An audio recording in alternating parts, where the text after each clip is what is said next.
it's you. I'll answer if... Yeah. Thanks for stopping by.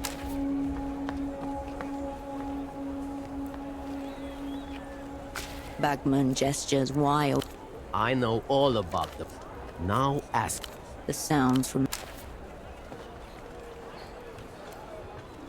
The vendor won't look at you.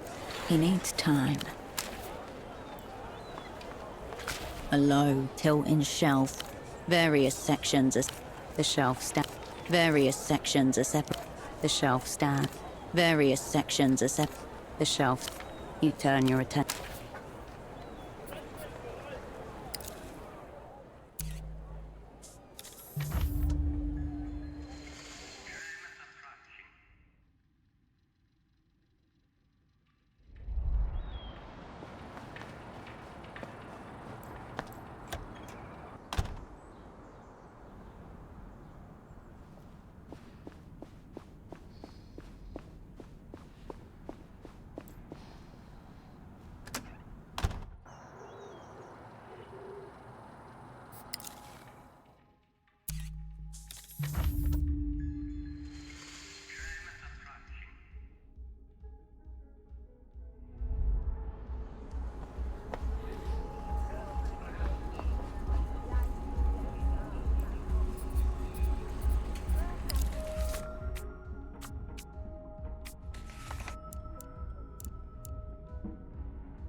Ah, you found me. As you can see, I didn't get very far. I'm still here, still a Renotel technician. I'm still considering it.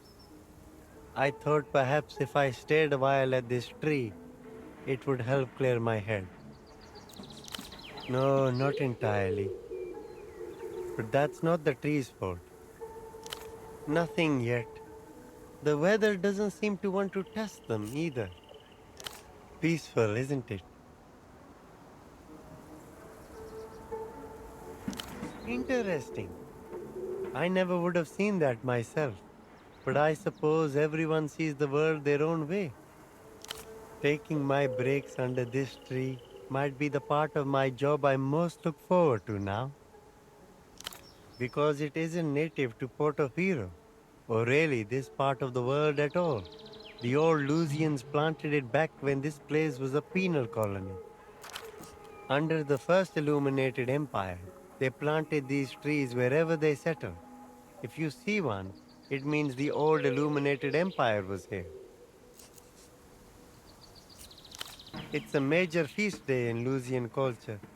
Of course, no one knows exactly when the leaves will fall.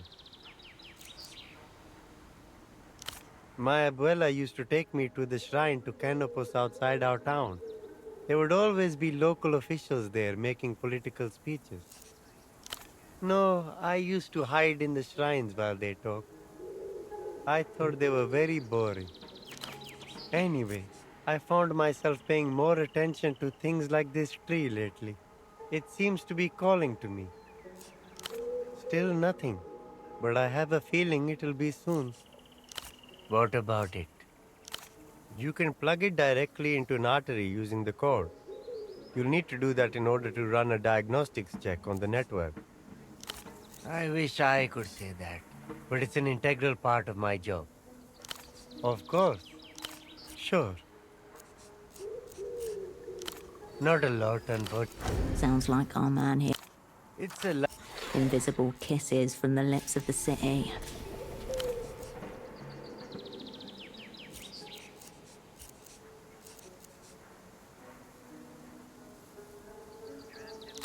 Oh, well, that's good to know. Your obsessions and secret passions have saved you more than once, and may yet again. Right you are.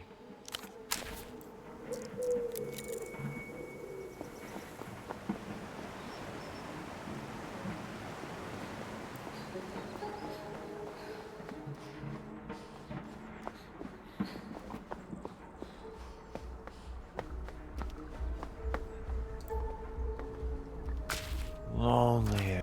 His half-hooded eyes. Goodbye.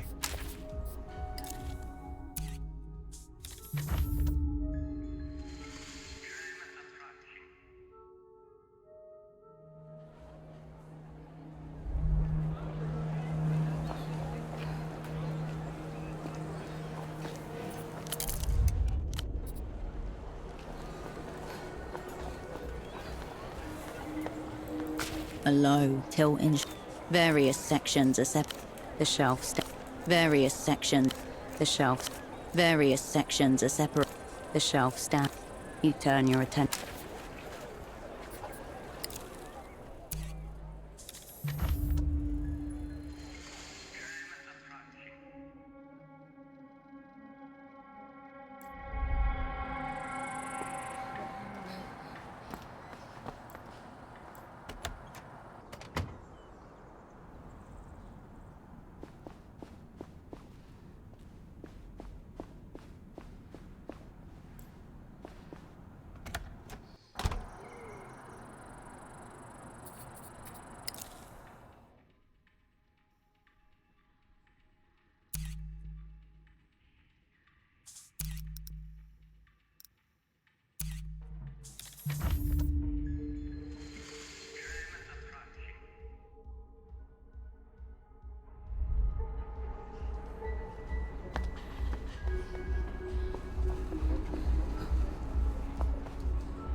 A low, tilt.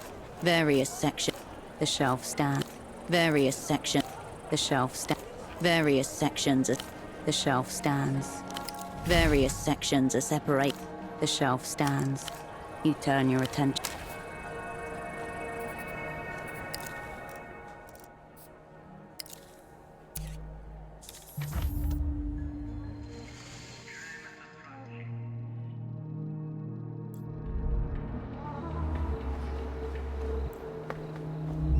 The cleaning tuk-tuk. The tuk-tuk remains.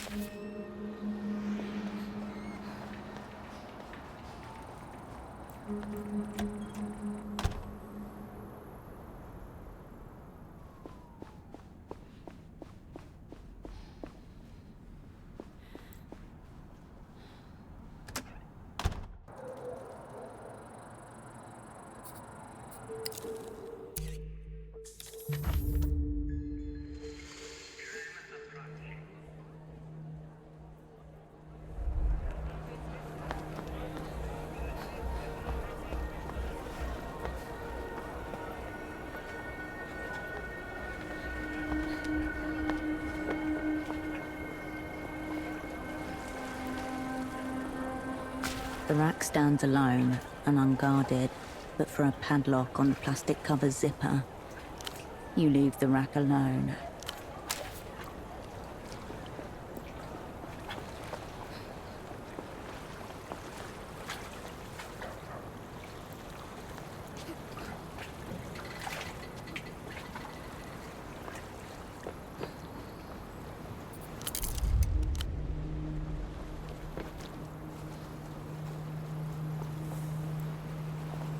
The smuggler inclines his head in silent recognition. The new boss seems to be taking a lot of cues from the old boss, far as I can tell. Tempo was very charismatic, even when he didn't want to be. But teenage girls, mysteries abound.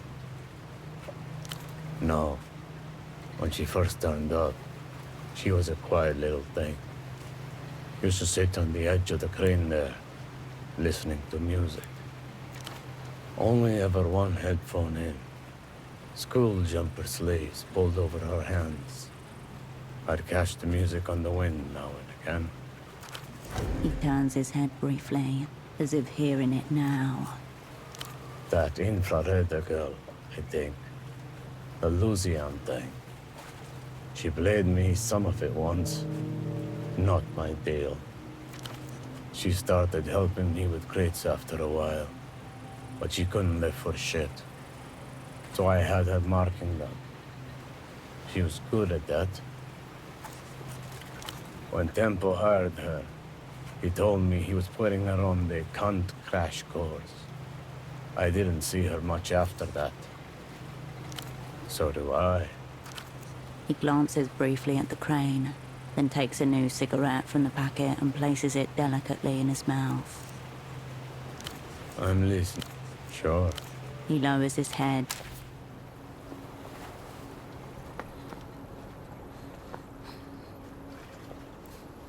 You're back again. The GM gives... You step into the booth and press the receiver to your ear. You step away.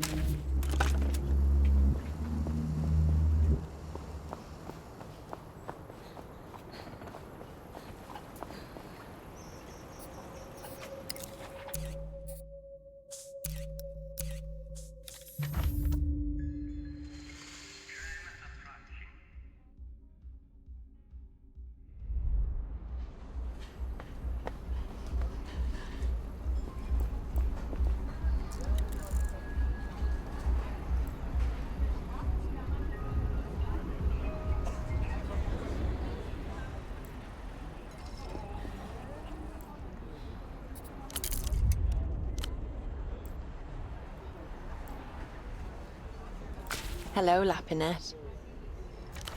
She smiles, indicates the seat to her left. Come, pretend to be real people with me for a while. Bravo, you found my name. Now sit. She isn't remotely surprised or on edge. If there's such a thing as off-duty in this business, then you're looking at it. Not one. Now sit down. No need for a scene. She leans into you. Your thighs touch on the bench. Welcome. Let me introduce you to our barman, Diego. Hello. Not so fast, Diego. Let me also introduce you to the worst Calamanic ever put to glass. Diego's very bad at his job. Your mother's standard loadout was also a Calamanic.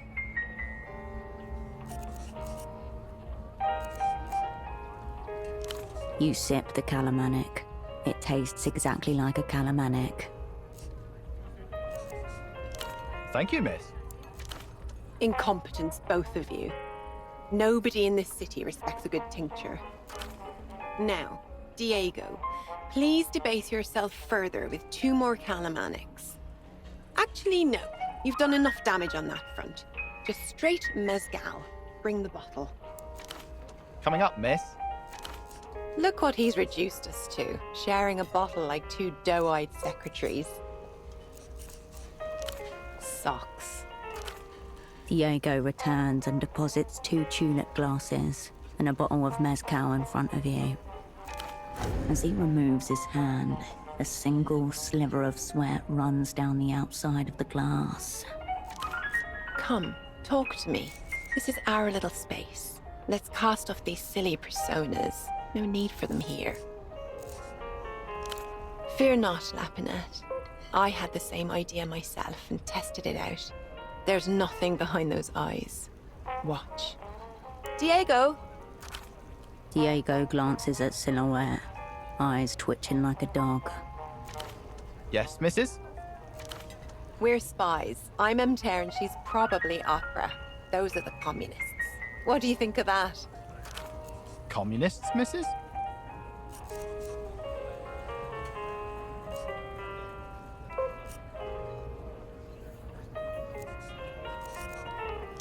You? I'd heard they were bad. But you don't look bad at all. Maybe I was told a lie. See? Now, back in your area, Diego. I knew that you were Superblock the moment I saw you sniffing outside the magazine offices. It's the air of lost desperation.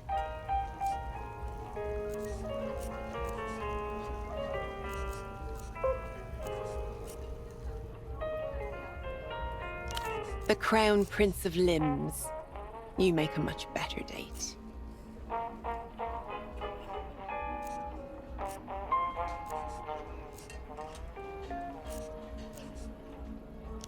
He is? No! That's hilarious. I did not. I didn't even know he knew what sex is. Let's not talk about Frederick. He is to espionage what Diego is to cocktails. The barman winces at the sound of his name. Diego, what do you think of my friend here? What do you mean, miss? Would you fuck her, Diego? Should I?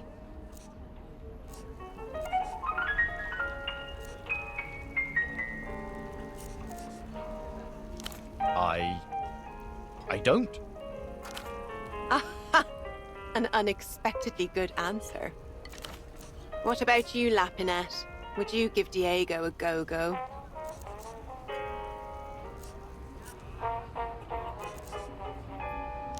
Coincidentally, he only speaks in two-word sentences. The barman nods and grins at you. Back to your area, Diego. But think on. Thinking on, miss. Nobody. Same as you. The mezcal is light, airy, cold. She watches it disappear into your mouth. Cheers. Now, no more questions with no answers, Lapinette. Mes étoiles. No. She's misty-eyed, nostalgic, sincere, and tender. Makes me sick. Relaxed, casual. She assumes you're like her, that you feel the same way.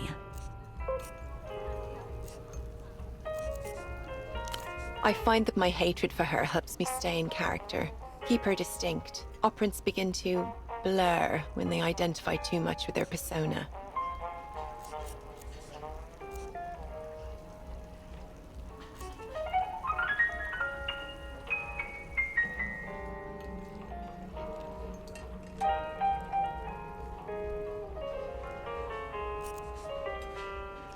I thought that once.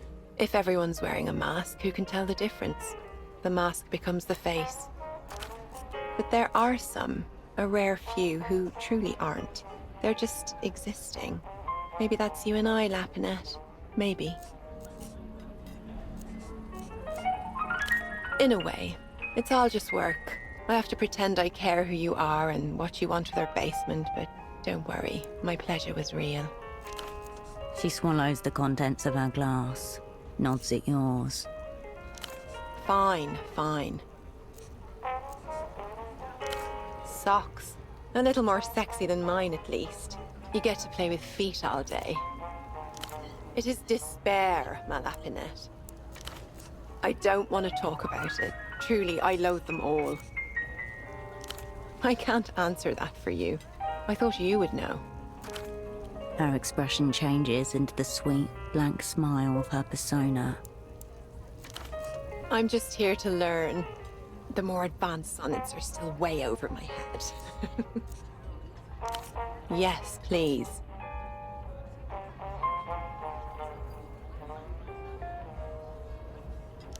Yes, I'm afraid he's in love again. With a woman.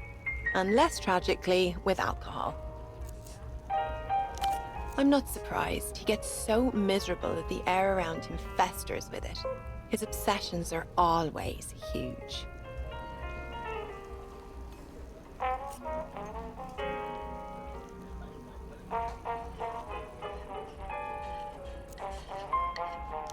There's a little of the masochist in us all, I think.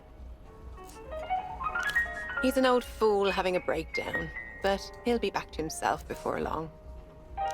Down your glass and I'll tell you the story. It's a good one.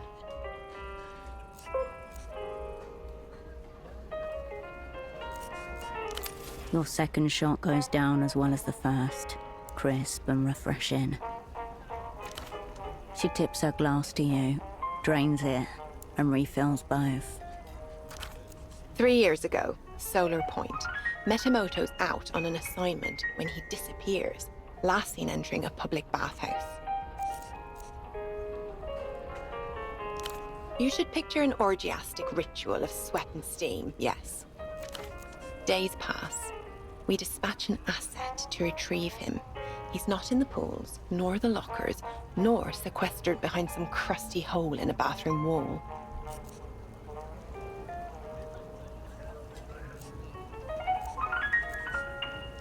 Oui, ma lapinette. A fuckhole. You're full of fuckholes. At least 3 of them. So is she. Eventually, the asset finds Metimoto in a storage cupboard, naked but for his shoes, which he's tied together in a way which allows him to hang upside down from a coat hook, like a bat. A big, meaty bat, let's say.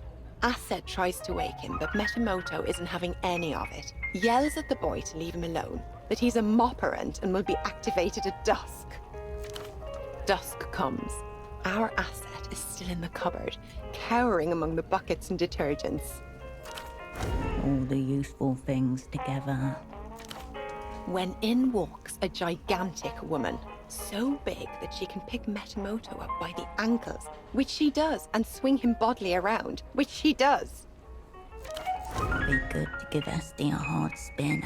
Shut her up for a while. Doesn't it just? She used him to mop the entire bathhouse every night for a week, until he became so waterlogged that she had to replace him. Apparently, he was rigid as a frozen sardine the whole time.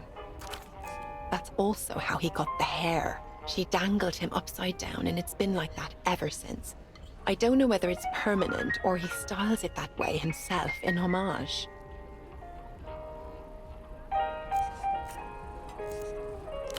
She downs her glass. You can sell anything to a fool with an erection. Are you trying to make me jealous? She takes a long sip, considering you over the rim of her glass. I don't really know him. He's an out-of-towner here for the secret treaty.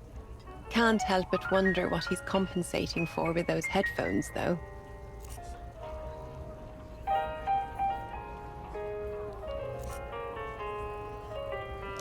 Really? Bravo, Lapinette. I know him mainly by reputation, and his reputation is quite good. You must be fast. To your speed. She lifts her glass, watches you. You plan to run away? Shame. Shame. I would have invited you in. No change in expression or posture. She seems genuinely unperturbed. She startles in her seat. My sister? Is that a threat? It's an accusation in a dust jacket. She sighs and looks beyond you, into the neon-singed night of Party Alley. I have no use for that book. Our childhood was idyllic and legible, completely devoid of weird subtext. She takes a drink, a longer one than usual.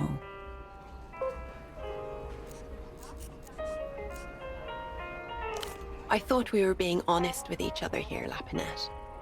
I do enough reading in the fucking magazine. Au contraire, you're supposed to remember it very well, and you'd have done the same to me.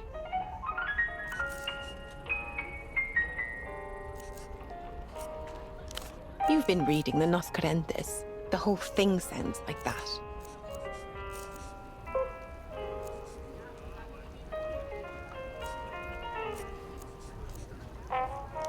She smiles and downs her drink, moving closer to you. She's into this. Use it. Flirt. Get her drunk.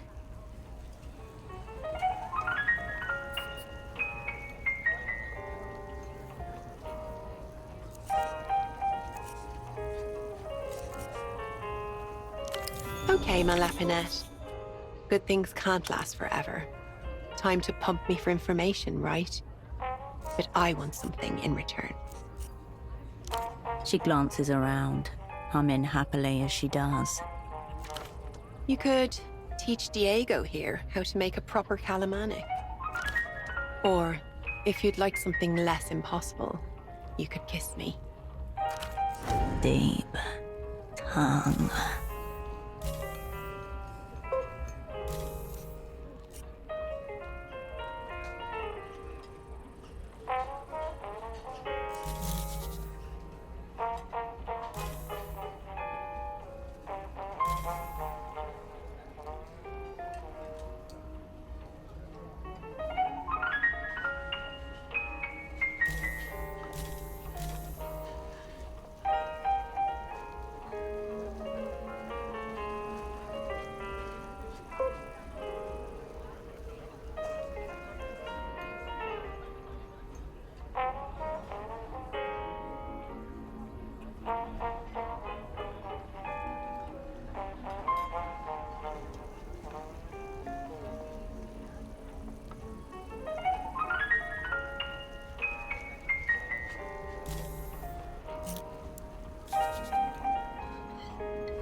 You cup her chin, soft but firm, and pull her in towards you. She smiles and allows herself to be drawn in, but right on the cusp, raises a finger to your lips. She presses it gently against them, as if to shush you. Almost, my Lapinette. She closes her eyes and kisses the other side of her finger. Your lips almost touch. Manusvati. The mysterious gap isn't that mysterious. The Grand Lich and his entourage will visit the Lusian war criminal shrine at the top of Portofero.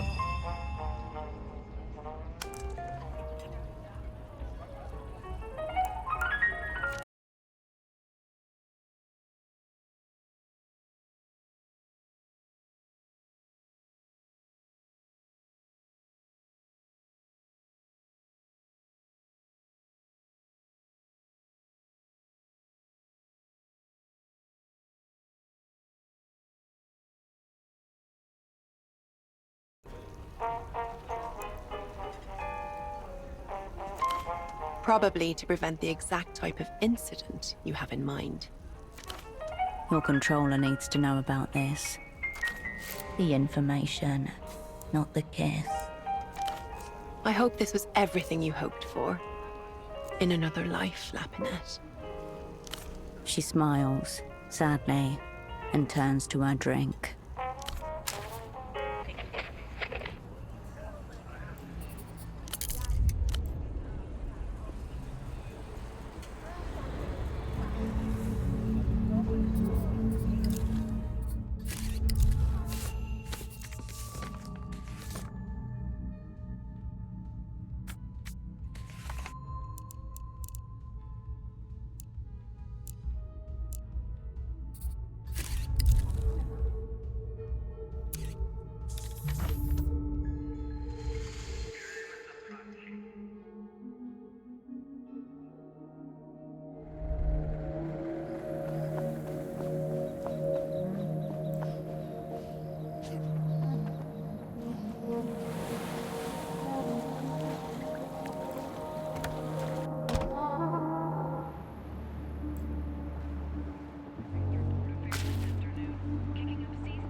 Cricket's been chirping, Guns has been talking, and I got it all on tape.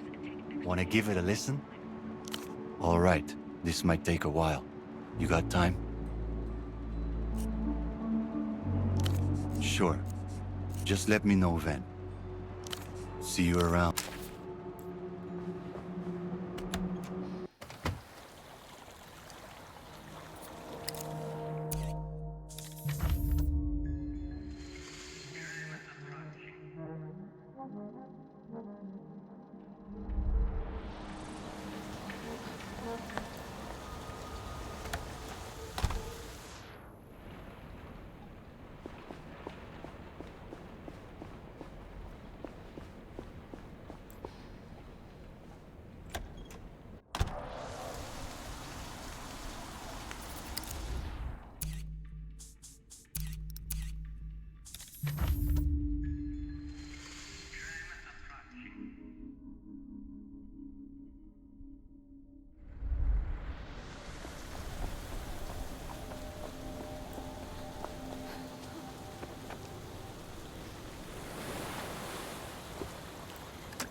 All right, this might... Get that fucking box over there, would you? All right. Communion with the cricket. He slides right back into his old skin. The old act awakens dormant pathways to tactile memory. Even the pulse returns to his palsied hands. Cricket logs 3 calls. First, foreign number, incoming 36 seconds. Second, a long one to a local number, outgoing, 24 minutes and 8 seconds. Finally, another local number, incoming, 3 minutes and 17 seconds. Say the word, H. Warm electrical hum, a heavy click, and the rush of ambient noise enter in as the receiver is picked up.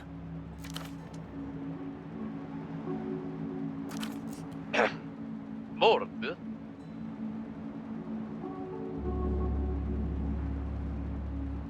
Checks out.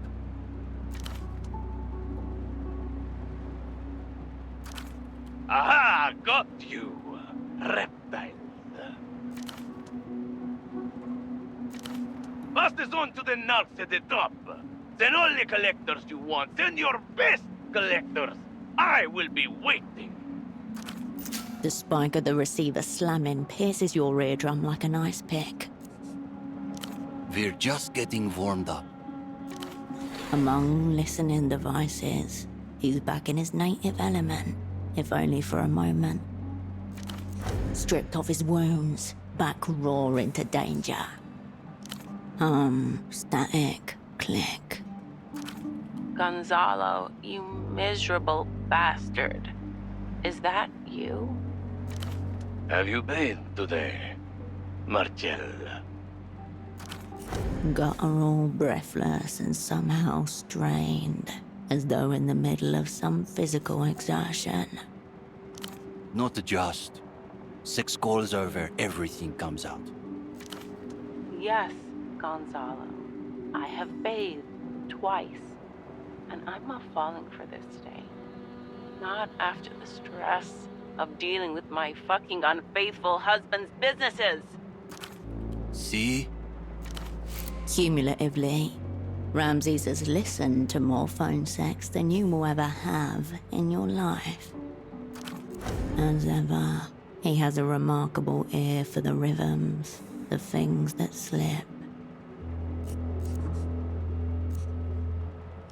For the last time, and I promise, the next one will be accompanied by some dramatic act of self-destruction.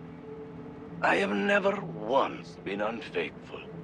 If anything, I displayed an excess of fidelity.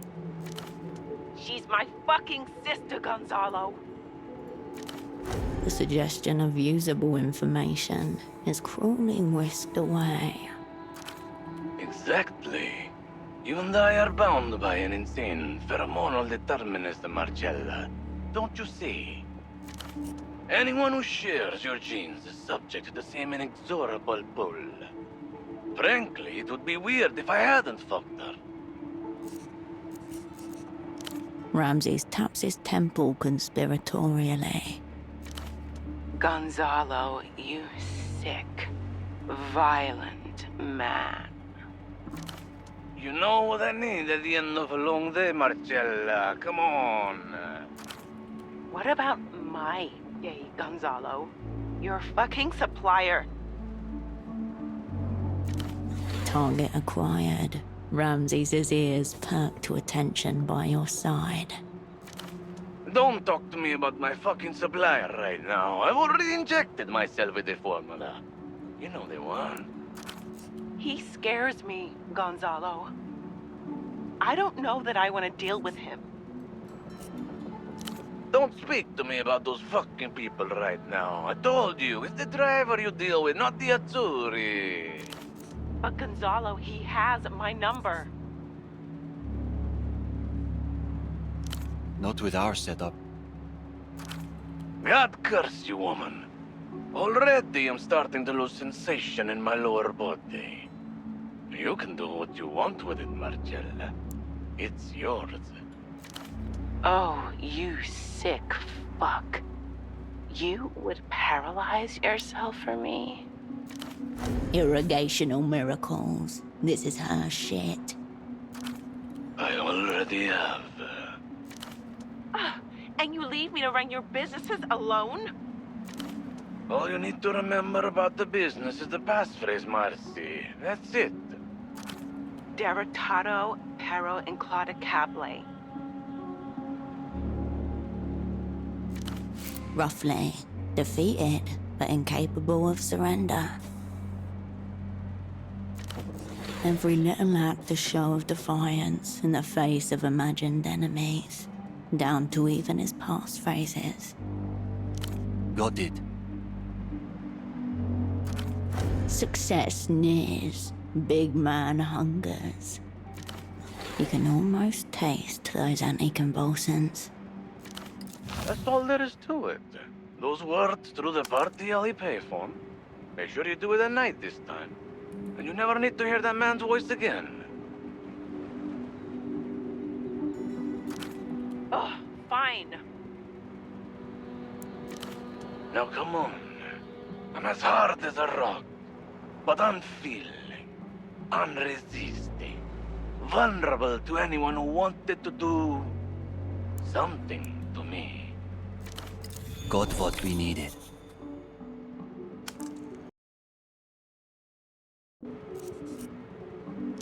Roger that. All sense of humor is gone. All he wants is to go chasing after those meds. My legs are gone. My groin is numbing. From the waist down, I'm yours. Soon, I'm going to lose the upper body. And this phone will slip from my hands.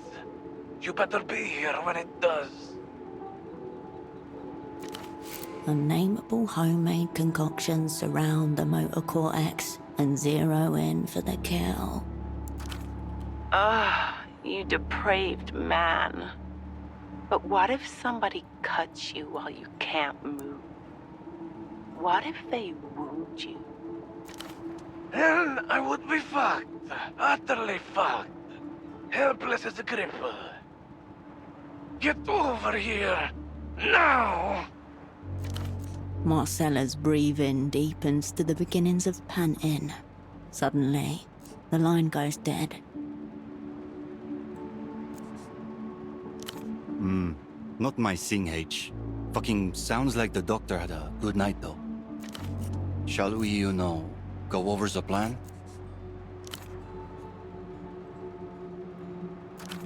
Again, a soft click precedes the wash of room tones seeping in, and the sound of someone breathing. Hello? Hello? Who's there? Doctor, help me! Do you remember the first year at the hospital? The little girl whose tummy was hurting really, really bad. Gotta give it to Gonzer. He's got a gift. I know it's you, Gonzalo. Fuck you! It's not me! No, doctor, it's me, Cecilia! The illusion's gone. You can hear him slurring. You are drunk, Gonzalo. You need to stop doing this. Where's my appendix, doctor? Slam. The receiver crashes. Your eardrums can't take much more of this. I get it.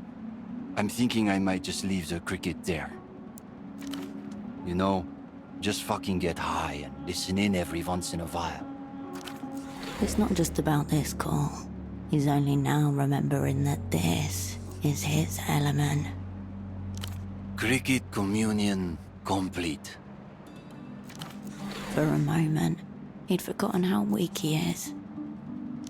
Just about holding it together, H. The dealer's number. You got it? All right. Hirsch, guessing we don't have the soul for this kind of deal. Is this going where I think it's going?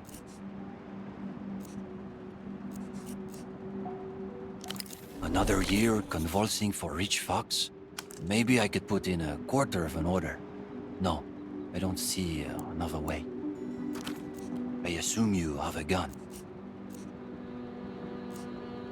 Shit. Someone's prepared. All right, then what? Synaptic roots light up. A grid of variables emerges. Timing, sightlines, crowd density. From the party alley phone. That's the easy part. You're not worried about fucking being seen? Why didn't we think of that? That part was self-evident. That's why you didn't think of it. This was not a failing on your part. Do not admit to it being a failing. Hey, you know. Just checking. Where do you want me?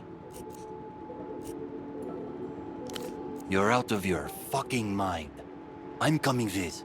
Non-negotiable, Hirsch. Back up. I can live with that. It's a plan then. After you place the call from PA, call me, and I'll be there. Unless we don't call him, you've already got us. You don't need him too. With a loose plan in place, Ramses takes in a big breath and exhales, punctuating whatever he's feeling with a couple of steady nods. Is there anything else? Or... See you around, H.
You've got the kibble.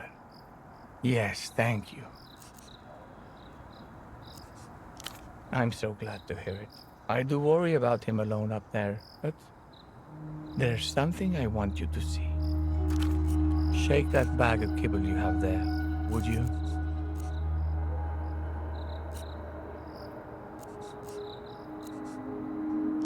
He's quite the opposite. Please, just do it.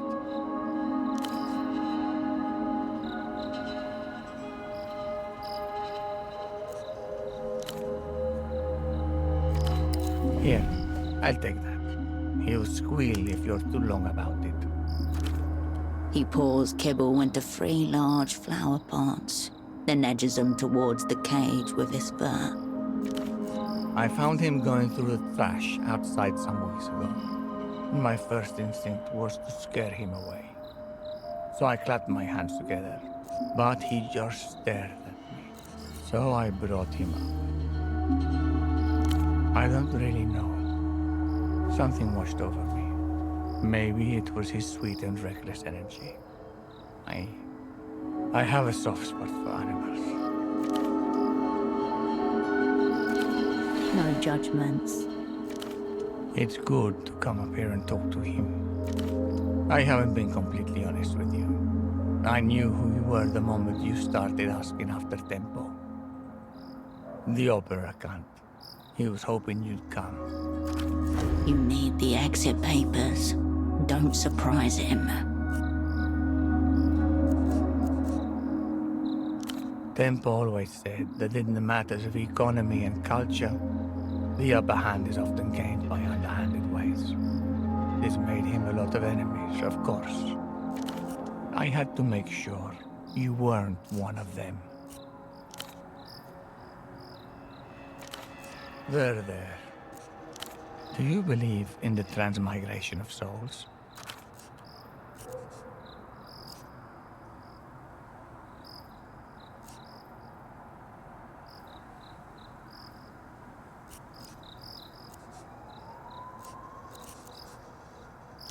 Life, death, business.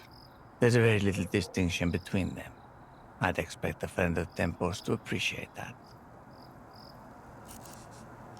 I believe that when we die, our souls rise up through the atmosphere and into the void of space, where they lay waiting. To be reborn, of course. Some find themselves locked in high orbit for thousands of years. Others bounce right off the moon. Whatever happens, our souls will always return.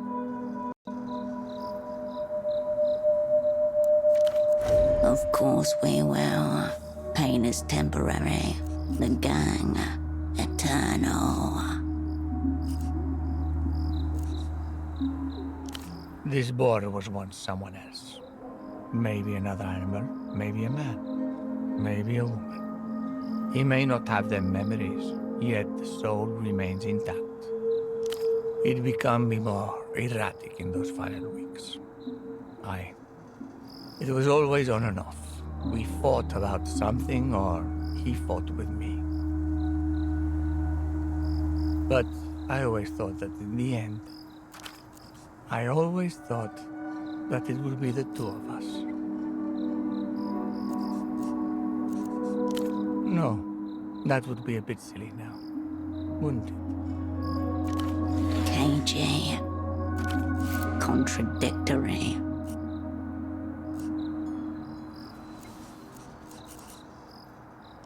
The wealthy and controversial entrepreneur shifts back and forth. He doesn't respond.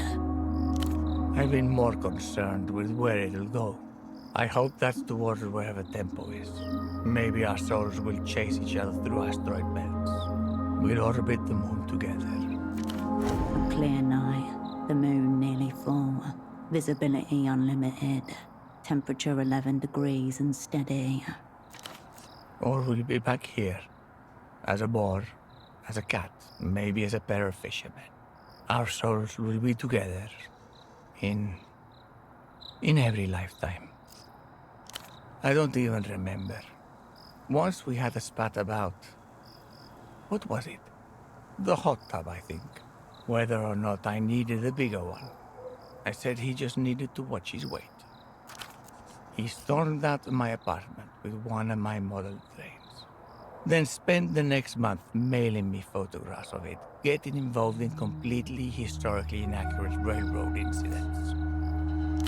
There's nothing else left but to make peace. But I'm sorry. He was your friend too. I know you were close. How are you feeling? Yes, life does feel that way sometimes. Right. Why you're here after all. Please. I hope you get the girl out safely. Tempo would have wanted that, I think.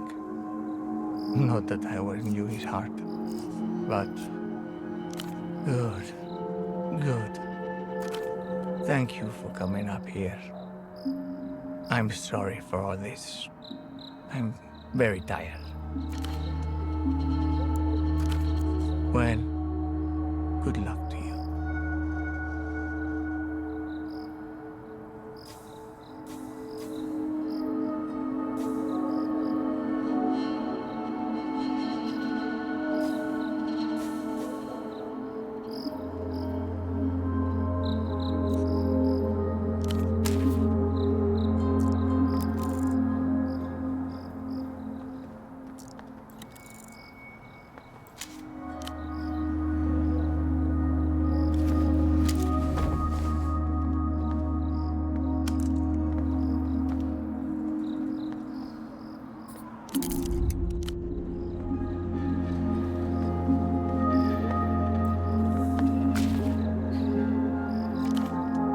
That may contain the transmigrated soul of Tempo del Sur takes another mouthful of kibble.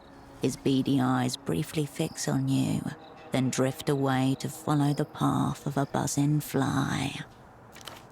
Wide, slick, animal. Only 2 words behind him. Friend or foe? Still chewing, Tempo snarls as the insect lands on his ear. He flicks it off with a violent twitch. Tempo notices your stare. His wet, straining eyes twinkle with a wordless panic before he shoves his face into another mound of kibble. The obscenely loud crunching sounds rattle through your skull. It's like he's pulverizing gravel. You blink at the animal and try to superimpose Tempo's smile over its snout. Clean white teeth, perfectly straight and tidy, surprisingly sweet. One of his many prized tools of negotiation. Nose pinned to a piece of kibble stuck in the floor. He moves in circles like the arm of a compass. Tempo squats on his hairy haunches and cocks his head at you.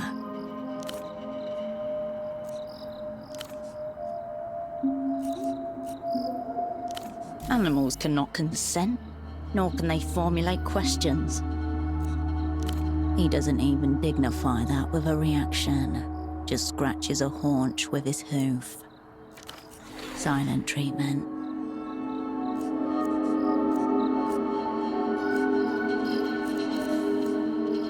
He shakes his head.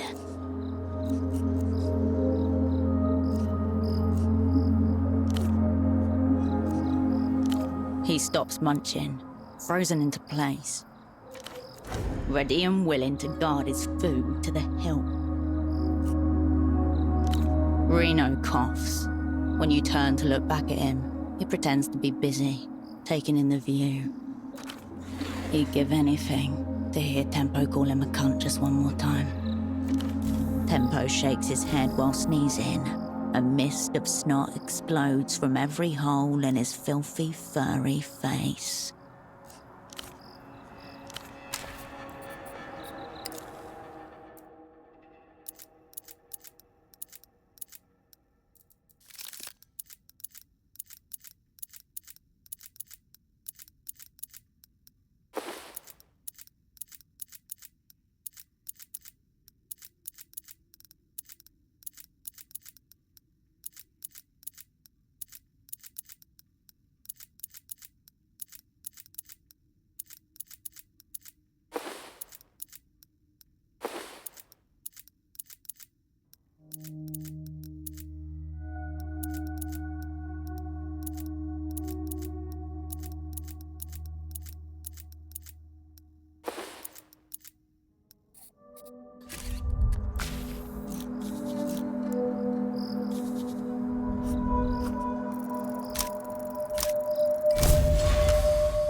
You can sense Tempo, his aura's shape, with all its softness and spikes.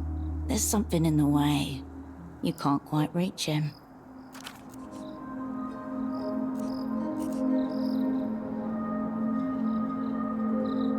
Roof of the fogged mirror. First warm night of spring. Watching the square bustle beneath you. People laughing, kids running, vendors pushing their food carts. Fuck, that smells good. Nah, watch this.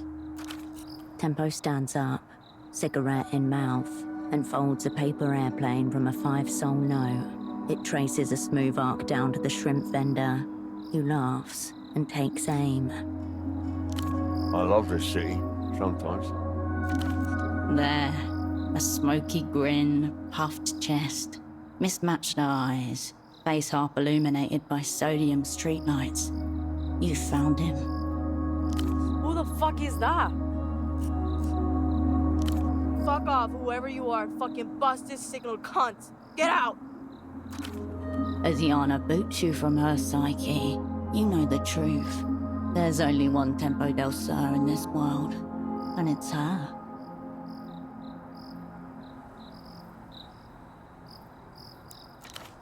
In the cage, the beast rolls over to itch its back on the ground.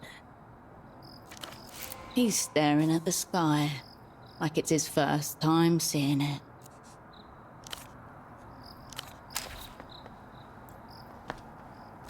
Goodbye.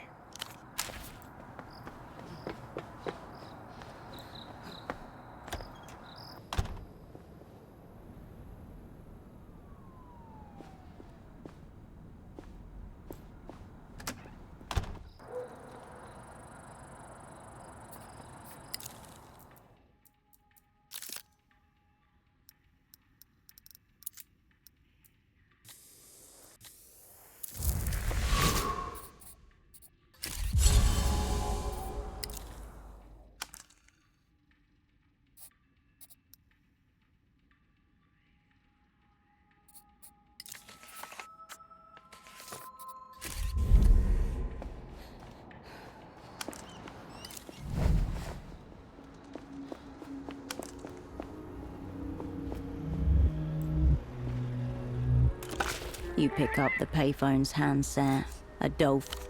You step away from the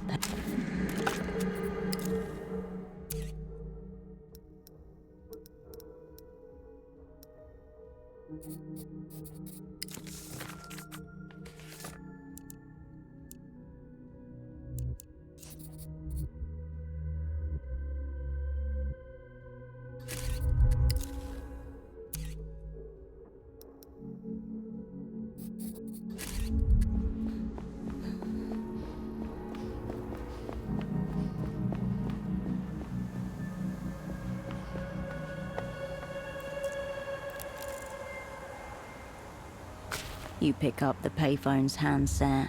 A dolphin emblem smiles at you, its eyes wide. Yes. Ah, very well. I will send our driver. 30 minutes. Got it? 3. Oh. The streets exhale around you. The shouts of partygoers slacken and music thins to echoes. Beyond Party Alley, your asset awaits your signal. The interval before Ramses picks up is not even a full ring. Be good? Despite the quick answer, his voice sounds as though he's just emerged from sleep. Got it.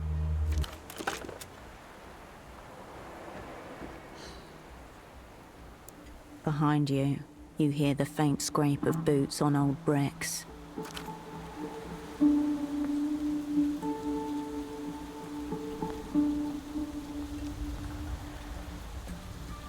You know, I wasn't sure you were going to call. The jovial words are accompanied by a shaky voice, as if from some kind of wounded animal.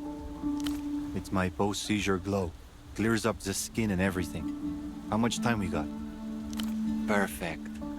Like old times? Engaging would only compromise your social and ballistic skills for no tangible benefit. A hit to steady the fibers can't hurt, just a small one.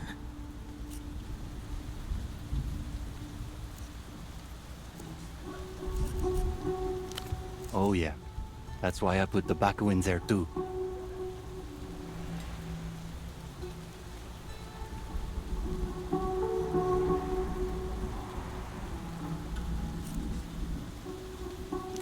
That's why I put tobacco in there.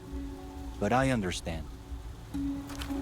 Ramses' ears light a flex as he inhales. Red veins glow along the joint spine. Anyway, the Herschel. The fucking Herschel. Further down Party Alley, bass lines thump and laughter echoes. But here, the silence settles. It's your turn, I think. You know, the aftermath of the shit show?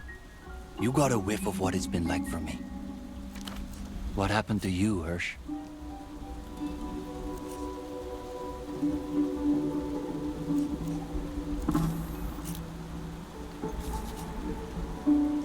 Everything? Anything? Hirsch, I don't know a goddamn. I thought you were dead. You realize that, right?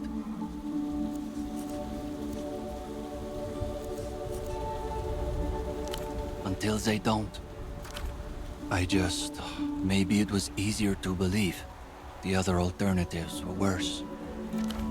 Did it mean nothing?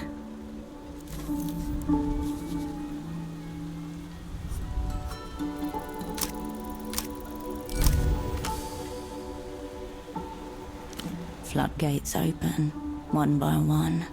Great walls of water come crashing down. Uh-huh. What, like cryosleep? Satellite Facility B, a suburb-sized arrangement of honeycomb structures. I always figured they just, took you out back. For how long?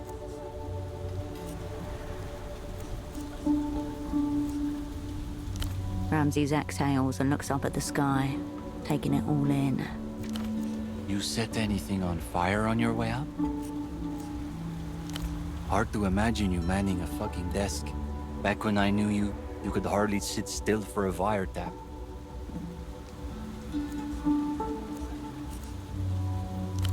Fucking, it's been bad times for everyone, H, sounds like. You think something to do with the stars? Glad you're all thawed out, H. Time dilates as you both stand there, blowing clouds. You almost forget that you were waiting. Eventually, from down the street, the faint rumblings of a tuk-tuk grow louder. Headlights appear. Well, shit. Guessing that's our man. Go time?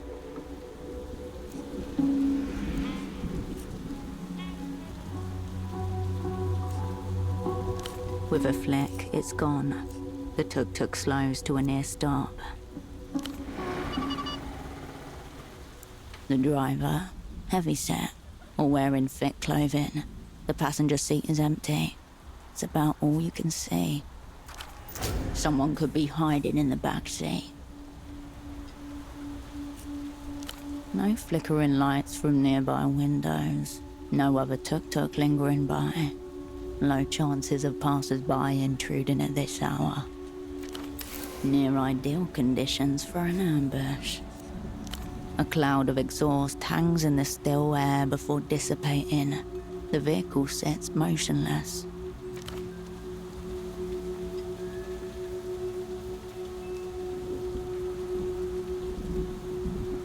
Oh no, this hash must have me seeing things, because I can't believe my eyes. If Ramses is high, this guy's on a Zeppelin coasting over the Nos Carentes Sea. Baby girl, you're like a mirage sent to torment a thirsty man. Baby, baby, haven't you realized all roads lead to gold eyes? What can I say? It's my Rastamian passion. I go wild for a woman in control. Zelime, what's going on? He's going. I would expect at least one of you to have a briefcase for me. Don't let this get ugly. Not after what he told you about Vesper.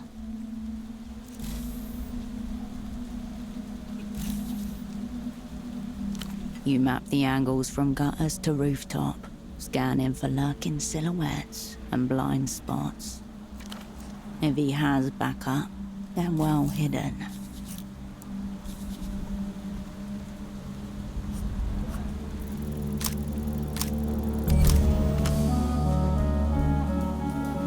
His own words from earlier. All roads lead to me. How can that be? Unless, of course, every road is a different path, a different story, a different... Exactly. That's kind of the poetry of it. It's got depths.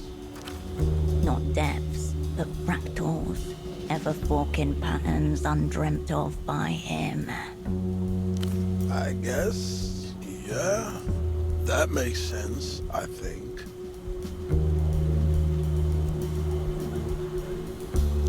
Yeah, I feel that, Hirsch. Like, they don't start or end with anyone. We're all connected and intersecting each other. Yeah. We are each other. Dope.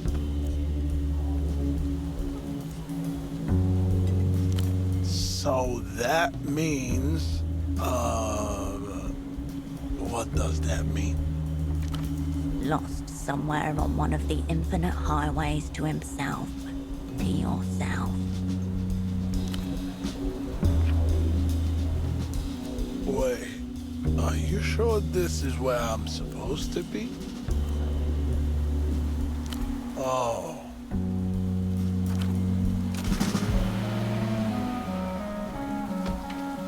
You and Ramsey slowly get into the tuk-tuk, your winnings in the back. As you drive away, you look at the passenger seat. Ramses looks tired but content. He's already helped himself to the meds. The engine sputters as you park the tuk-tuk. You pull the key from the ignition and the world stills. Water laps gently against the shore.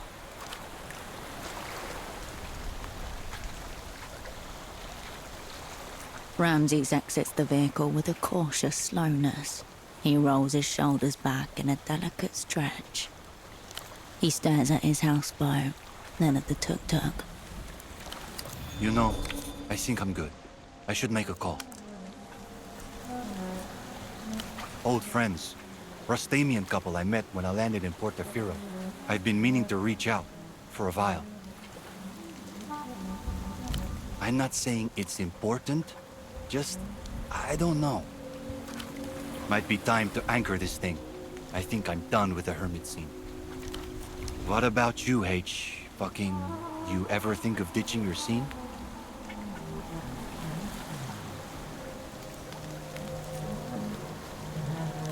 Ah, fuck that. You're just gonna end up racking up more shit. Anyway, I wanted to say, you know, when the time comes, I want in, Hirsch. You break them over and over, and still they stick by you. I know it's a major gig. No other reason for you to keep it quiet. If you care about him, the best thing you can do is step out of his way and let him rejoin life, regardless of what he wants.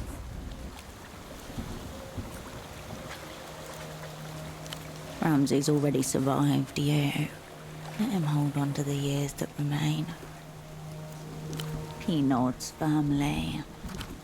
I'll be at the Fogged Mirror. When you need me, I'm ready. Oh, one more thing before I forget. Here, I want you to have it. It's his death whistle. The screaming thing he was playing when you got here. You know, in case you ever need to strike fear into your enemies. It's a talisman.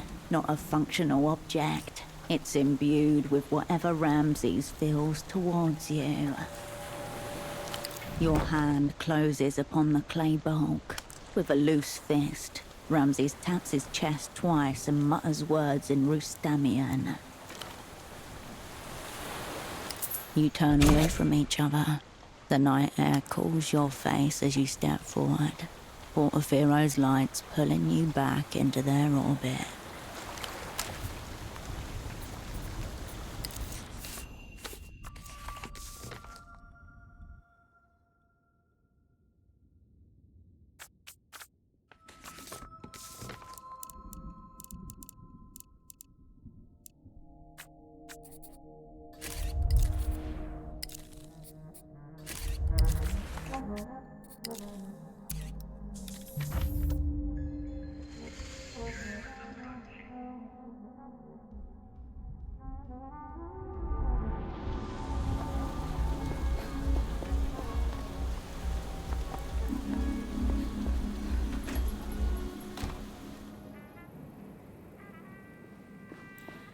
Get the fuck out of here.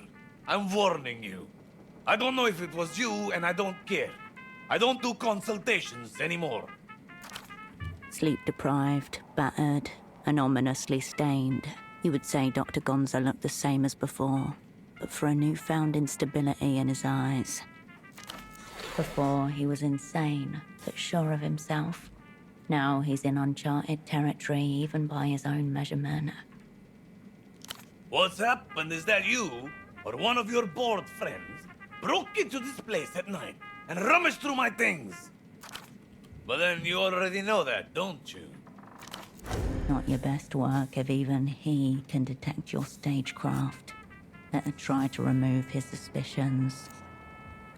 Yes, a skillful bored nut if I ever saw one. Get the fuck out of here. Aren't we fucking all? What did the swine do? Yes, enough. Adios, patient.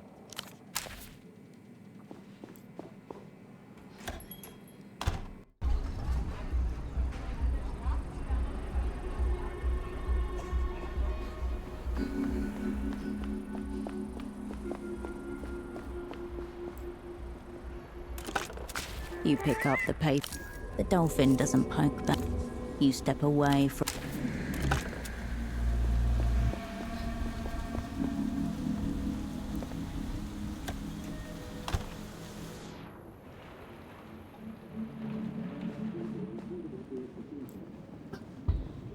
Lot of to-in and fucking fro-in, Hirsch. Don't be a stranger, Hirsch.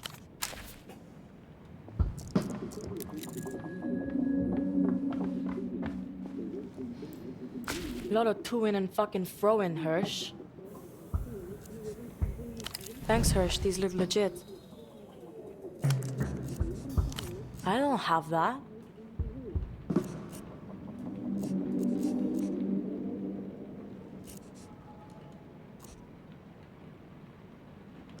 I'll ask her, but I'm pretty sure she's only got a fucking keyboard to her name right now.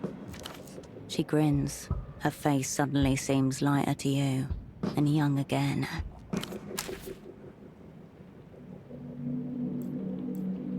Ready to set course for the Eastern Republics, Flight Lieutenant. Thanks for this, Hirsch. Really.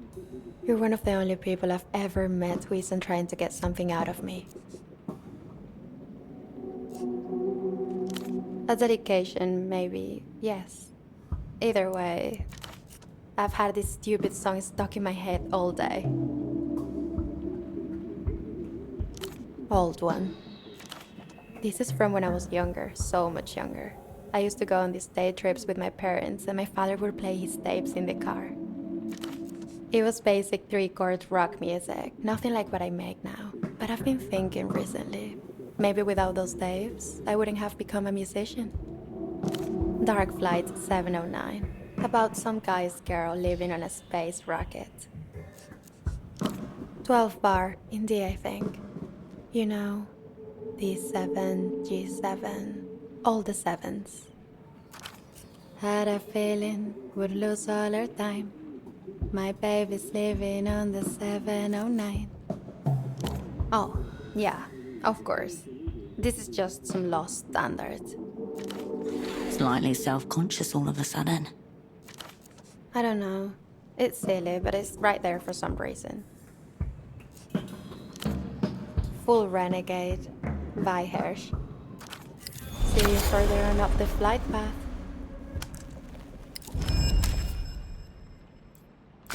Guess I'll be seeing you around, Hirsch. Maybe in another 5 years, knowing how you fucking operate. She opens up her cigarette packet and extracts two. One she hooks on her lip. The other she slots behind an ear. I'm getting her to Central, then to long distance. Then I'm coming back here.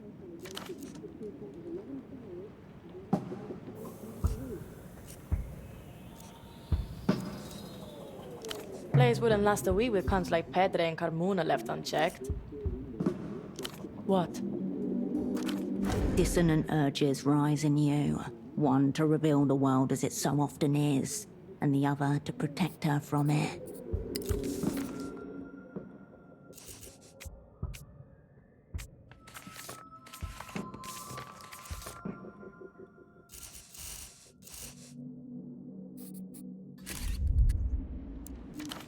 Go on. Tell her about the thing on the roof. Give her something to remember him by.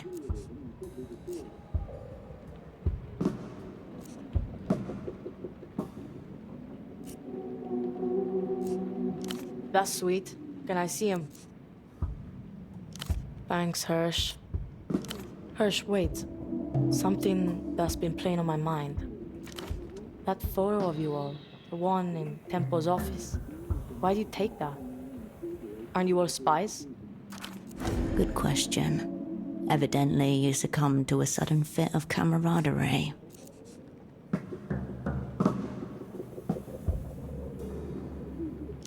Yeah, they did. All of them. She looks at you for a long moment, working up to something. This big play you're putting together. Take me with you. Okay, what is it?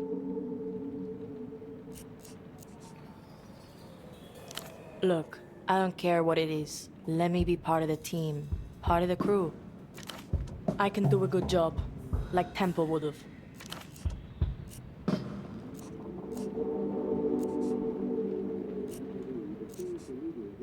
Name is still idiotic, but fuck yes, awaiting. I'll see V to the station. Then I'm down for whatever, Cascade. The two girls glance at each other, then nod. They're ready. Time to leave them to it.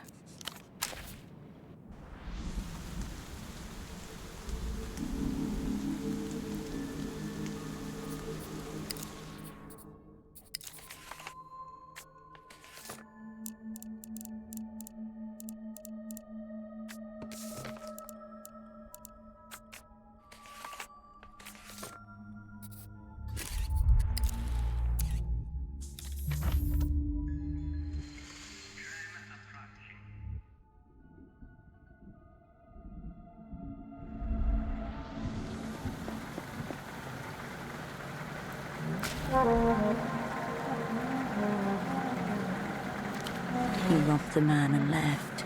An apology isn't undeserved. An amateur was outplayed by a professional. There's nothing to explain.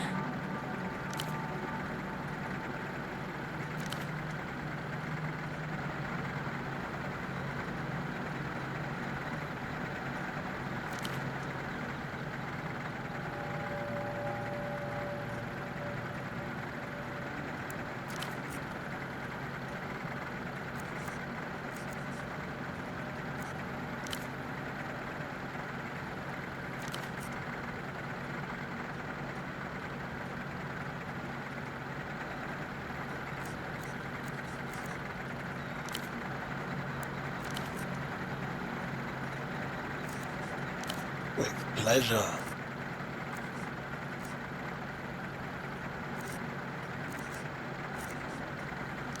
All right.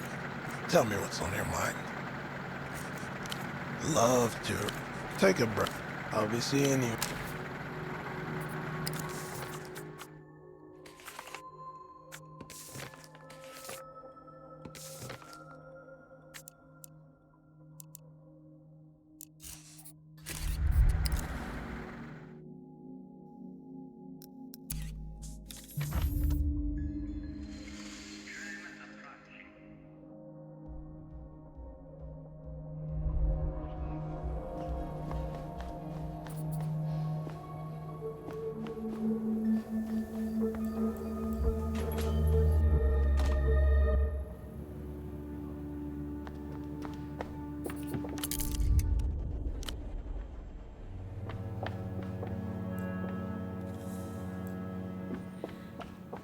Cascade, I've been playing I Spy relentlessly with myself to pass the time. Pretty even as things stand, but I'm certain I can best me. I'll be here, Cascade.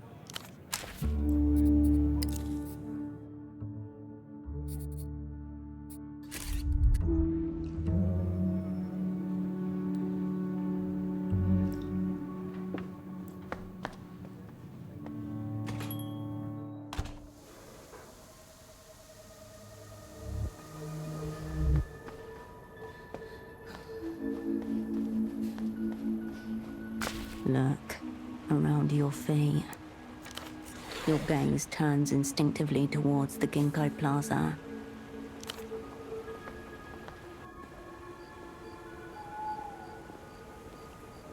Yesterday there was a curtain of leaves, now simply a tangle of bare limbs. On the ground, a pool of golden tears. For the ritual to begin. Soon, the Grand Lich and his entourage will make their secret pilgrimage to the War Criminal Shrine, and the Operant Bureau will rise to meet them. Your blood beats a kick drum rhythm behind your ear. Yellow leaves swell about your feet. The naked branches seem like a mass of fingers pointing in every possible direction. You have the pieces to form a viable squad. But are they the right pieces? You have everyone. The task now is to choose. You have 2 guns, for whatever reason. In no circumstance should you be caught empty-handed. No, you've not been trained for akimbo maneuvers. Best to put that idea out of your mind. You have an ancient bomb, as well as the means to make it reveal its heart. You have the means of metaphysical atrocity in your possession, but do you have the will to use it? You turn back to the ginkgo tree. Its branches spread into many futures. If you had time, you might count them. All that remains is to walk backwards into it and watch the catastrophe pile up before you. The fallen leaves disagree.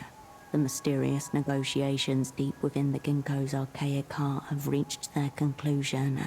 This is it. There will be no more time. You have today. Make of it what you will. Tomorrow, it ends. Your controller needs to know what's coming. She'll want to talk you through the assignment and your chosen squad. From there, the momentum of events will carry you along their current. Now is really not the time for breath work.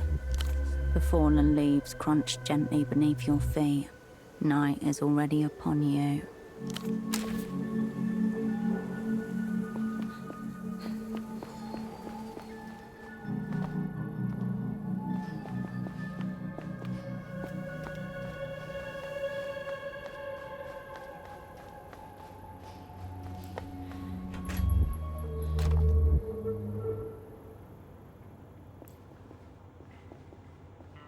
Operant, something big is happening, isn't it?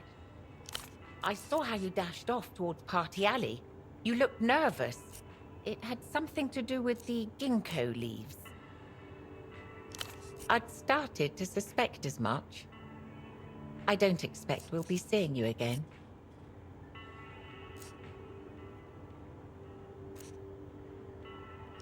Right. A shame. I know our relationship is strictly collegial. Still, I suppose I got used to seeing you around. Is that what we've been doing here? Speaking plainly, it seems to consist mostly of odd jobs. Here I thought I was signing up for espionage and romance. And instead I find myself replacing window glass and developing photos on behalf of my least favorite customer.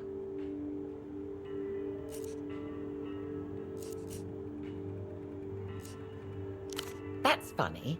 I was just thinking, perhaps it's a crazy notion, but what would happen if I, came on the assignment with you?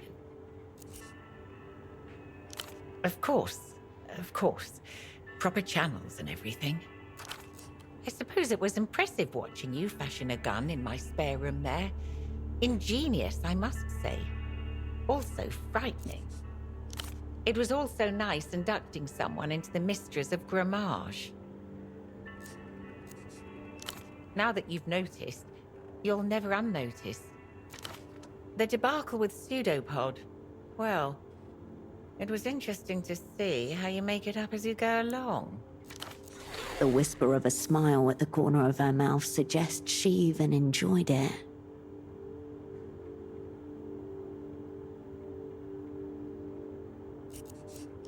It is what it is.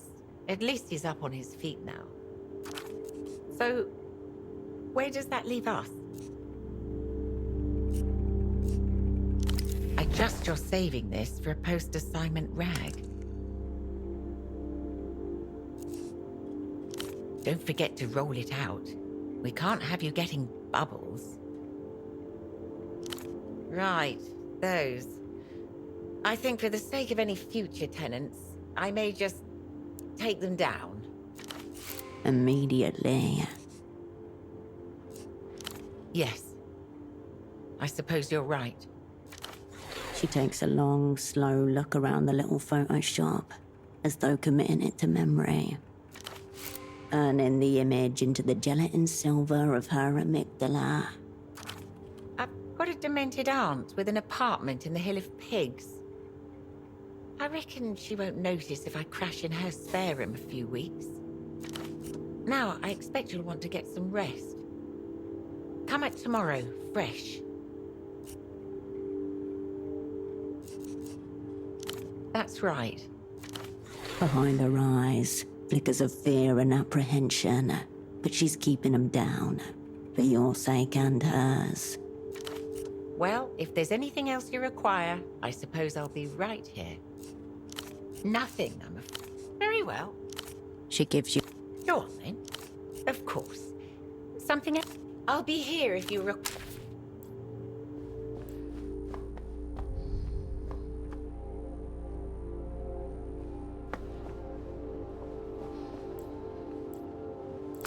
Raw information atomizes itself. On the other side of the world, a phone rings. Cascade. Luck and skill operant.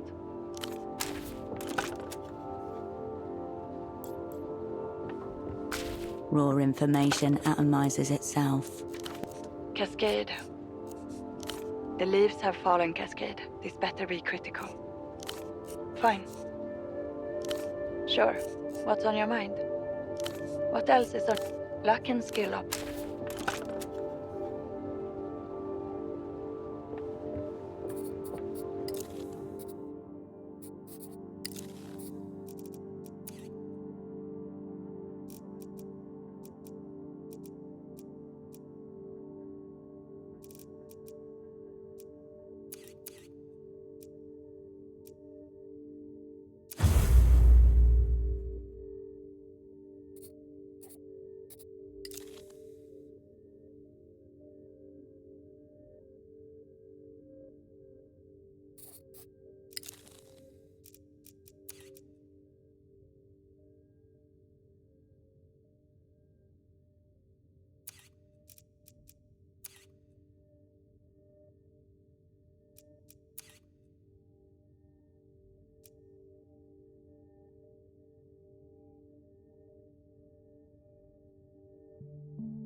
The machine is... You're in the clear. You repeat the same... The refreshments...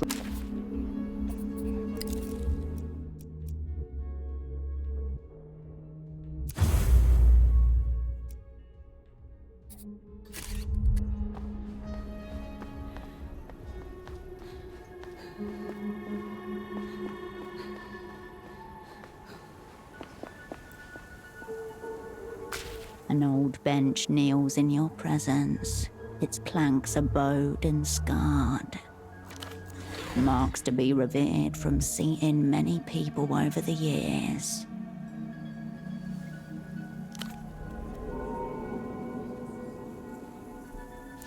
You settle in once more, a small rite of maintenance. For a while, the city asks nothing of you. Time simply passes. Though we might thrive when coursing with energy, we appreciate the downtime, sis.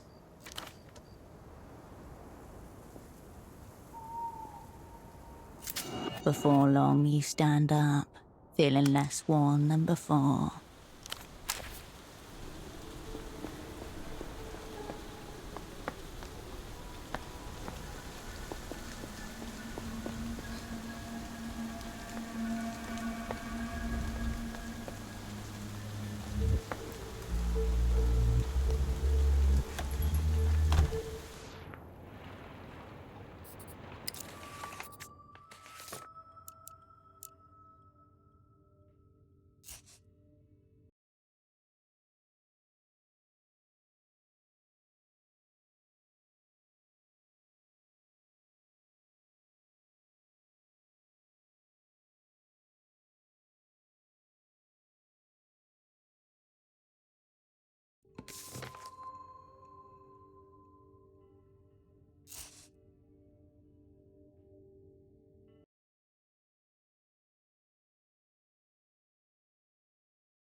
You have arrived at Este's doorstep.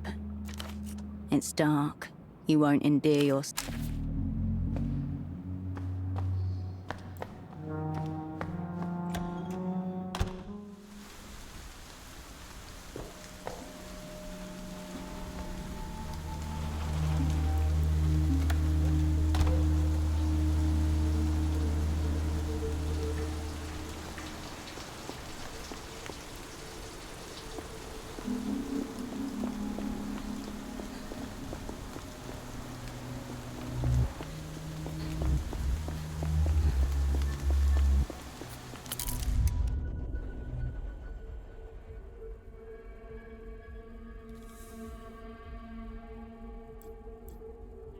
The machine is still soured by the smell of urine.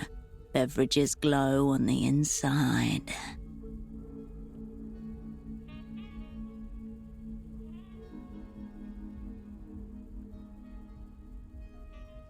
The can makes a pleasant funk as it lands.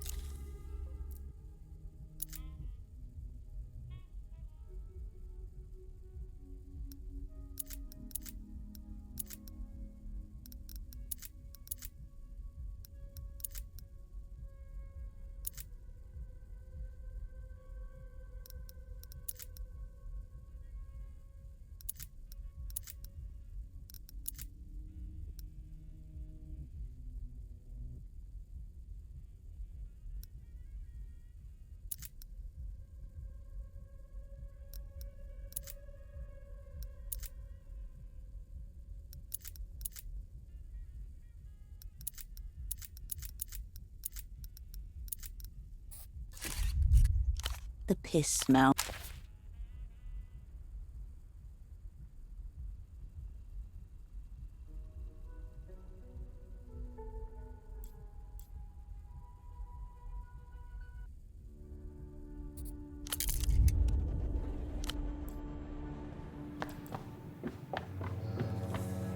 Hello again. What'll it be? You have choices? Sure. You have choices? Sure. You have choices? Sure. You have choices? Sure. You have choices? Sure. Oh, leaving again so soon? Glad to hear it. She slides a small glass of pinkish liquid across the counter. On me. Salud from Portofino. Largely unpleasant, burns as it goes down. A fitting farewell drink. Stealing you for whatever is about to come. Safe travels, Herschel.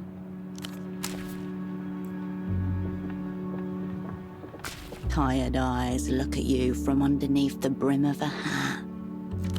Well, if it isn't my most dependable, albeit artistically challenged asset. Alcohol on his breath. He must have been going at it for a while. Fancy seeing you here in our old hangout. Did you start to miss me, Herschel? Or have you come to hurt me again? And what a coincidence that other members of our crew are here as well. Truly interesting.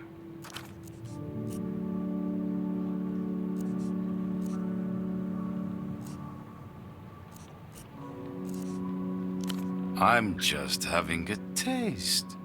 Don't leave me alone when I've had champagne and so forth. Luckily, I'm not having champagne. Nor am I alone. We are here, living, are we not? He has most likely had between 1 to 7 drinks. Well, I am a de facto lead. I have my ways. Maybe it's another serendipitous coincidence.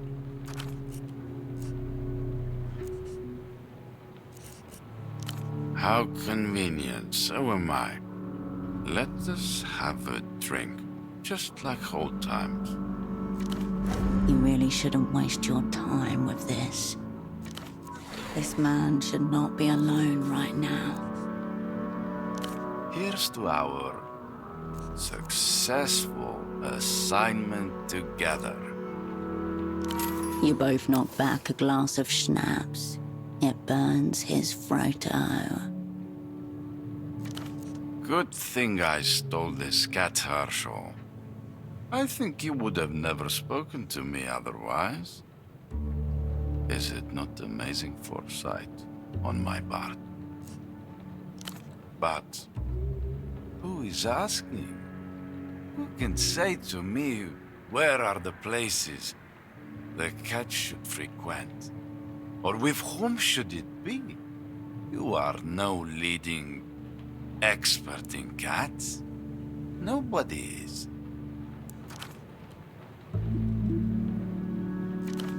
Or what do you say about the cat? To prove your expertise, Herschel Wilk, expert in cats, and hurting her old friend Ignatz.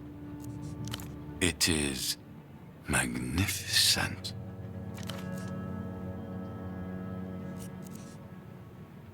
Its fur is so thick, it will fall right off and bounce back. Perhaps a drink to the cat.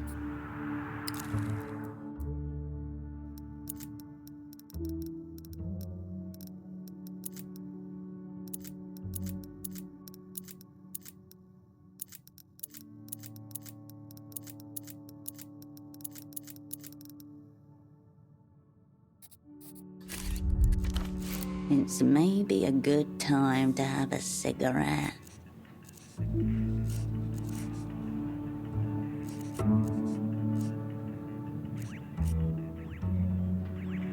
That's disappointing. Herschel, do you not like the cat? Or your old pal, Ignat? Herschel, did you think to honor the cat after all? Fine. You're lucky. It is just schnapps, not champagne. I am glad.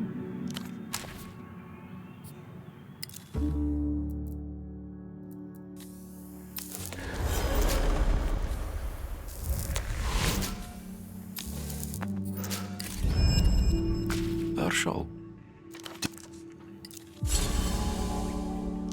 All right, Herschel. You do not have to tell me twice.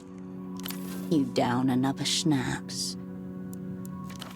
I have to say that your cryptonym for me, Ignatz, it's not very impressive. I have one for you too. Ignorant. But luckily for you, I'm a forgiving man and a kind man, just so you know. Take notice. I hope you liked working together again. No records found.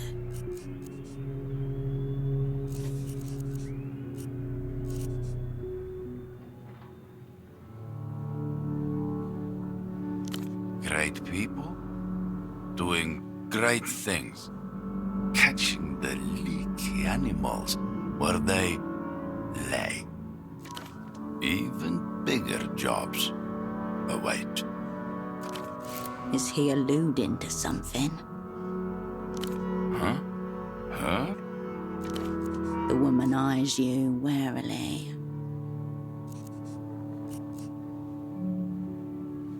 That info is self-hold. But you can imagine, Herschel, what happens to those who talk. Pipe down, Herschel. I'm analyzing the field. A controller of such high importance can only be truly watched by a man of me. My stature. You did the legwork, now take notes. As a master performs his craft. There's no craft here, only despair.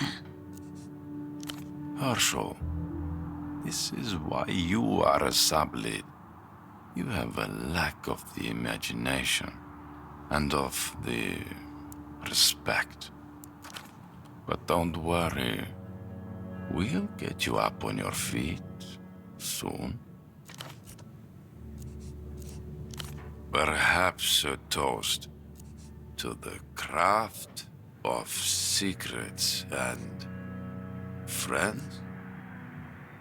Of course, my friend. The expert spy of the big spies.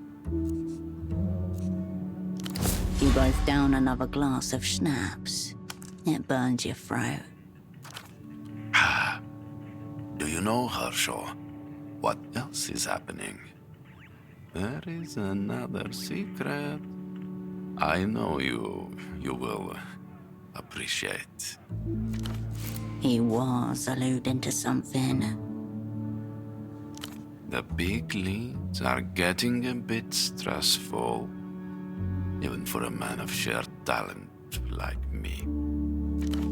You've had it easy, me being your lead, sheltering you from the pressure, just so you could perform. How does it feel to be so well supported? Don't tell anyone I told you this, Herschel. But there's this individual, they call him the Grand Lich. And well, he's coming here Tomorrow, in fact, to this war criminal shrine. Wow. And guess who's part of the counterintelligence security detail on this highly sensitive assignment, working under Mr. Tesoro. Oh dear. Herschel, I only found out just a bit ago. I guess my talents of a de facto lead have been noticed. Herschel, you try, but I cannot say. I am not like one of those leaky animals. He raises his glass to his mouth and drinks. Some of the schnapps runs over and drips on the table. Nervous? Me? Oh no, I am just very excited. This is big, right? The biggest. You probably do assignments like this all the time. I call it my big break. The biggest job of all time. He's scared shitless. Just some gossip. Friendly gossip between friends that go way, way back. Let's keep it between ourselves and have a drink to the biggest assignments, huh? One more drink and he won't make it. Herschel, to big assignments. You both down another glass of schnapps. You don't feel the burn anymore. That hit the spot well.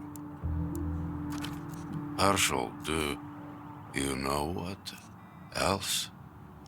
This is just like how I used to imagine we would do it. In the old days.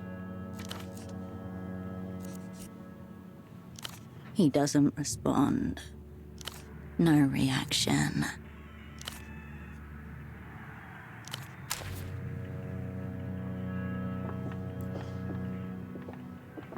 Hello again. What? Drink up. We close soon.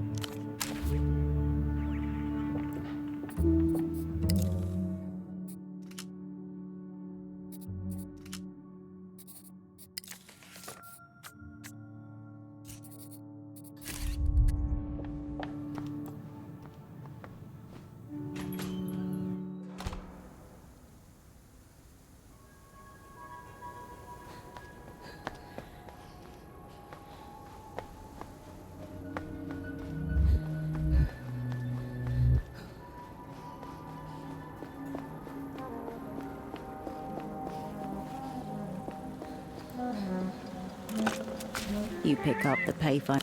My agent of fortune returns. Happy, Dante. You mean Tesoro Buendia, the head of the Weeping Eye? Oh, I do. A quaint opera tradition. The demonization makes us easier to kill. We do it too. Mostly with undesirable minorities. Naturally, given his position. He's from a hardline strain. Nearly all the security and military chieftains are. Cruel, intelligent, but also somehow unimaginative. He's addicted to cartomancy, I heard. A ludicrous habit for the head of our secret police, beholden to the turn of a card.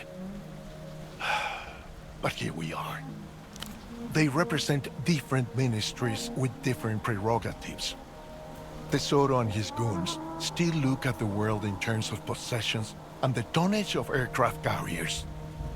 He's one of the most rabid proponents of Reunion. A cleavage you do well to remember. There may be something to exploit here. Facundo and the Ministry of Mass Culture, however, take a different view. Yes.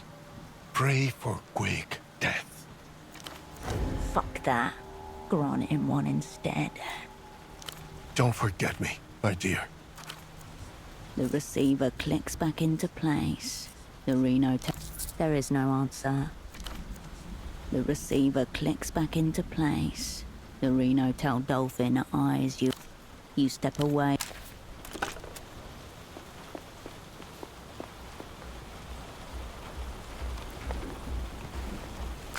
If you want anything, I'd buy it now. I'm going on a break soon. Under the thick hoodie, her eyes are fixed on a single point to the west.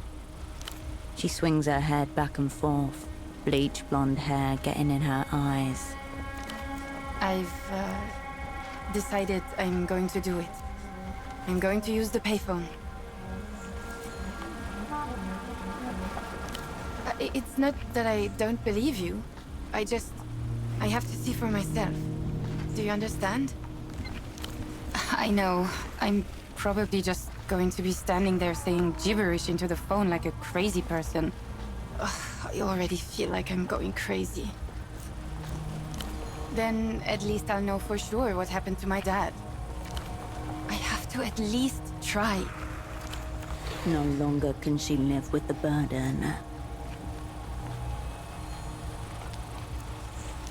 Her nervous giggle turns into a low whine. Anyway, anything you need before I step out? Or what takes your... you need... Thanks for stopping by. Wolf time. The children The vendor won't look at you. He needs time.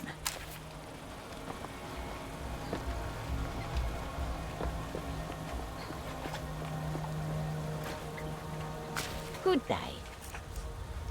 Good day to you.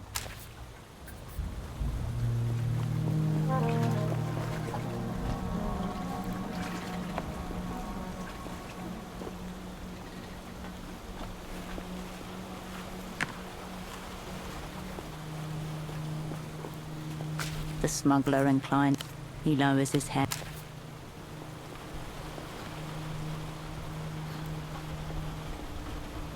The brightly colored refreshments seem even more vivid upon your return. The refreshment.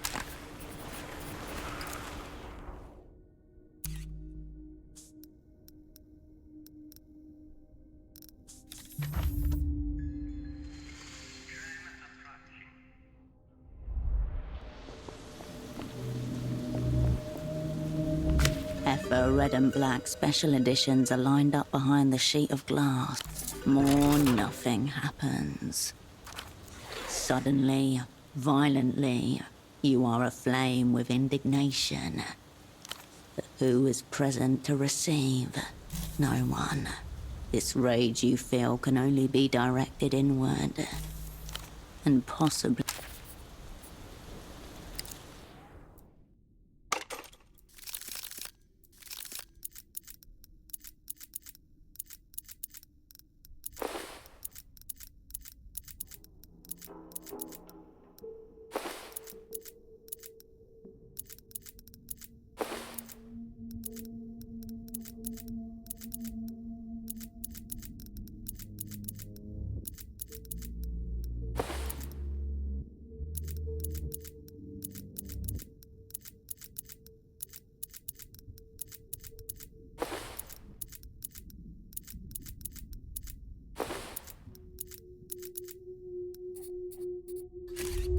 Effa red and black special editions are...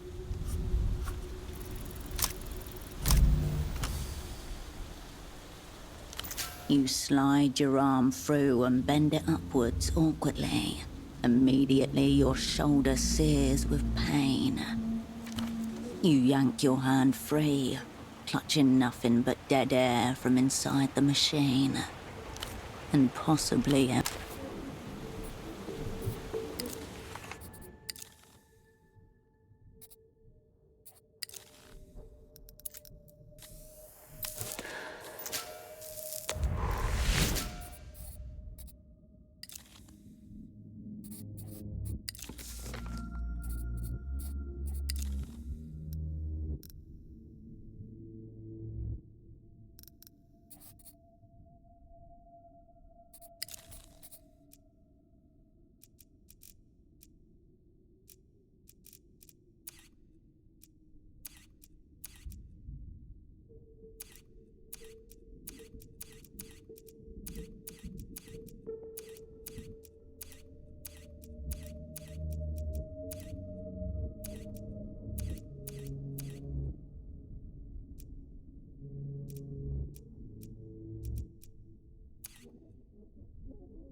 is yours, if you dare. The only thing stopping you is your ovine adherence to the rules. And if anyone tries to stop you, wang 'em.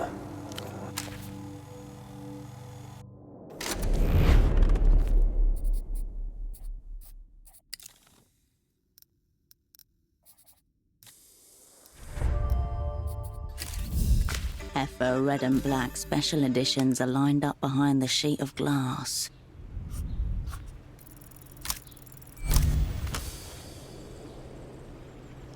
This time your arm slides gracefully through the dispenser tray and up into the machine. Your shoulder twinges, but the angle feels well judged. It's the past that owes you this. Either way, it will not always be so giving. Your fingers brush against the lowest rack of coffee. With a clench and a twist, you snake a can out through the flap to freedom. Marcia. He nods gruffly. Wish I could say the same. I never type. Until next time.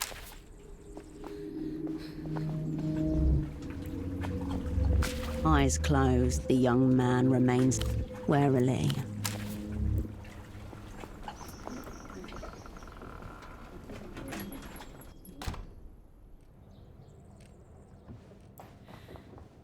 Hello.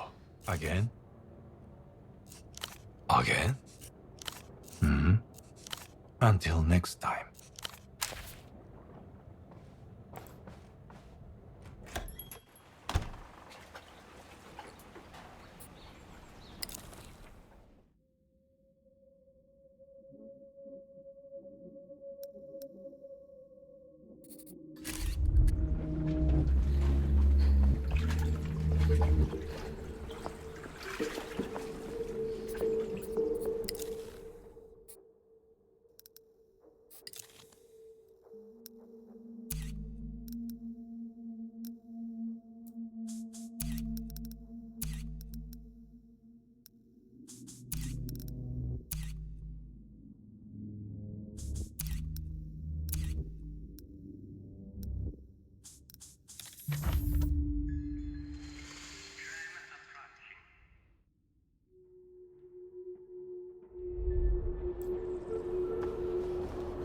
The machine is still soured by the smell of urine. Beverages glow on the inside.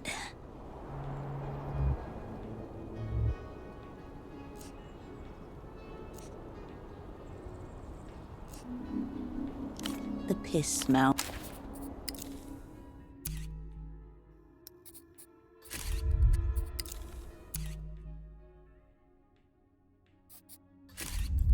The machine is still soured by the smell of urine. The packet makes a satisfying funk as it hits the well. The packet makes a the packet makes the packet makes the packet makes a the packet makes a the packet makes a satisfying. The piss smell well.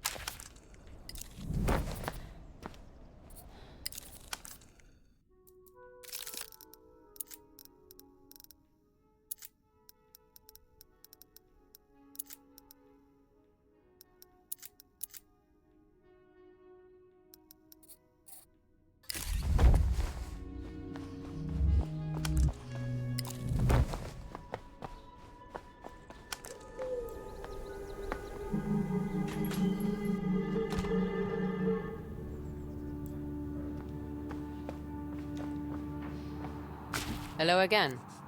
What will it be? Late start or an early one? Sure. Late start or an... Sure. Late start or... Sure. Drink up, quick.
be the shroud the city needs.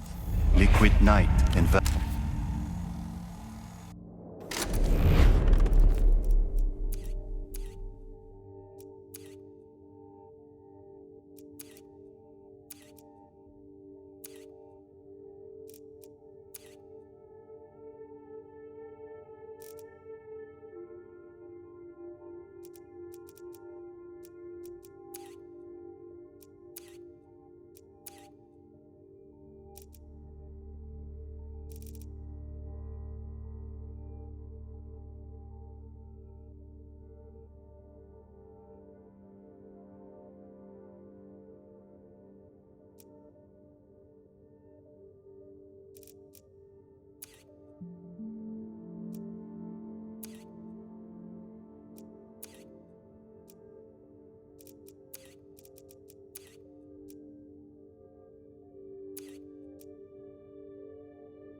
It's time to begin.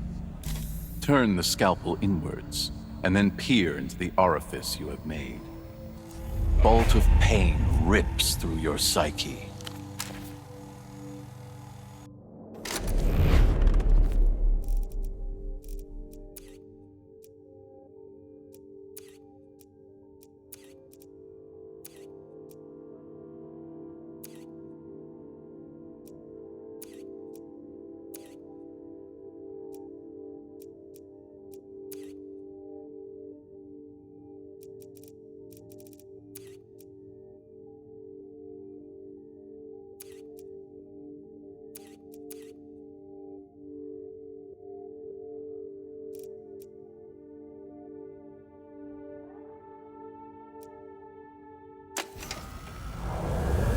That is platonic, Hirsch. Now you're talking.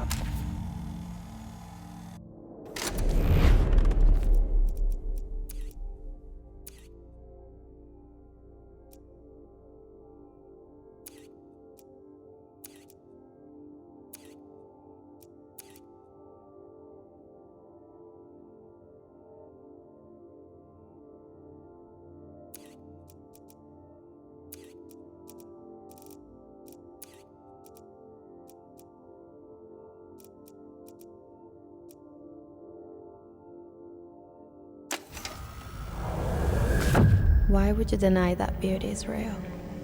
Why would you turn from the gentle sadness that is the passing of the world? Nothing changes but your life. If you can be moved, why not be?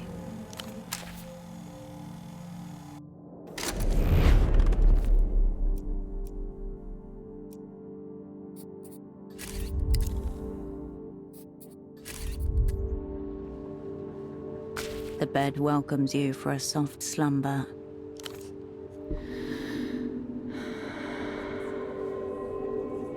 The stillness of the room quietens your mind as you settle down.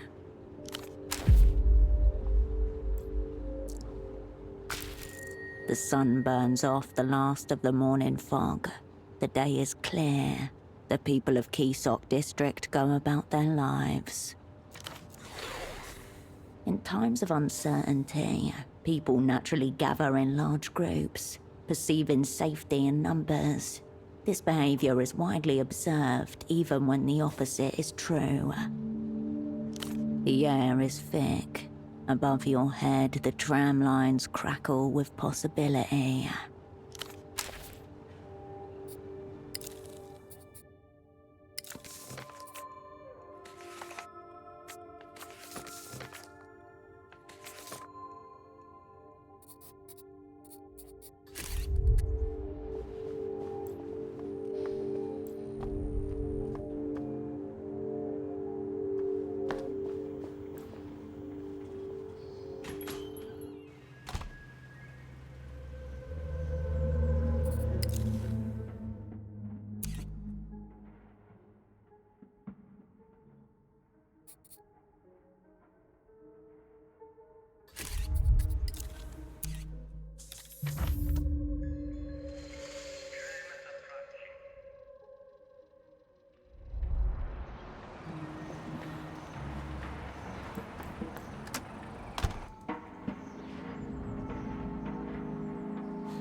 Sitting atop a pile of yellowing newspapers and dog-eared crossword magazines is a large plastic cup with a colourful wolf figure on the lid.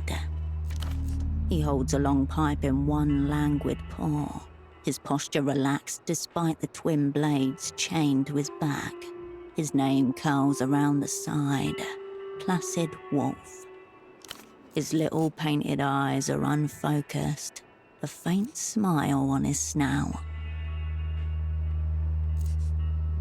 He's a modulating influence on the other wolves, and more importantly, he's a highly rare and collectible piece of merchandise.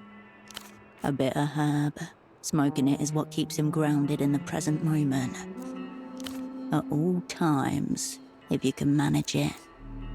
Placidity and happiness are sometimes confused for each other. This is a mistake. One day he will run out of bitter herb, then he shall remember his true name and be placid no more.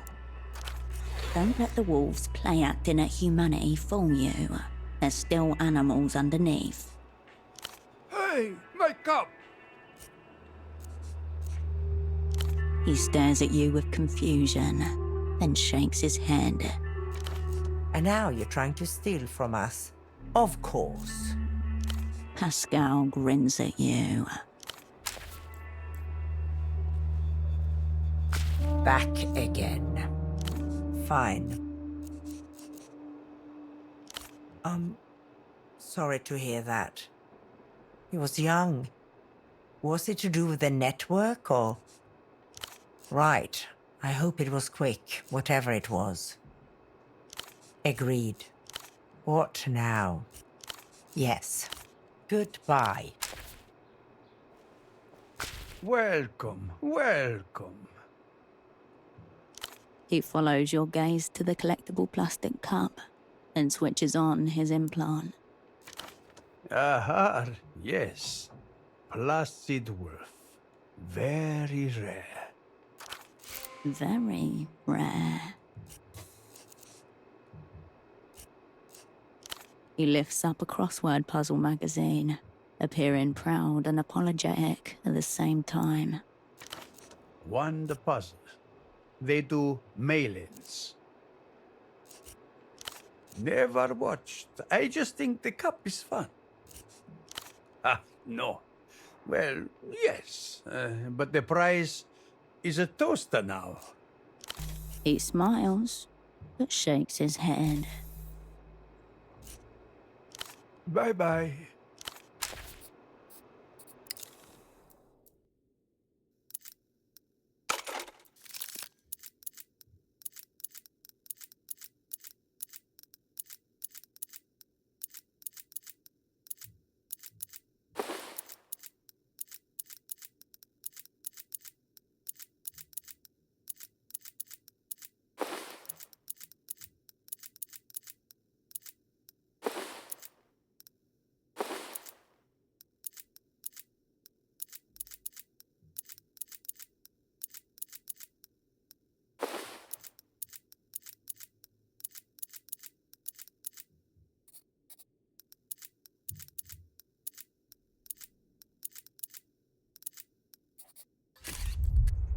Welcome, welcome.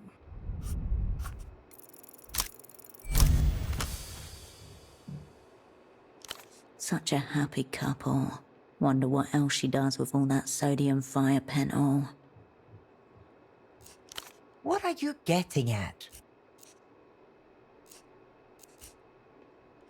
Is this the cup? For the cup? You can't be serious. I detest every moment in your company. She waves, then signs something to Pascal, who nods sadly. I told him you were going to borrow it. Damn it, Herschel. Bye-bye.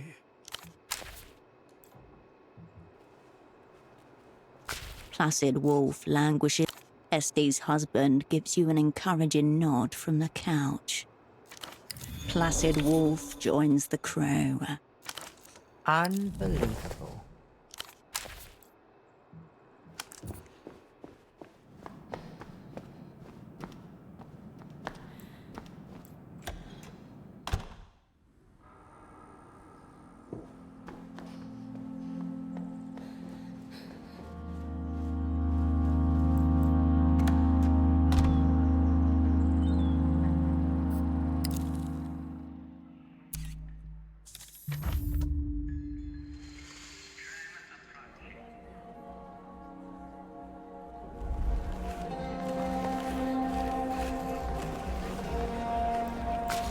I'll be off soon. Thanks for stopping. Wolf time. The girl nods. Look, they even gave him the mystical pipe. His weapon doesn't have a name because it's so mysterious. It's like a secret fork thing that shatters angels by making them vibrate until they die. He's secretly the angriest wolf. But he's got a big heart too, so he's okay. Alright. The children ignore.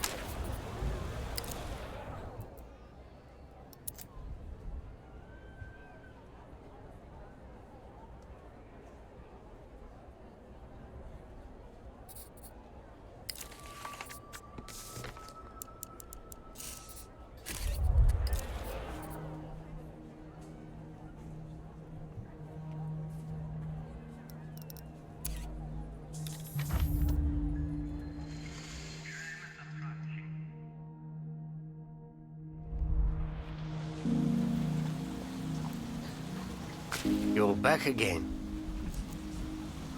The GM gives.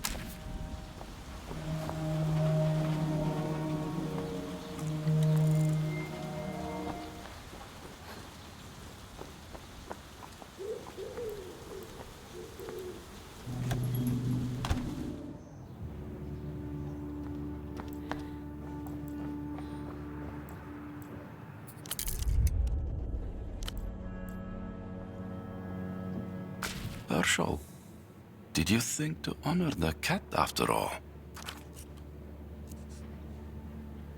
Fine. You're...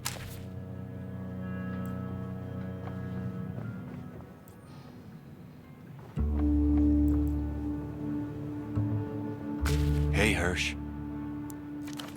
How's this life treating you?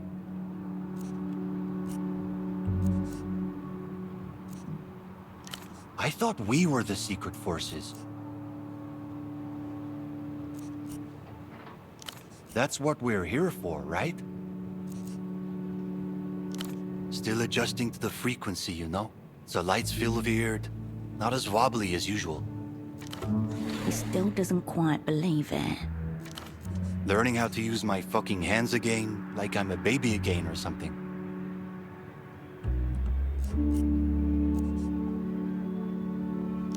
Yeah, your man is a talker.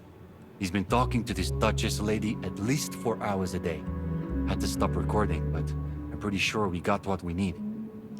Humiliation and degradation mostly. Which, you know, I can hang. But the thing is, fuck it. Hold on. Just listen. I want to sit at your feet, ma'am. I want to crawl across the carpet under the long table where all the draft agreements are spread out. I want to press my mouth against your ankle while... Are you wearing pantyhose? You've heard him talk. You know his arrogant, fast-talking manners. He's faking the stutter as part of the roleplay. Sheer nude. Without a back seam.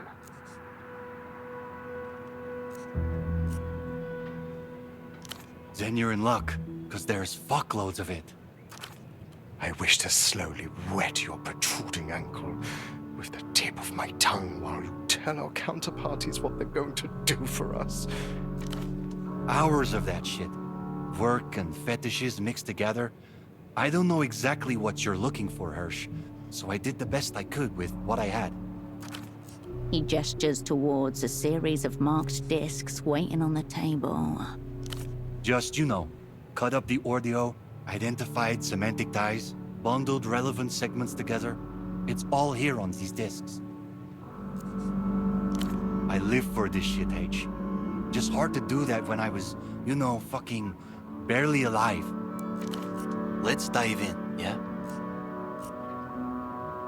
It's a good one. He reaches for the recording and sets it to play. Amid static, a warm voice surfaces.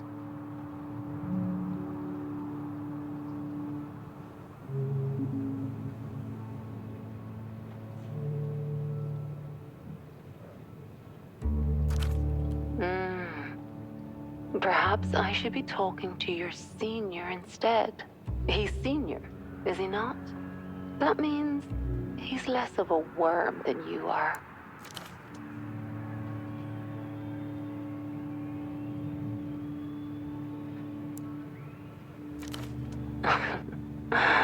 Are you hiding him from me?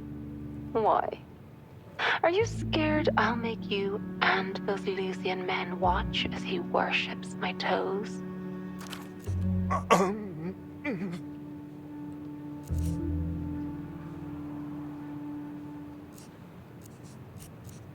Ramses can only shrug with the weight of having listened to this multiple times already. It's not just Metamoto. One of our counterparties seemed to have vanished as well. They snatched one of the Lusians. Who's taking them? Where are they going? Is it because they're underperforming? Oh, Frederick, you don't really think we'd make people disappear over a poor performance review? But if you did, would you disappear? Me? Like I say, it's in there somewhere, but you have to sift through a lot of sad sex stuff. You can't get off without thinking about work. You know, I shouldn't be doing this without a solid psychic shield. A light flicks, and a pungent, familiar smell wafts around you. Ramses inhales deep, then offers you the joint. All right, what next? Strap in. Do you want to fuck the little foreign songbird? Pathetic. She could have any man she wants. What would she want with a worm like you? I don't care about missing some pop star. All these cheery little songs and coordinated dance routines. Despicable. Seething, truly disgusting.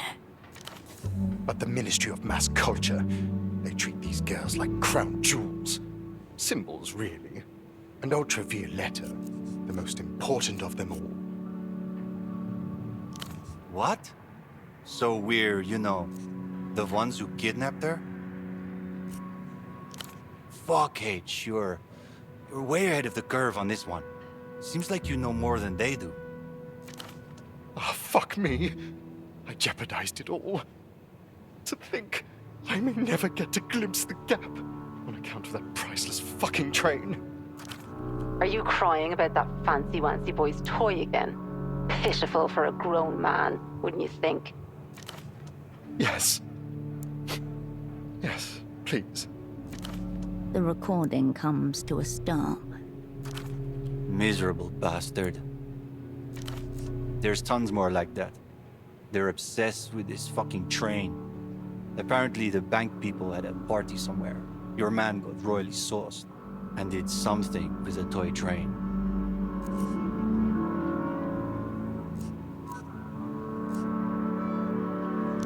Anything with these fucking people in a room together is despicable, H. Any idea where this party was held? Seems like it's probably the same place they're having the talks. Reno. You know he's the one who... Motherfucker's got his fingers in everything. Let's keep going. As you prepare to get back into it, you notice the name on one of the marked discs, one you didn't see before. It reads, Enter Speak. Ramses inserts the disc. A voice creeps into the surrounding ether. Import restrictions, personal sanctions, even the blocking antennae. We're prepared to lift them all. And then Lelouch will flood the developed world with all that futuristic techno stuff. Sounds very, very naughty, Frederick. It's a massive historical grade risk, borderline illegal under international law, but the Lusians are prepared to make major concessions as well. It's all one big tangled fucking ball. What sort of concessions, you little worm? Like the kind you make for me? I can't say. I can't. It's this awful gap. The portal from which the Minister of Mass Culture will emerge. What's he doing in there? And in the meantime, I have to carry all this pressure around inside me. No release. Except you, of course. Well, fuck, H. Maybe we should have wiretapped you instead. When I close my eyes, I just see the gap yawning before me. I wonder, is this what Metamoto saw as well? Tariff schedules, transit corridors, frequency band allotments. It's here, on paper, sealed and signed. But no. And these poor fuckers. A wet, retching sound fills the line. A glass is knocked over, followed by more retching. Gather yourself, worm. It's all just numbers, isn't it? Yeah, just numbers. Good night, ma'am. These fucking people. Your man's arrival. Seems tensions were brewing. I bank left and come round to survey the damage, flying low so I can see. And there you are. Chest pinned under a concrete pillar. Head and legs sticking out. Skirt and underwear burnt to melted plastic strings.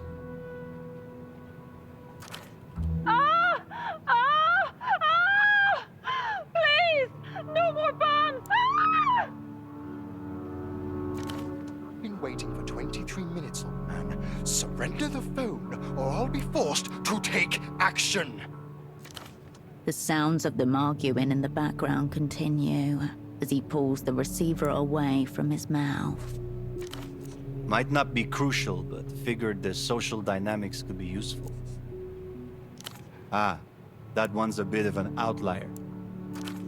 See, our guy rang up the miracle line at some ungodly hour in total shambles. Weird bit is, for most of it, he didn't speak a word of Mercian. You've heard Emter's got their own little secret dialect, right? Don't know if it's exactly code, but yeah, pretentious garbage. I don't know what our man's saying, but before hanging up, he flips back to Mercian. A possible rendezvous. Actionable intelligence. Maybe. It's a lot of ifs, but that's my guess. Strap in. Hello? Are you there? I've been meaning to ask you something, ma'am. Forgive my impropriety, but Pluto care ledges mine cast onto Luminon threshold. Then you grant us a souffle partaged. Alcove sipped fine sits nigh threshold. If such environ suit. A poorly conceived, underbaked hodgepodge of old and modern developed world languages, mostly from Mercia and Ildasurs. That is Emter Khan, no question.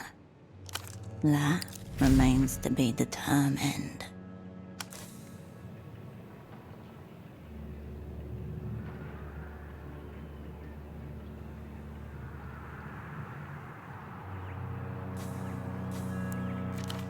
As Plaza the scared swells, and bleed songs thicken, anon I may mark upon our shadows. Maybe tomorrow night? Hello? Fuck's sake. What am I doing? You really made a mess of me! Stupid cunt! The receiver is slammed repeatedly until the disc slows down to a stop. Now that part I get. The rest, not so much. You? The negotiator said he had a request and suggested tomorrow night.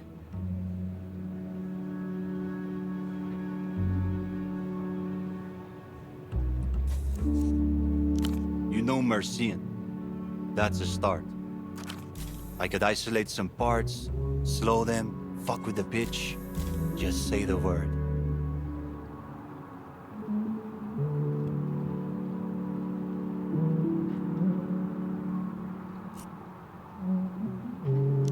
All right, just say the word. Don't be a stranger.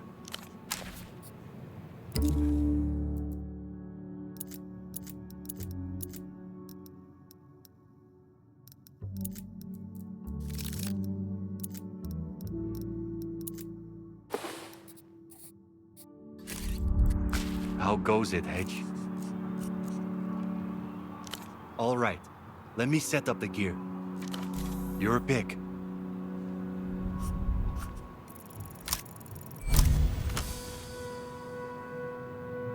You close your eyes and hover in the spaces between syntaxes where intents and symbols stir. Meaning phrase before re-threading itself into patterns. He gets the disc spinning as your mind prepares to lock in. Pluto care ledger's mind cast onto Luminon threshold. Words drift into polysemous configurations. Ledgers are documents and dossiers and reports. A luminant threshold is a glowing door, and a bright passage and...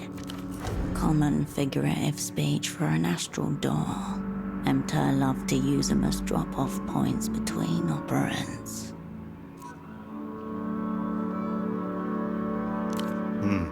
Okay. Alcove sit finds its nigh threshold. If such environment suit. Sip fine. Action, description. Within it is another word. An umbrella term for which they would both fit. As Plaza the Scared swells, and bleed songs thicken, anon Oi may mark upon our shadows. A bar where they'll go unnoticed among the plaza's evening crowd. Meaning settles into place. Fuck yeah. Insane. I knew you had it. I'm impressed. And where is this astral door exactly? I haven't been there in years, but there's a cocktail place there. Small, fancy. We've listened to everything now, and it feels like we've got what we needed. We done here? So what's the plan? Alone? I see. Then let me ask one thing before you head out. Attend to this mess, but when the time comes, tell me what this is all about. Tribal and Sony shit. Read about it in a magazine years ago, and been fascinated ever since.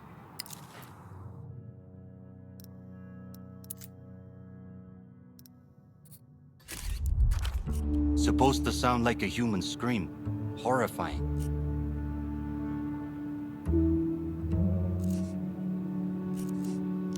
Reverse engineer assumes I have one. This is all I had to go off. A faded magazine cut out from a general interest digest from years ago. It shows a heavily feathered tribesman cradling a stubby flu, with the front end fashioned in the shape of a human skull. You know the kind. Vaguely colonial, full of misinformation and the promise of erotic adventures with cannibals in far-off jungles. It talks a big game about how the whistle was used to paralyze the enemy before an ambush and how it would strike fear into the glands of their enemies. But very little about the acoustics, you know?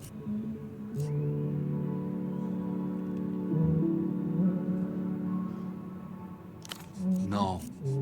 Fear is in the glands, H. Well, the pitch depends on the tube diameter, you know? So, you could probably make a really little one that sounds like a child.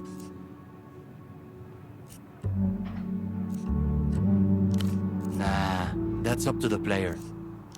Cavities in the shape of our fucking mouth and throat apparatus. Adding the leather strip as a vocal cord surrogate really helped. Just need to figure out how to tune leather.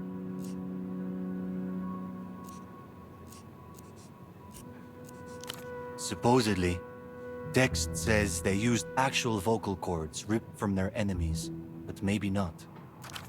Whatever they used, clay does not sound like that by itself.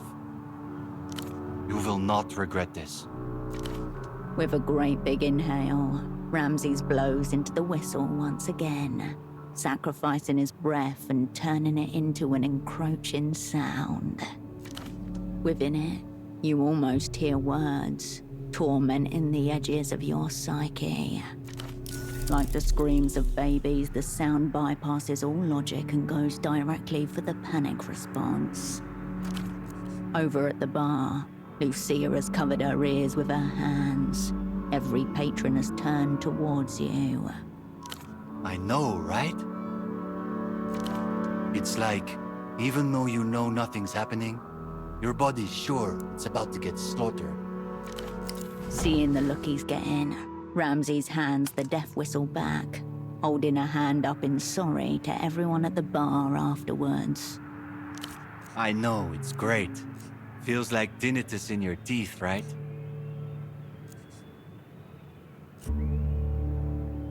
Happy to play it again for you.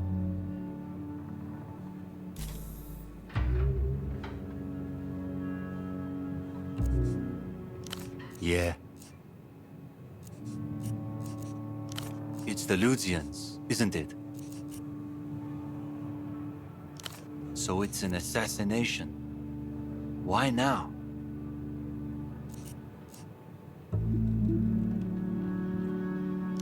He keeps tugging at his beard, engrossed in his thoughts, before suddenly shrugging. Still, it might just work, you know? To be clear, we're definitely not making it out alive. But that doesn't mean it won't work, you know? On a grand scale and all. He gives a kind of shrug in which a slow nod is hidden. The Luzians love to wage war without waging it.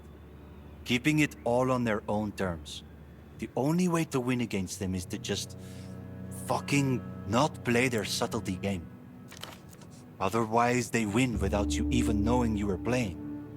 That's how the dream fell, after all. I assume you know the broad strokes. The dream was a beautiful clusterfuck. Guilds, federations, communes, all working together. Been that way since the 2200s, going by the old calendar. Since the death of Sultan Murad IV, the last of his kind, inshallah.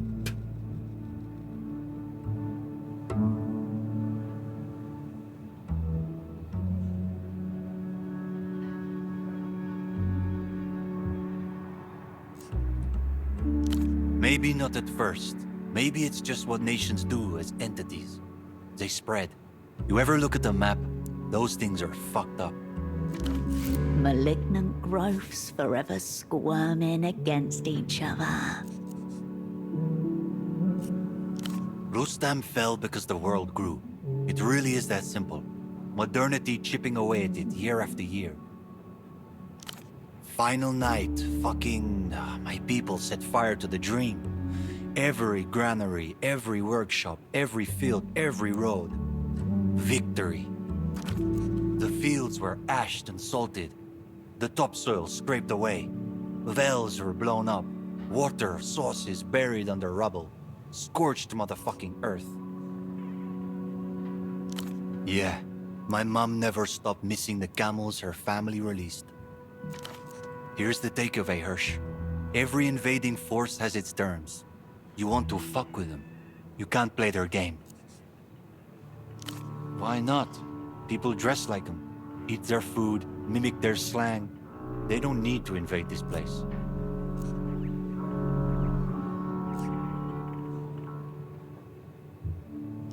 And whatever resistance they meet will be dwarfed by the number of open arms.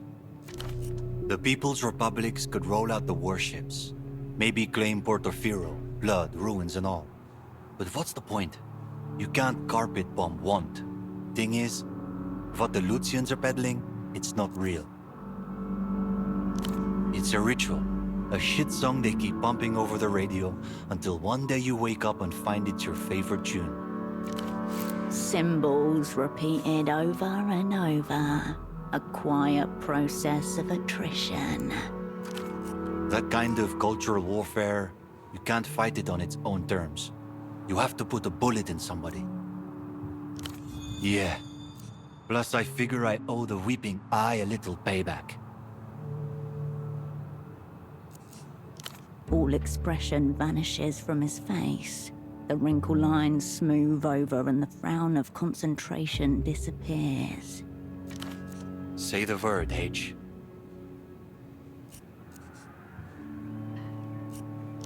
I think you know the answer to that question, Hirsch. I'm not working with that guy.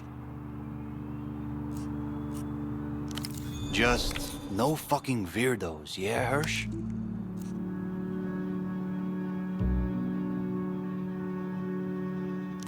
Yeah, that's exactly what I mean, H. Keep him the fuck away from me. He nods. Don't be a stranger.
How goes it, H?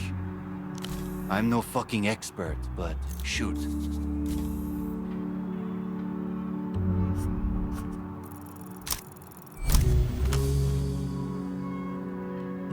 You turn within, dive into the bloodstream and entreat your glands to secrete the milk of fear. He understands instantly, takes a deep breath and raises it to his lips. Centuries of fear conditioning embedded deep in your genus reacts, all at once. A caustic cluster bomb from within. Nothing can stop it. A chemical panic holds your entire body hostage. After the scream, silence extends like a shadow over the Paleolithic valleys. You stand at the cave mouth, rooted in place, paralyzed by fear. Inside the cave, you see the black glinting of your enemy's eyes, hear their ragged breathing, the hideous scream still ringing in your ears. You are both. You blew the death whistle with your Paleolithic throat to strike fear into the cave dwellers, but instead you have struck it into yourself. The huntress must know fear. She must love fear. Be fear. Suddenly, one of the things in the cave moves. It all happens too fast. The white cave ape's mouth rips open as it leaps towards you.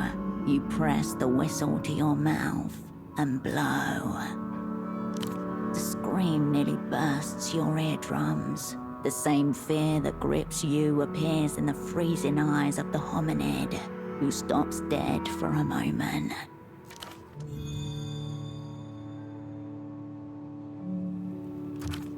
You were screaming pretty loud, Hirsch. Yeah, everyone was getting kind of scared.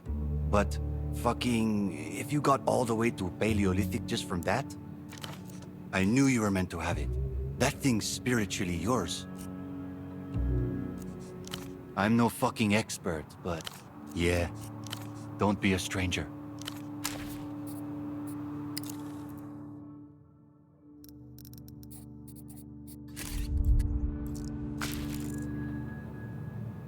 The The sun begins its slow retreat behind the western housing complexes.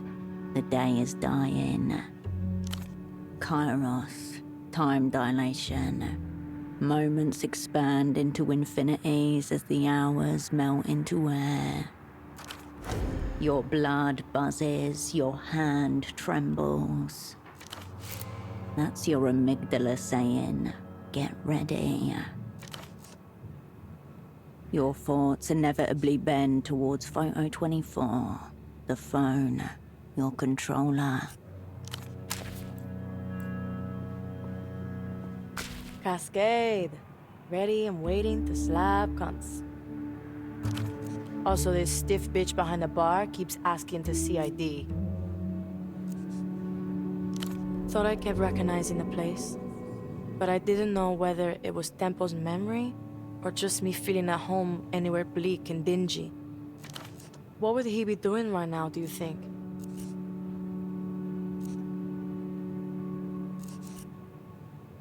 Sounds alright by me.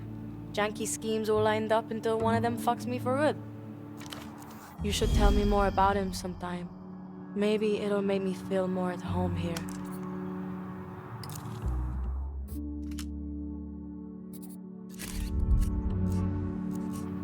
Not right now.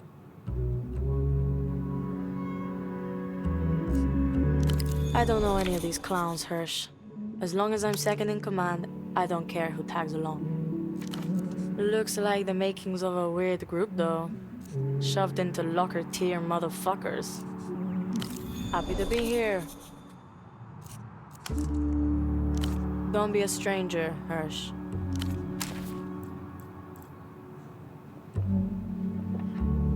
Hirsch. No. I trust you. No star shaman last night. I had a good dream. Or it would have been good. I don't know. It was about Septimus. We were in our bed up in the old projection room.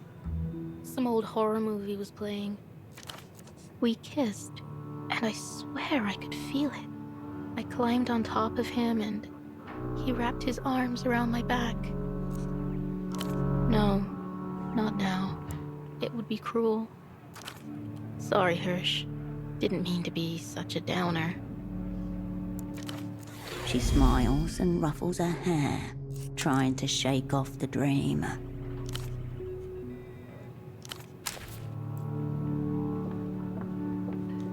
Hello again. See you.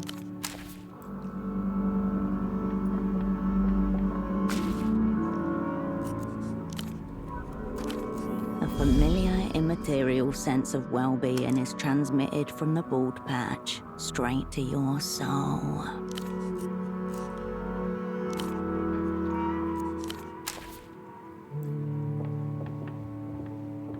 Cascade, I've been playing I Spy relentlessly with myself to pass the time. Pretty even as things stand, but I'm certain. If this is how you'd like to spend your director's stand-up, Cascade, I'm happy to oblige. Sing to me a scenario.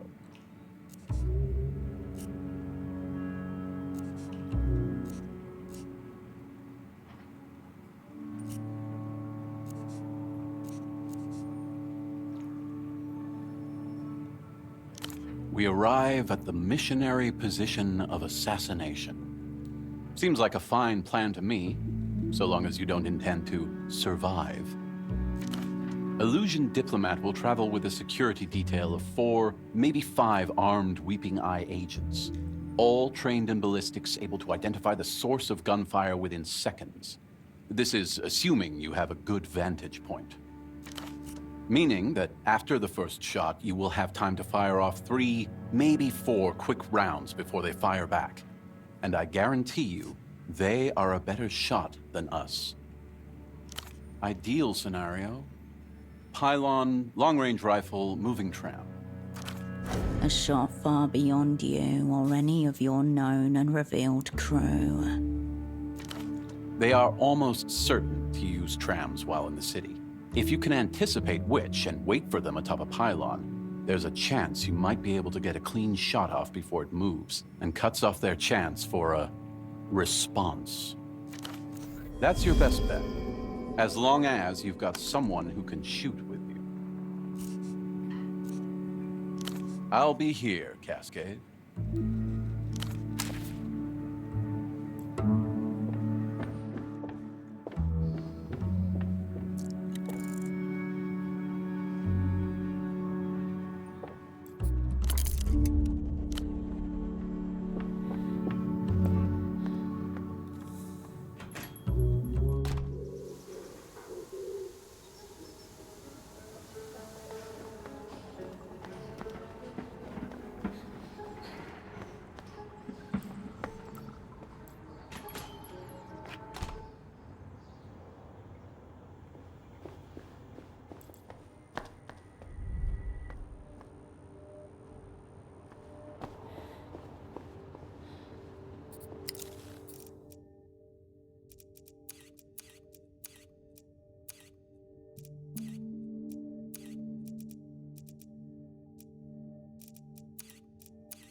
Raw information atomizes itself.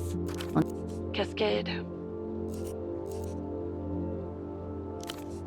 Tomorrow. So that means you got everything in order. Plot, tools, squad. We need to go through it, for the records. For your pomegranate red folder, she means. Material for future reviews, case studies, and post-mortems. Ready when you are. To your chosen four then. 4 hearts, 4 points of light, waiting for you to draw the constellation between them. Let's start with the easy one. You, Cascade. You will be knight errant. To assemble and guide the rest. A tensing deep in your gut as your name is committed.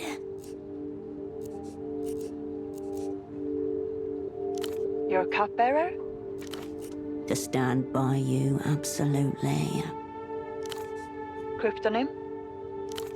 Very good. Your astronomist? To reflect things in a different light.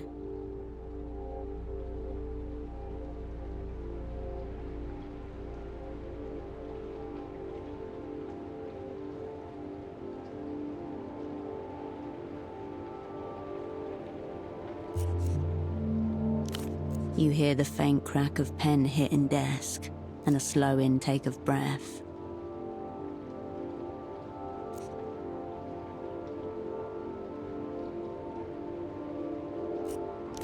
I won't be writing that down. And I'm not even going to ask what a miho is.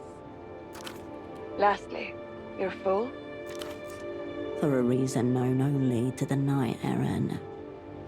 You're zeroed out double. You're serious. Not quite how I imagined you'd run your squad, but somehow this is what the opera intended. A pleasing symmetry. She likes that very much.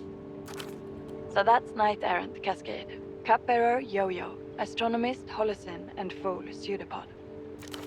The names feel heavy, irreversible, marked in blood for offering.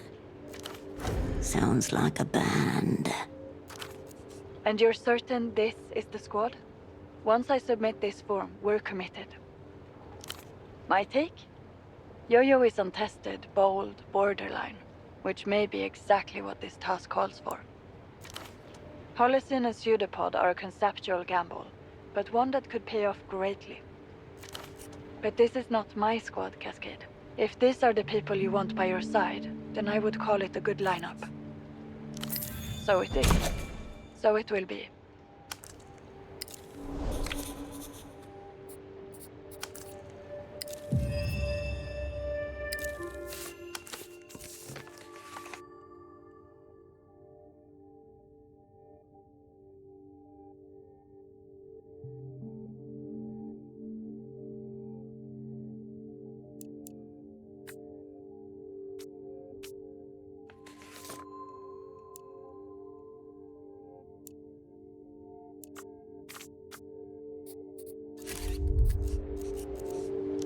Yes. What have you found out?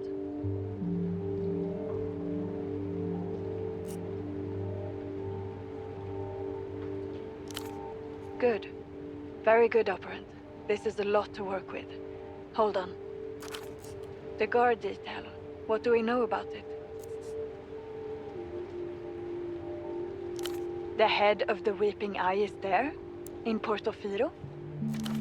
Stopped in her tracks. Yes. That matches our own analysis. I wonder...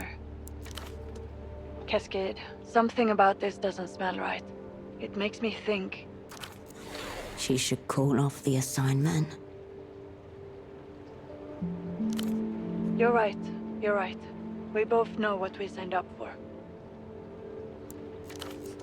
Here's my recommendation. Tomorrow morning, you, Pseudopod, and Holocene will travel to the War Criminal's Shrine by aerotram, as early as you can manage. Yo-Yo will follow later, on the same tram as the Lich and his entourage. Stuck in a metal box moving at 55 kilometers per hour in close proximity to the enemy. No way to call him back up. No way to jump out. You only know it's gone wrong when a body shows up on the other side, punctured and bloody. Fortunately, there's only one aerotram that goes to the Shrine to Deathless Heroes. It shouldn't be too hard to keep an eye out for the Lich's party. Once the Lich's aerotram has arrived, rendezvous with your two and plan your next moves. We're going to need a lot of imagination to pull this off. If this is a ritual, there must surely be rites to perform. With luck, you may even catch the Lich unattended, though I wouldn't count on it. Right. You managed to procure a gun at least.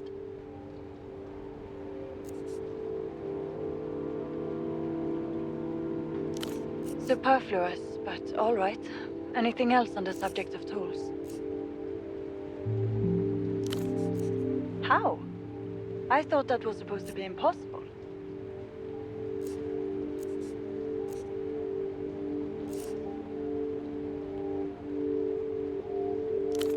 If I recall, the aerotrams there have jukeboxes in them. I suppose you could rig one of them to play it, but... I don't know, Cascade. Hesitation in her voice.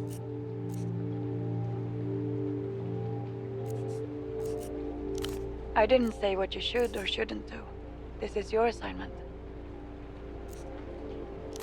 You mean the 30-year-old opera bomb that's set to detonate to a novelty rock song? That bomb? For a while it played at the dance clubs when it was time to leave. I remember it came on once when I was making out with this girl from Lavendi. Anyway. I believe the aerotrams in Portofino have jukeboxes in them. If you were insane, I suppose you could rig one of them to play the disc. There is something classic about the gun and the bomb. In the old days, operants used to call it the sword and spellbook. And? What's that got to do with anything? I'm happy for you, operant. Very good. A heavy silence falls over the line. There'll be no getting out of Portofino by plane. The phones won't be safe any longer either. I can get you a boat. It's a signals vessel, part of the network that makes your magic box work. It's small. There'll be just enough space for you on board. Getting everyone out at once is out of the question, I'm sorry. Your squad mates will have to fend for themselves until we can arrange for their extraction. There will be no extraction. Just a box of tools discarded at the work site.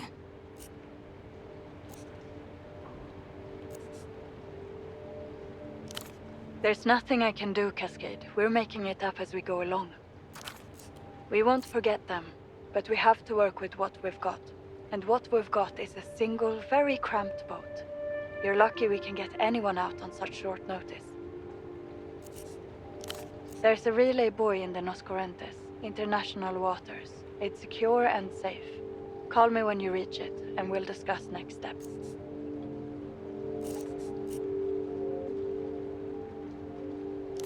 A highly original thesis, also completely irrelevant now. Luck and skill, operant.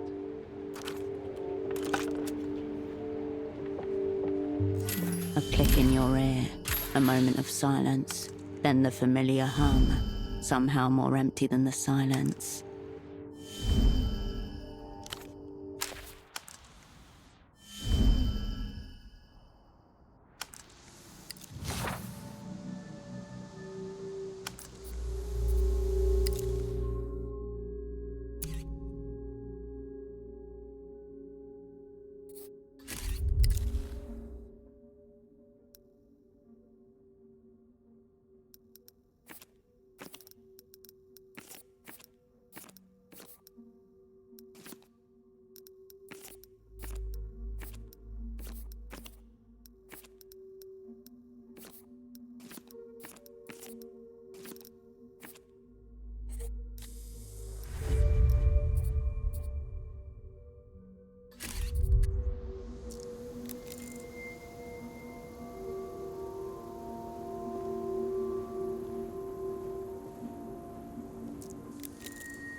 His legs gleam in the sunlight, so frighteningly pale that the glare hurts your eyes.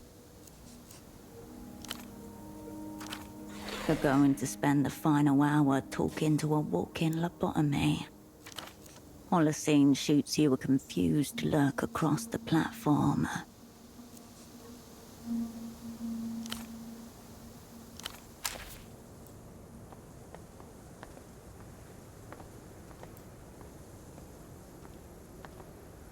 Cascade, we shouldn't really be talking mid-assessment, but given our personal history, I'll allow it this once.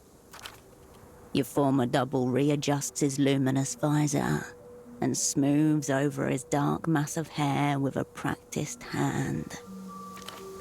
To no avail. Together in theatre again, the sweet slosh of nostalgia in the flooded basement of your brain. Your Miho assessment, of course. For this assignment, you're a special asset, liminal class, professional future on the line.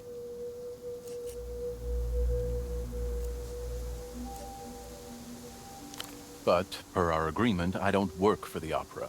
You do work for Miho. Attempting to renegotiate terms mid-assignment.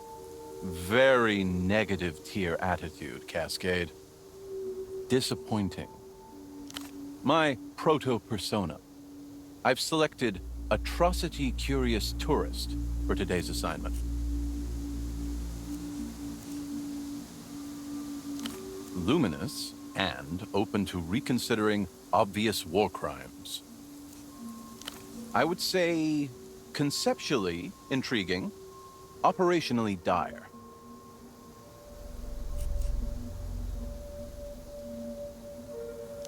The existential threat has yet to speak a single word. I think you broke it. Troubling.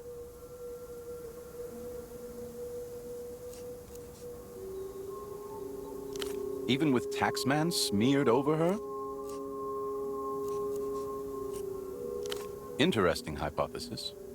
Let's see if the assignment proves it out. I'm being shockingly lenient, considering you managed to bring along half of Taxman's brain inside the body of a young girl.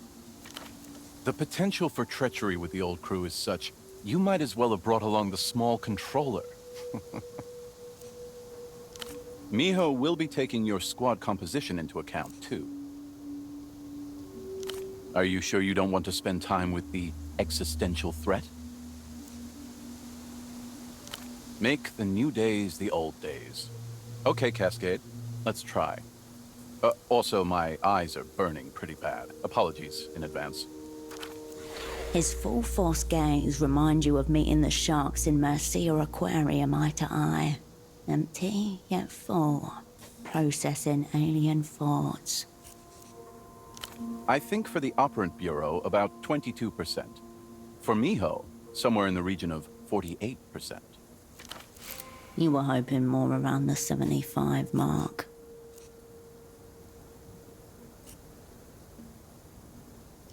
I'm adjusting them in real time. If they hit sub-zero, I'll let you know. I think this setting was well chosen, by the way. Counterintelligence and religion aren't far removed from each other. Both demand their acts of faith. Your former double gazes around the shrine. The light wind seems to circle it, not move through it. Does all this feel nostalgic to you, Cascade? That's just your sentimental fallacy talking. Censor it, if you can. I'm impervious to nostalgia. My memories lack the requisite distance. Nothing can be missed if nothing is lost. But it does feel like I've been here already. Like we've had this conversation before. I have a lot of issues with déjà vu. It's likely that. All my memories are too on the surface, too present. Ice sheets of the mind. A lot of my life feels already lived in. I don't, mostly. My perma déjà vu comes from my brain obsessively checking reality against itself. An auto-defense against backwards sentimentality. Other people don't have those fortifications, leaving them wide open to nostalgia. The meaning they subconsciously, retroactively, psychedelically impose upon the world.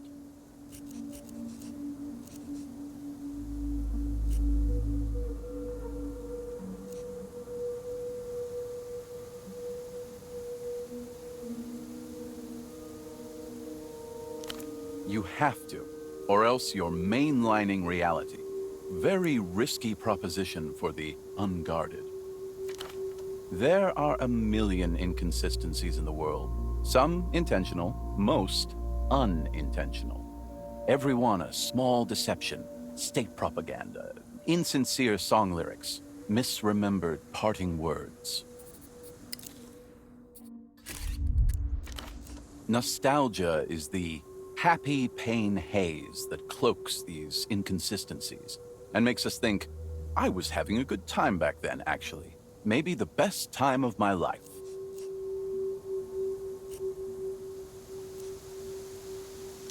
I hold on to every one. My life is a collection of little inconsistencies I gather and arrange on a shelf. Cascade, let me ask you something. How have you survived these last 5 years? Eye to eye with the world.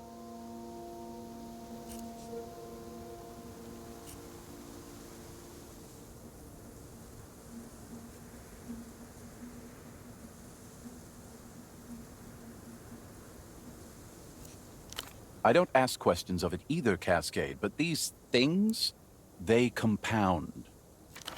I know the world as it always was, even though sometimes I would like the knowing gone.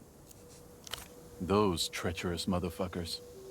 By the way, how many of these so-called good old days do you suppose a typical life comprises? Wrong, Cascade.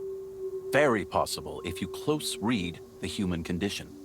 Using advanced pattern recognition and meta-emotional mapping, I drew up some calculations. The average person is allotted 1,716 good old days in their lifetime. Depending on how susceptible you are to nostalgia, you can distort this number almost indefinitely. Absolute guff.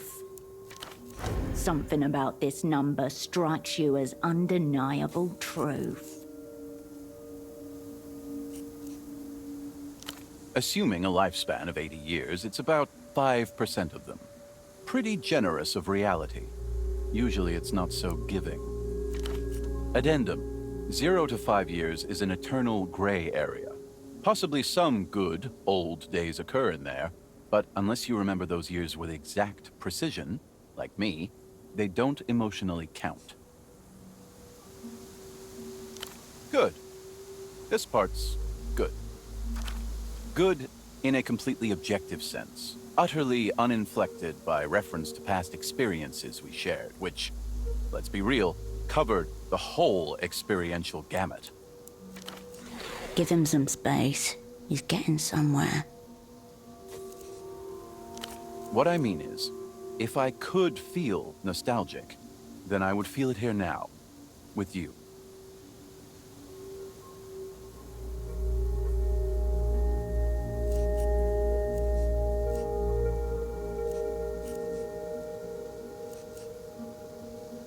I appreciate you saying that. A small bird flutters onto his mind's shoulder, catching him completely by surprise. I didn't... That is, maybe... Cascade. Maybe I missed this.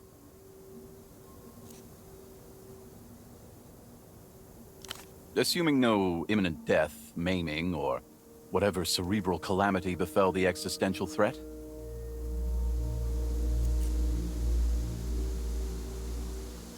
I believe my upcoming movements have been sufficiently foreshadowed.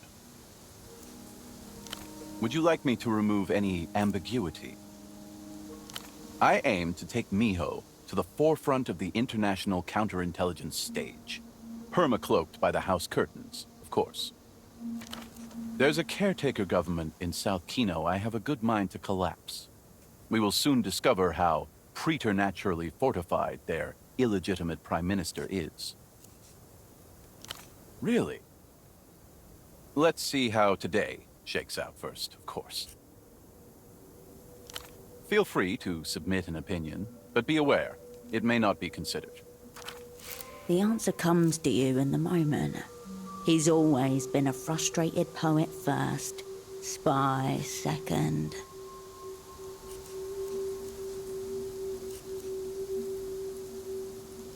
Interesting. I'll confess, I've had ideas. A trilogy's worth of ideas, in fact.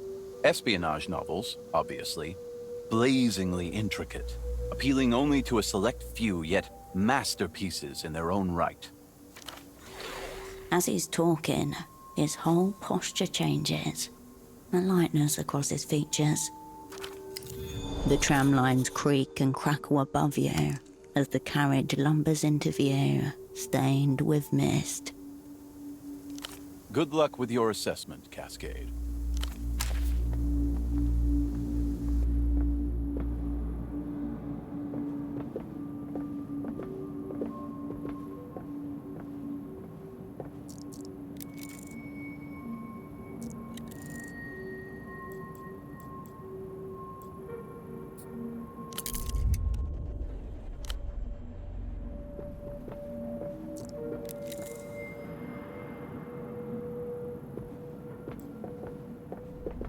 Embedded in the tram's back wall, a cracked plastic dome encases a single disc, surrounded by empty slots.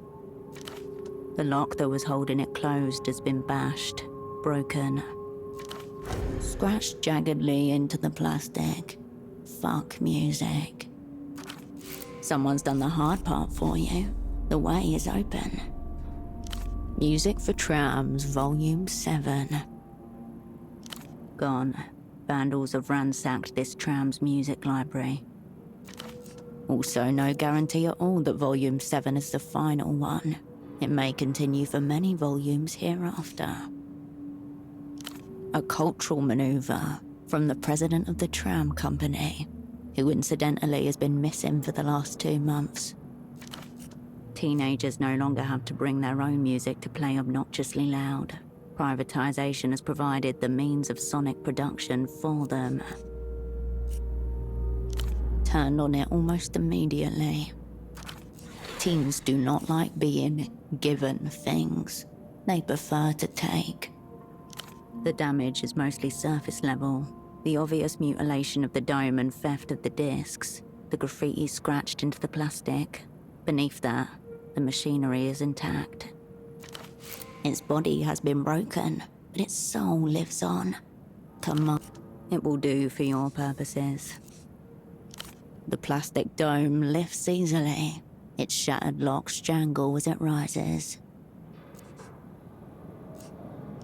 Time to select the Song of Death, or the many songs of death. You can always decide on the most fitting one when the time comes. If it comes.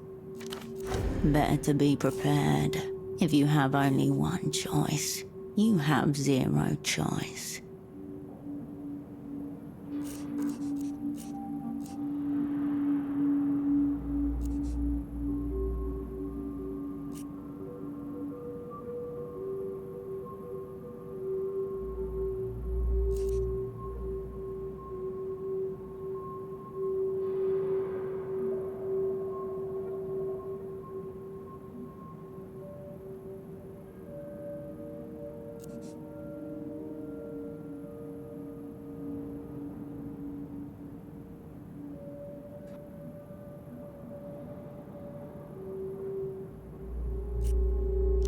You slide the cartridge into the first slot and shiver as you hear the click of the machinery snapping into place.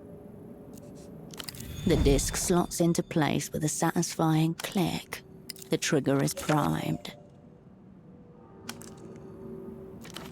This is a very good plan, Operant. Very well thought out. There is only one minor concern.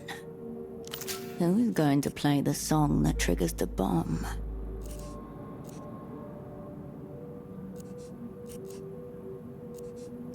So this has become a suicide assignment then.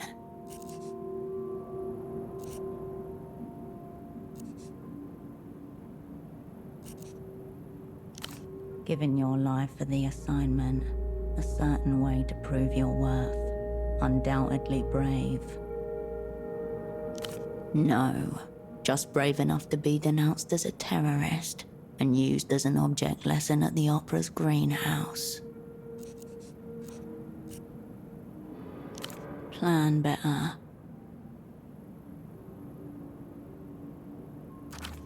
Best of luck with the bomb situation. The local scene's last gasp is more of a scream. Hardcore. There are worse things to go out to. They are few, but they exist. The orchestra is cued and ready. Beyond the auditorium doors, you hear whispers from the waiting crowd.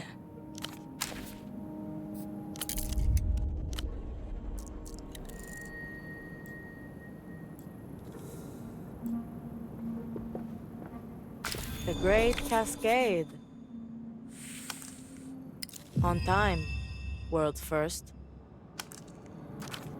She's dressed in a vague impression of the school uniform, customized to within an inch of its purpose. Worst one yet. Looks like I'm the only cunt who showed up. Whatever. School can get fucked. Saw a decrepit dope and some barely sentient goons get on a central. They sat over there at the table thing. Yeah, him. Our prime target. She was about to say something else. Something she thinks might be important. 4, including boss cunt Leech. Or maybe 5. Couldn't see shit down here, so I went up and asked one of them for a light. Pro move. Not pro. Deeply amateur. Could have been 6. How the fuck was I supposed to count? They were all like undercover. That's why I asked for the light. I like to look the enemy in the eye. And I did. The old guy reached over with a lighter. Said he liked my badge. Ultravioletta. Who else? Yeah, there was actually her. I mean, Cascade. That old leech guy looks exactly like that old Dante guy Tempo was dealing with.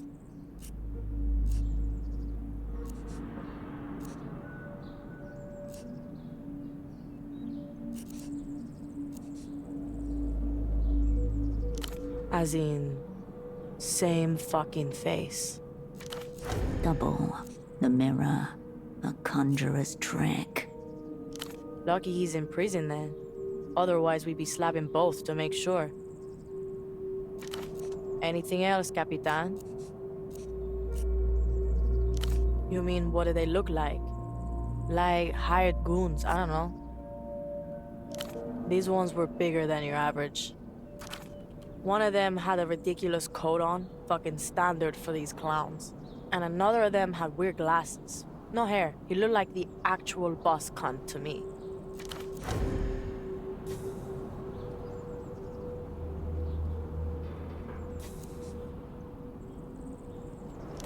Your cupbearer gives you a look that can only be described as terminally unimpressed.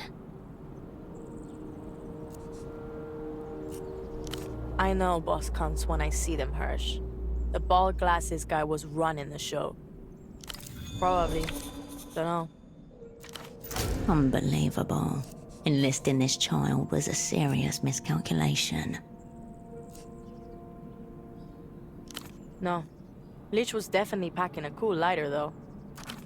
I'd say I felt some guns, if that's any use. Saw them feelingly. Yeah, all around one table. Litchi by the window. They should have been spread out to cover off potential threats. I don't know, I wasn't watching them the whole time. That would be pretty fucking obvious. Could go either way. But if things go totally fuckward, we'll get our last licks in. Let's say that. They'll know what they killed.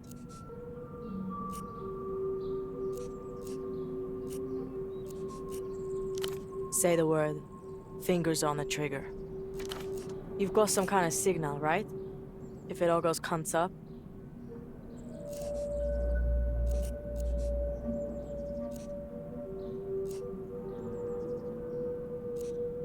What if we're split up?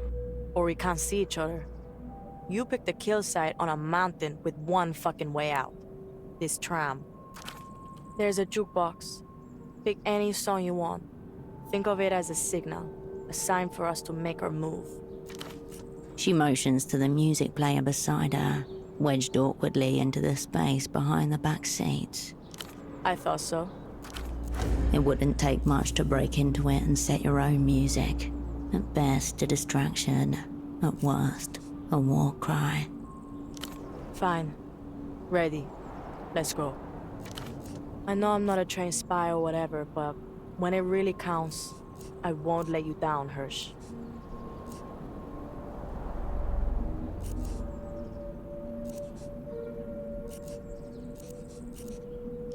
Yeah, good. Just wanted to, make sure you know that. You think we'll be alright though, yeah? If you all make it out of this, it will be a miracle.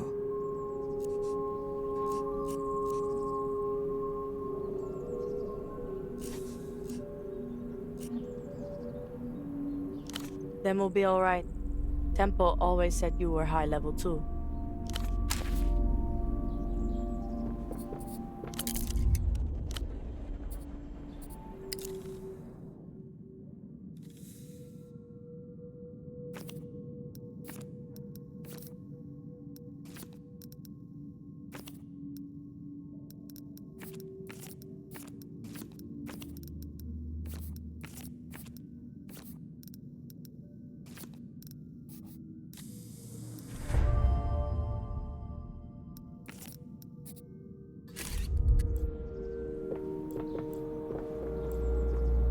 The vandalized jukebox is where you left it.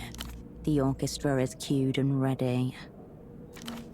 Beyond the auditorium doors, you...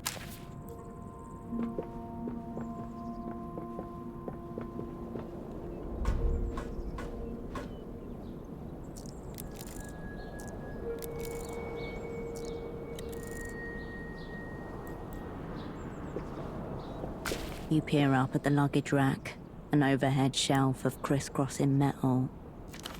Suddenly, the 4 kilograms of P4 in the pelota bag become a leaden 1,000.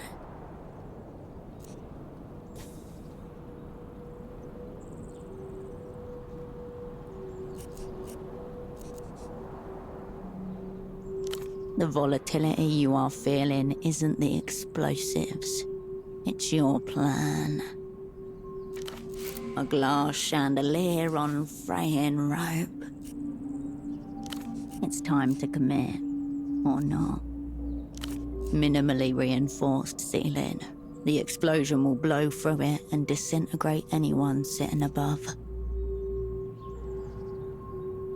Mostly. You don't, really. Your plan is based on a series of educated guesses and crossed fingers. The random variables in this situation have proliferated to the point where you can't even attempt to count them. That's the spirit operant. You lift the bag with both hands and wedge it into the luggage rack. The explosive device is completely silent. For all anyone can tell, it's a regular pelota bag, a muddied kit rammed inside, waiting to be thrown in the corner of a non-existent bedroom. A sleeping thing, indifferently dreaming, sensitive only to the music to which it will violently awaken.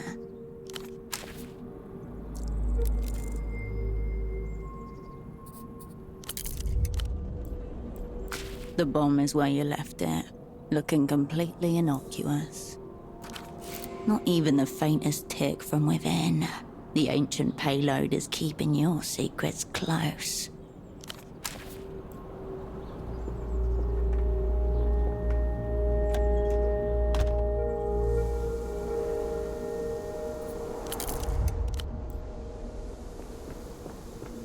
Not gonna be leaving for a while. Sorry. Special schedule today. She takes short puffs on her pipe, like she's trying to make it last. Behind her mirrored sunglasses, she's around your age. Is she in on this? Paid off, threatened, fanatical?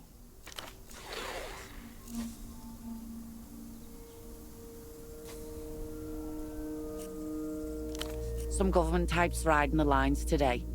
I don't really keep up. I just know we don't leave until someone important looking tells me to. Then you got a long and dangerous walk ahead of you. Sure. You smoke in companionable silence. The blue smoke from her pipe and your cigarette mingle. What is the plan here, operant? Make it brief then. Your quarry's already on the move.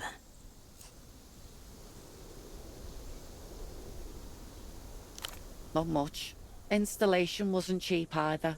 It was a cool idea. Of course, most of them had the shit kicked out of them within a month. The only reason the one on this tram is still functional is because it's the quietest route on the line. Did you have something you wanted to hear?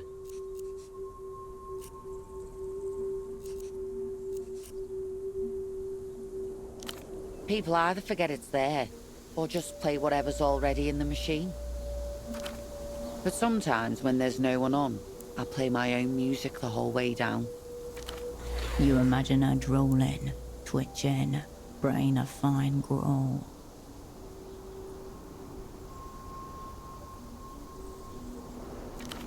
Good. If she goes non-verbal, then she won't be able to distract you anymore. What? Like to pray? Never been up there, actually.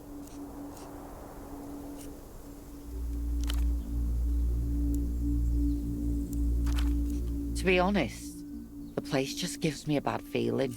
Eerie-like.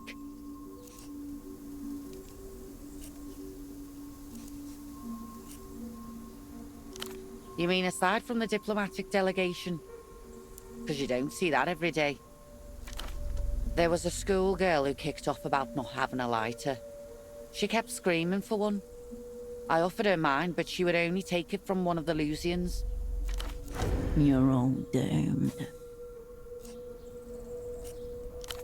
She calmed down after that, but how did Kid get hold of Ouroboros Blacks? Hopefully a nicotine-addled teenager with expensive taste is what the Lich saw, too. On a normal day, every hour on the hour. Today the guy with the funny glasses is in charge of the timetable. He'll tell me when they're ready to head back down. The Lich isn't the one giving the order to leave. That's odd. Excellent law. Definitely useful. Now let's stub out and go. A shame there's not much to see. If there's a traffic jam, or a fire or something big like that, sure.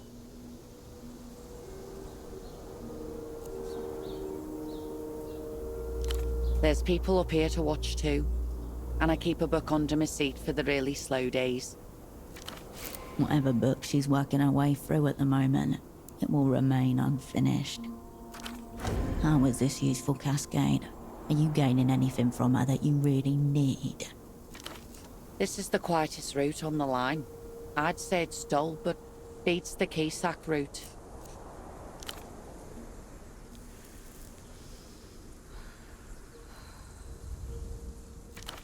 If she survives, she will be the first to be interrogated, and then we'll make an example of her.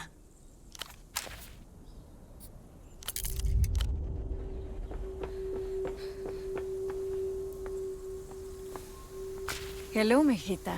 Can I help you pick out a souvenir? A nice memento of your visit.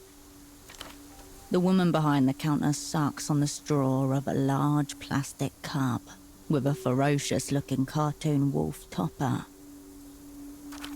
Red, black, terror. She sips upon Her Majesty, Tyrant Wolf. Red-eyed, cloaked in black with a huge spiked pauldron on one shoulder, the plastic wolf leans on a double-headed axe. She's older than the other wolves, but no less powerful. No trust, no mercy. Her heart's petrified in her chest, a stony remnant of everything she left behind to stay alive. Only a handful were manufactured. Avid collectors wait with bated breath to see if another run will be issued. So far, nothing. There's something furtive in her eyes, a hunted quality that feels wrong to see in a predator. She wants to nuzzle, but she is too proud, too tyrannical. Of course. You stand before the first permanent structure built in Portofino by the Illuminated Empire. The main shrine is dedicated to Canopus. Additional shrines have been built around the core to commemorate the deathless heroes of the Lucian people.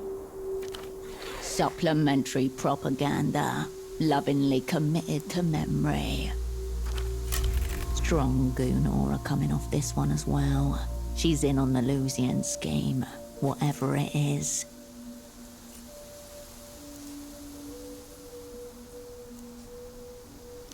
In total, there are 66 patriots enshrined here, from the earliest captains of the Lucian Armada to figures from more recent history. 66, like the wolves.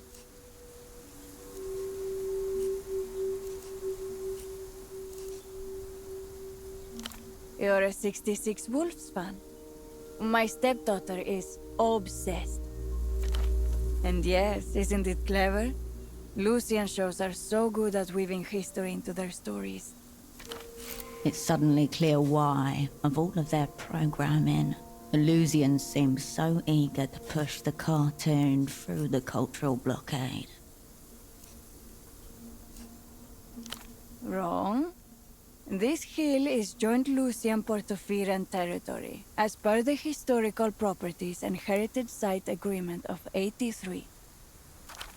It is a symbol of mutual peace and understanding, and it always has been. Yes, a hill of peace and understanding. You know how it is. You wake up one morning and it's like, what have I been doing with my life? Don't even think about it. Too late. The assignment calls. Well, I came over from Luz in the 70s, and I realized, I'd really missed it. So I started visiting the shrine to pray and think and reconnect. One day, the old shrine maiden dropped dead in front of me, and I took that as a sign. Yes, aneurysm, I think. Here, then gone. No pain at all, just a little blood around the nose.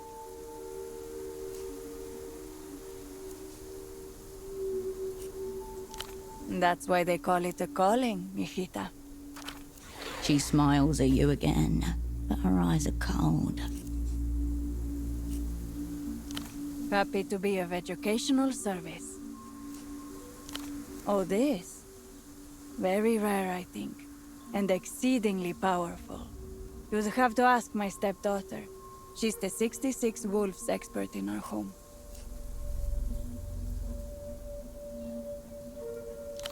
I don't know. Unless you'd be willing to do me a favor. Our groundskeeper's useless. He always seems to miss Admiral Rigar's shrine.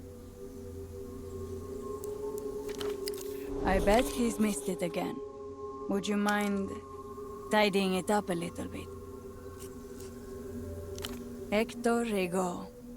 He led a group of brave freedom fighters and almost reunited this island with the Illuminated Empire back in 38. In the end, they were defeated in a last bold stand on the Hill of Peaks. Admiral Rigaud was posthumously awarded his honorary title and rank in the Lucian Navy. This is the Lucian version, sanitized and brimming with valor. It's yours. The shrine is just up the hill and to the right. The shelves behind her are populated with postcards, refrigerator magnets, plastic picture frames, and a lone snow globe. Souvenirs, yes. Good point. Are you really going to return to Melita, arms swinging? That's big picture stuff. Important, sure. But she will also expect some nice little thing that you picked out for her. Souvenirs are nothing but pressure.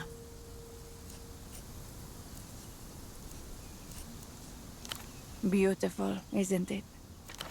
She fastens her hands around the orb and turns it upside down. Hundreds of tiny ginkgo leaves swirl around the miniature shrine within. There's even a little tram station. But flawed. See the main shrine? The flurry of ginkgo leaves settles, tumbling down the plastic landscape to reveal a clear view of the shrine at the top of the mountain. Incredible detail. Handrails, tools leaning on the shed, a gift shop sign. But the face is carved into the rock of featureless, unidentifiable. A shrine to possibility. A shrine, perhaps, to right now. Faceless tools of history. Their anonymity fated to outlive them. Consecrated yet punished. Braving the peaks until rain finally scours the last semblance of cartilage from the rock face. The operant shrine.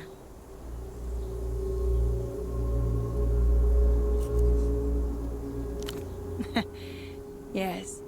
And there's a little sculpture with this little chisel just climbing up those little stairs, ready to carve all the little deathless heroes into the rock. She can't understand. This snow globe is a totem of hope.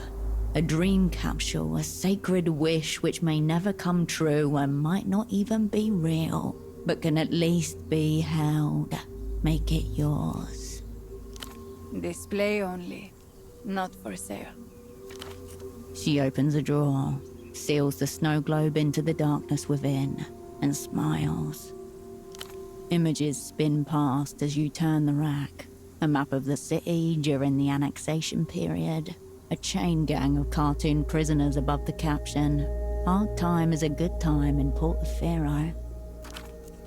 We have stamps as well. One for every deathless hero. The plastic is cool in your hand, still a little wet from the morning mist, printed with an image of a long aircraft carrier.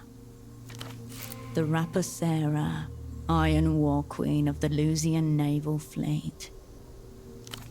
Oh yes, the most war of all ships. Isn't she lovely? Because it is. A shining feat of engineering. Interested? She's on offer. There it is. This is Melita all over. Bring this back to her. The spoils of war. So will she. Cheap plastic, in varying sizes. None of them contain a picture within. It's traditional to leave a photograph at Canopus' shrine. The frames are just a medium for the offering. People who are no longer here.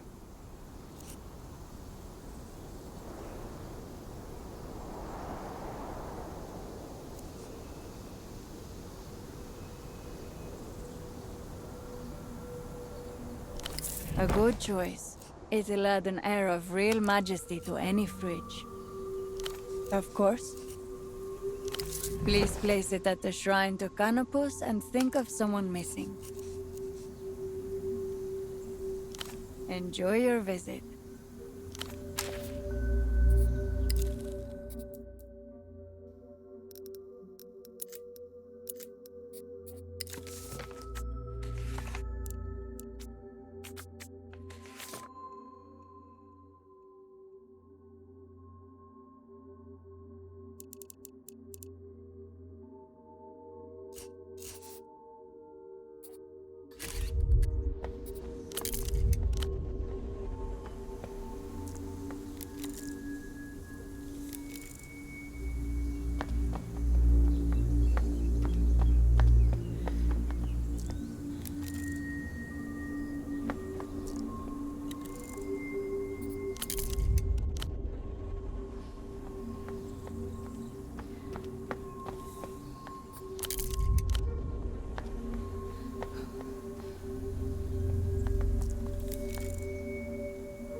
Hundreds of faces glance or gaze out from the photo frames gathered at the statue's base. This shrine is dedicated to Canopus, pride of Carina, star of aging, wisdom, and death. Despite its reputation as an unfortunate star, every Lusian is taught to rely on Canopus above all others.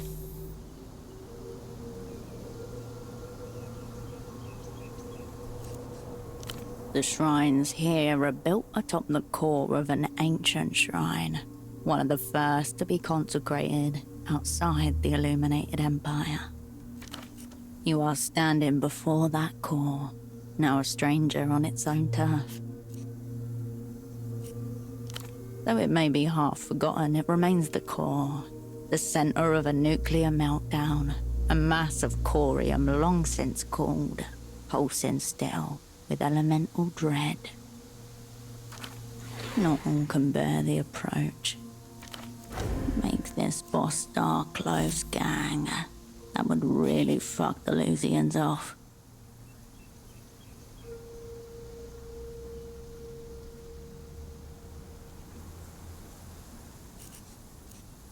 The full spectrum of human age and emotion is laid out before you.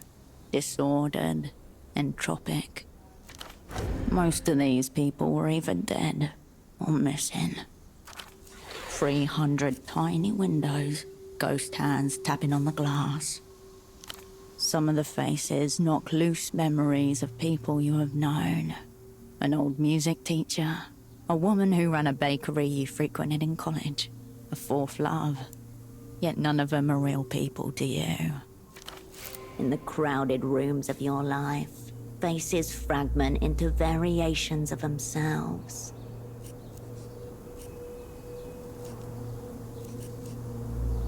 None answer. There are no informants here, not under the gaze of the core star.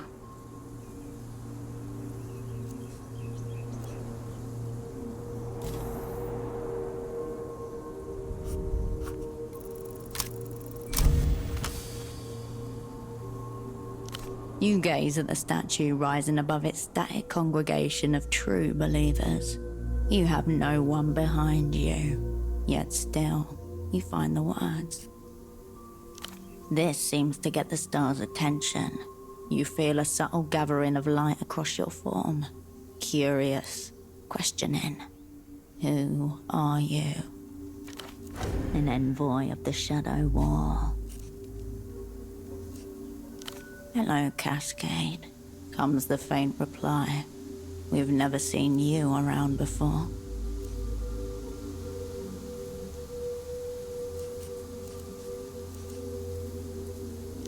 Your words, though muttered, ripple across the photo frames. And it prayed through time. The faces in the photo frames hold their breath. Light shimmers across the statue's surface. Go on, Cascade, it seems to say. Speak.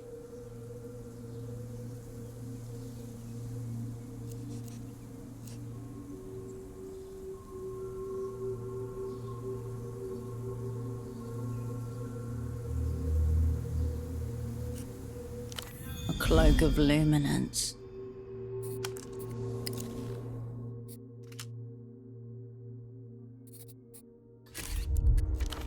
The prayer for the core has been transmitted. For now, silence is the response.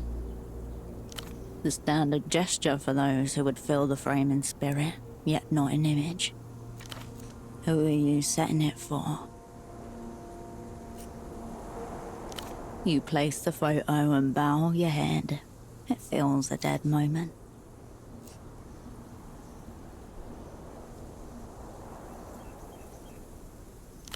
You find a gap between the sea of frames and delicately set the photo down.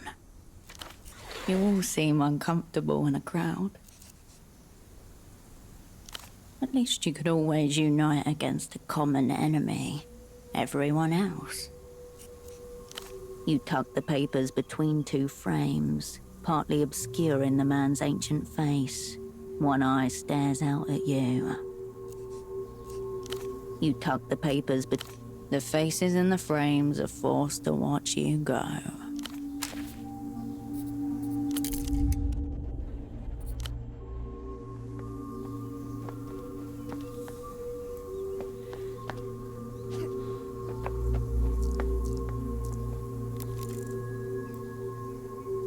Wilderness has gradually crept over the shrine, like the earth is trying to pull it out of sight.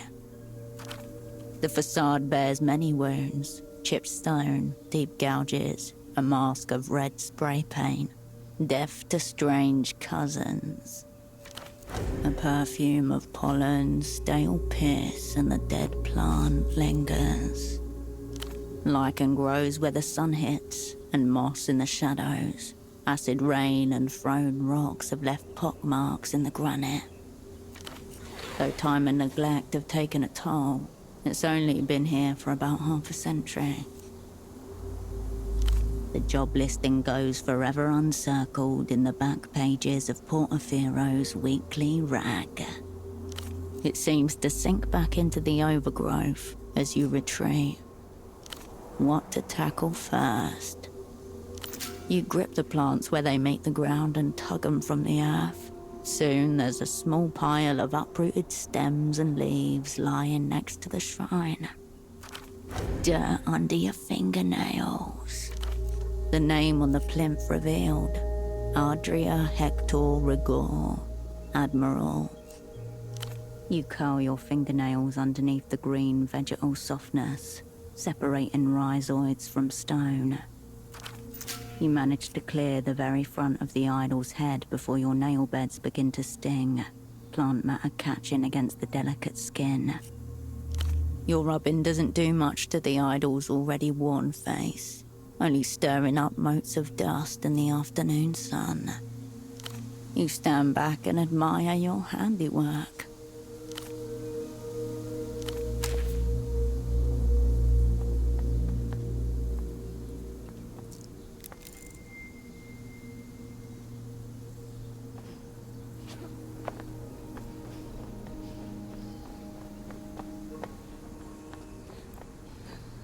Did you have a chance to tidy up Admiral Rigau's shrine?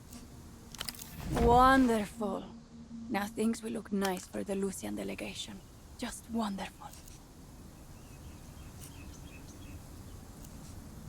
You weren't able to collect all 6 of the Cardinal Wolves, but at least you got the coolest and most collectible one.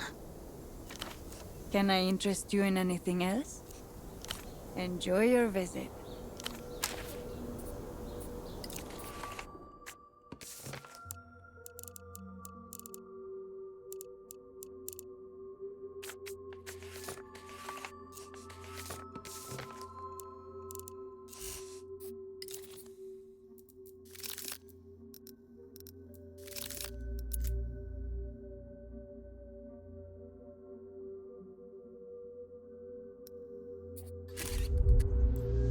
Hello again, mijita.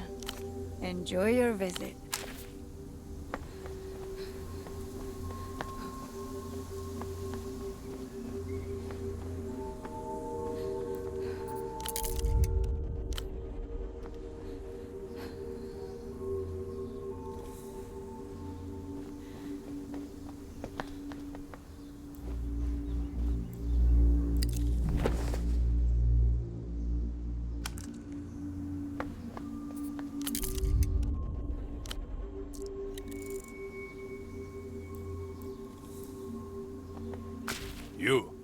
Do you know this man?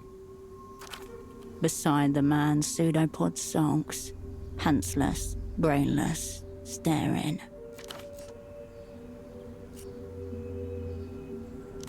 Ah, well. Do you think you could distract him? I don't know. Please.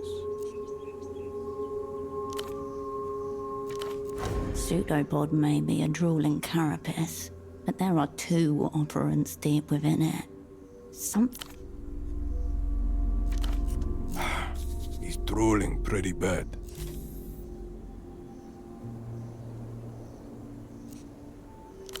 gratitude. Ship reward. Gang should stay on him. Oh.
Please.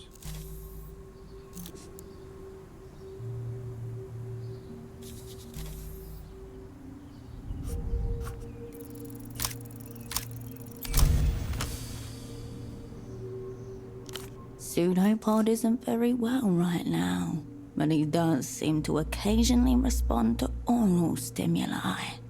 Overstimulate him. You scour your throat with an expulsion of air, while the two men look on, one with horror, one with the classic lobotomy stare.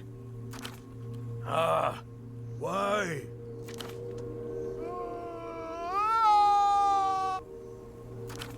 Pseudopod wails, high, melancholic, primal. The sound dissipates until it is nothing but ragged breath.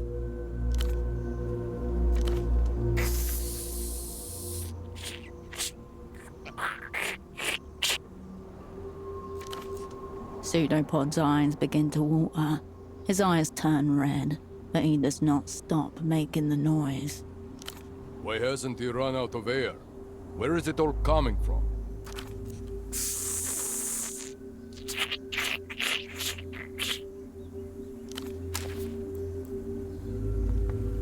He stares straight ahead, trying to ignore Pseudopod. He looks extremely uncomfortable. He stares straight ahead.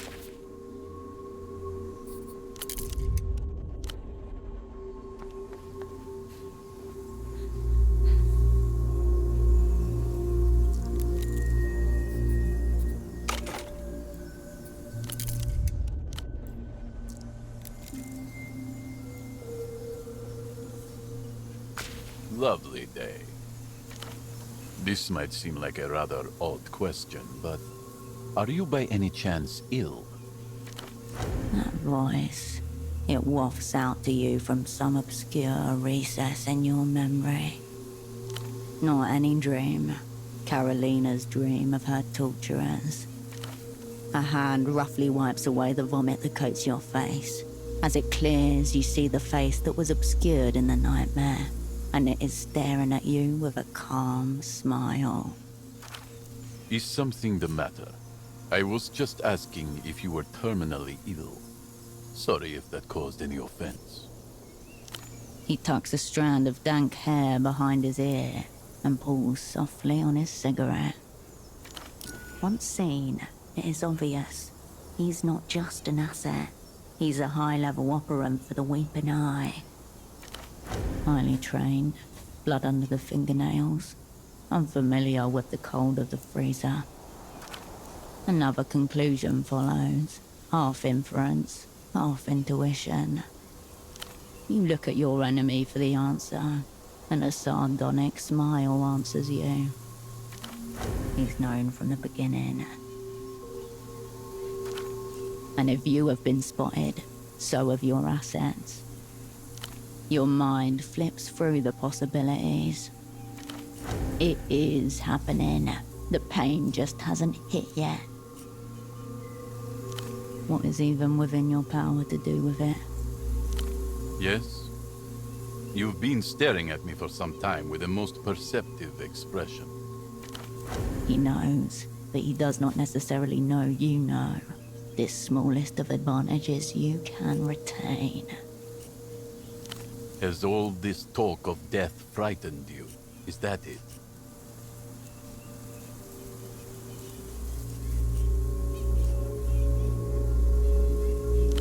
Be seeing you.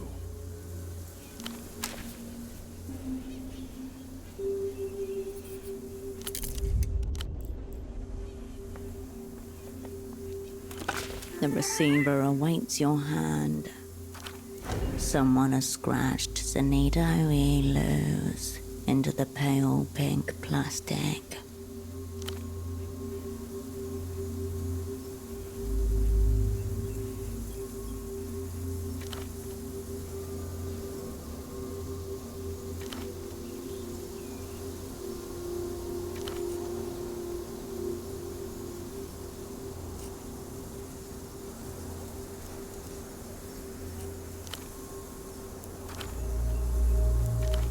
The line disconnects without so much as an automated message. The receiver cord sways in the breeze. The vending machine hums as if it were in prayer. You turn away from the machine. The wind rustles the bushes nearby as if hushing those who might speak.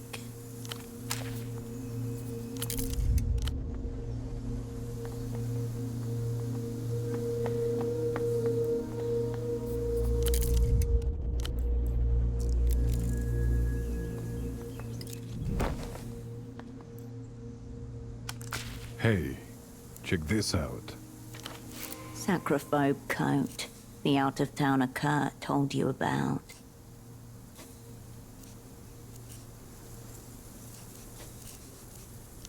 A large horned beetle migrates the landscape of tempered glass. Its carapace sparkles deep green. Nice. Well-built, Lusian accent over large coat. Strategically positioned beside the phone.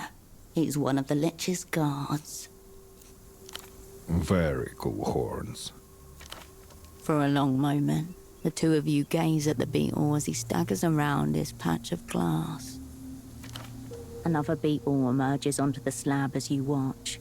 White, dusty, 3 horns in the center of its head. It marches towards the first. Look. This one comes with purpose. We're lucky. They're here to dwell. He elbows you softly, grins. 20 soul on the white one. What say you? Nice. Go white. The beetles advance, locking their horns together and rotating their prehensile skulls to get better purchase. White, dynamite. Come on, guy. His spirit is strong. The white beetle maneuvers itself beneath the green, destabilizing its stance. 3 of its legs wiggle in the air helplessly. Aha! Not so good now, is he? Dynamite driver. His beetle arms coordinate in determination. His mandibles champ harder than ever. Look at that. He's actually listening. The green beetle regains his footing, backs out of the other's grasp, and sends it careening through the air like a little snowball. Ah, shit. You see him fly? Hope he lands good. Here. He reaches into his jacket and produces a 20 soul note, which he hands out to you. Congratulations. The beetle raises his head towards you.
hoist this tiny, shiny man aloft. Show him the power of the people's love.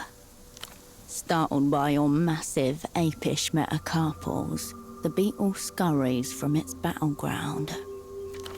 He advances backward from the hands of his proportional bosses, a true people's champion. Farewell, shiny champion. Yes, very nice. Thank you for checking it out. Look. Just look. Yeah.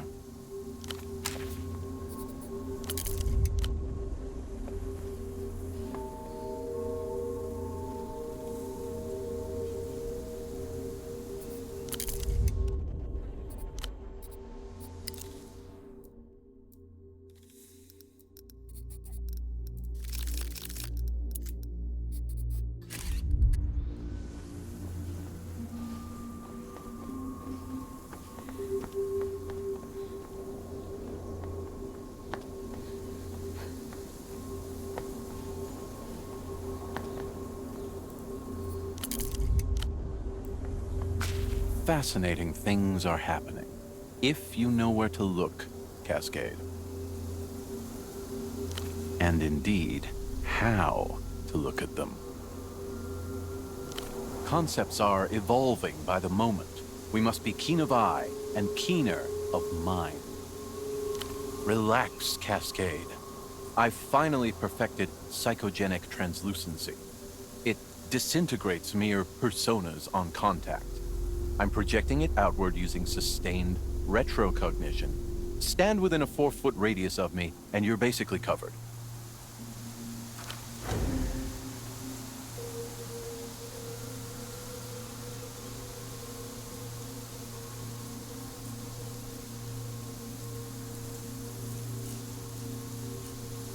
I would hope so. If your assessment goes well, you will be taught the method, of course. But that's for later.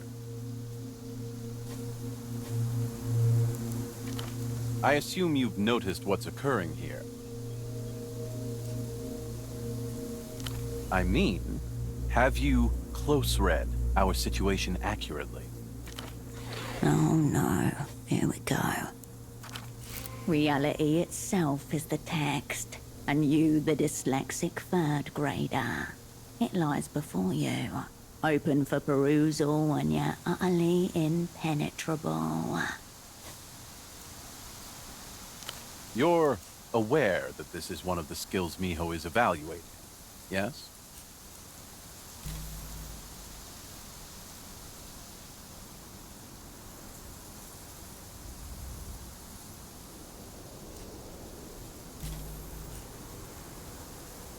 It will count towards 40% of the candidate's assessment results.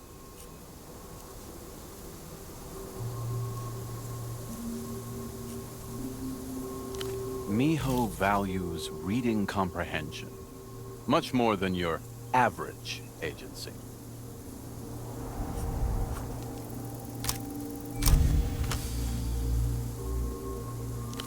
Though the stage is ancient, this new adaptation feels precarious.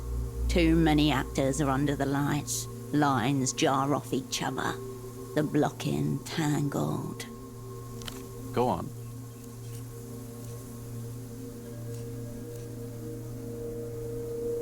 I agree. What is happening here has wide-reaching implications, far beyond us. How might you sum it up? Your former double stares at you for a long moment, the top half of his face illuminated in vivid yellow light from the plastic visor. I tend to agree with your reading, Cascade. Would you like to hear my ever so slightly more nuanced interpretation? I'll start with this. I don't feel that this setting is mere philosophical coincidence. Do you? Exactly. Everyone's read the script. Everyone but you. But, Cascade, there is a darker layer beneath all this. I believe the ancient Lusian technocracy is intending to commit a war crime, right here. against itself. Possibly, but that would be text. I'm only interested in subtext. Our actions may be preordained, but we have interrupted something much larger than ourselves. The theme and authorial intent is quite clear to my eye. We are present at the wrong assembly. That is the metaphysical situation as it stands. We'll shortly find out. Hopefully, someone of renown. That one's on you, Cascade. Luck and skill. Nothing for it now, Cascade. We await the conclusion. If you're looking for the old man, he went up the stairs. Seemed to be anticipating the climax himself.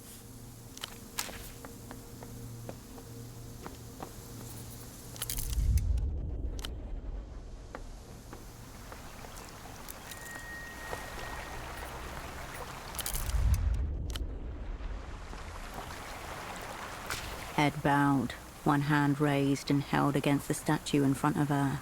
The woman in the military coat murmurs softly. The posture suggests prayer, but a violent one. Every muscle clenched and quivering. Severidad, embriágame de vuestra fuerza, alumbra, y vuestra visión. Yes? On the statue, a smear of fresh blood from her hand. Open cut on dirty stone. It's nothing. I cut myself. Rock sharper than it looks. That stone is smooth. She did it to herself. Why does this matter to you? My well-being does not answer to your concern.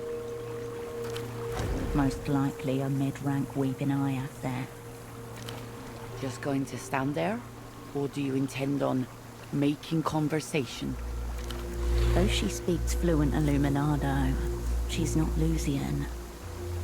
A creature in perpetual movement, she quivers in her place, impatient. Maybe a neurodegenerative thing. Someone had to help her get dressed, probably. A snarl twitches through her features, almost lost in the chorus of ticks and tapping. I am paying what is due. Respect. Yes. No. To all of them. Admiral Gutierrez was a great man, but he was only a splinter of the whole.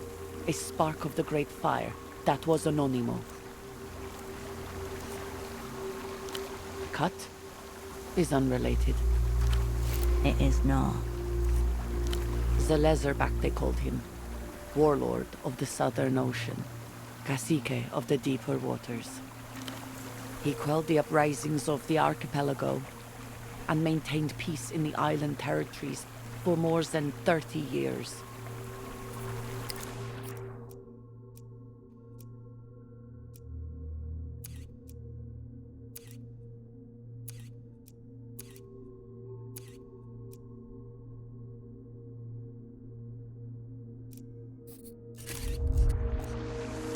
You're missing the point. Gutierrez was an instance, a shining instance. But beyond, behind all the instances, there is something eternal. Something real. Nostrils flare, foot taps. Her arms cross and then uncross again.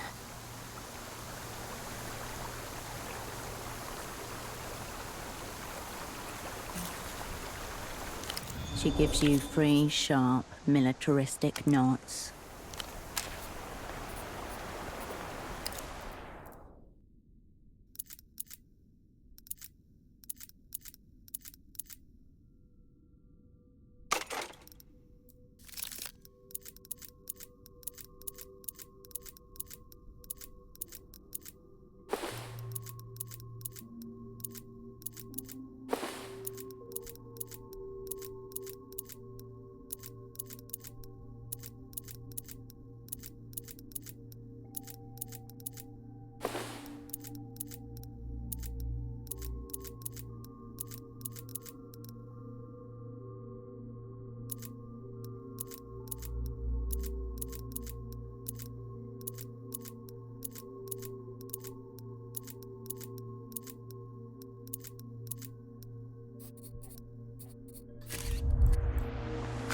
you. Again.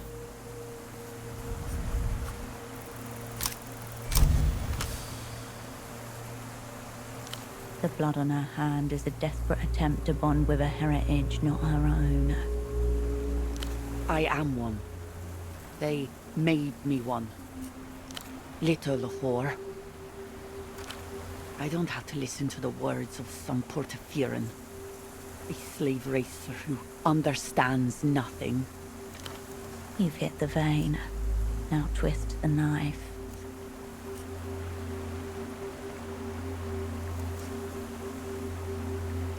Fool.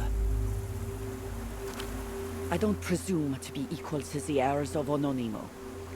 They are obviously superior. That is as it should be. She recites dutifully, without mistakes, but she is rattled. I will bleed harder, not faster. The only worthwhile location in this city. One problem. You can see the rest of it from this vantage point. I despise coming here. The jail's been governed by the inmates. An offhand reference to Portafiro's colonial past. She stares at you, jaw thrust forwards. A fighter's chin. I am from one of the liberated territories. St. Olvin, the tenantries. Same place those old pilots came from. Different reality. I said liberated. For a moment, her stare turns nowhere. The old tenantries were exactly like Portofiro. Content in their own decay. Unambitious. Stagnant. The Imperio Illuminado liberated us from that. What choice did they have? There was a folk tale that people used to tell in the tenantries. About when the Agorans tried to conquer St. Olvin 500 years ago. The story goes that the Agorans captured St. Olvin within a day. The locals didn't even put up any resistance. But the conquest failed, because though you could easily kill the islanders, there was no threat or prize that could compel them to work. They were too lazy to be worth colonizing, in their own words.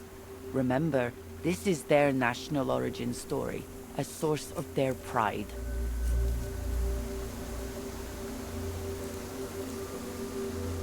I was 3 years old when the tenantries were liberated. I was raised with the fire of Lusian discipline.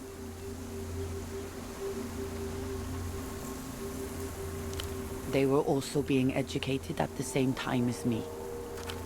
Raised in a military boarding school while her family disappeared into camps marked on no map. The final stage of colonization. The oppressed become strange parodies of the people that colonized them. Enough about everything. She gives you 3 sharp, militaristic nods.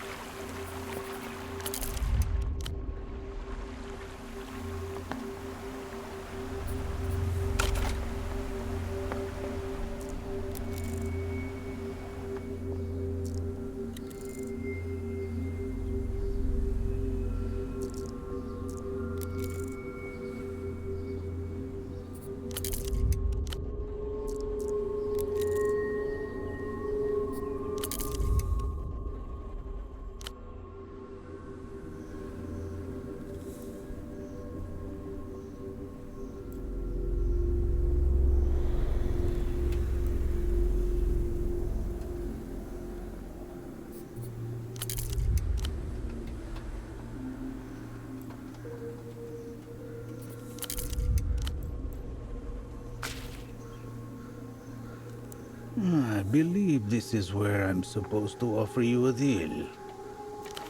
The old man sways slightly as he studies you. Far below, the rooftops of Portofino glitter in the morning light.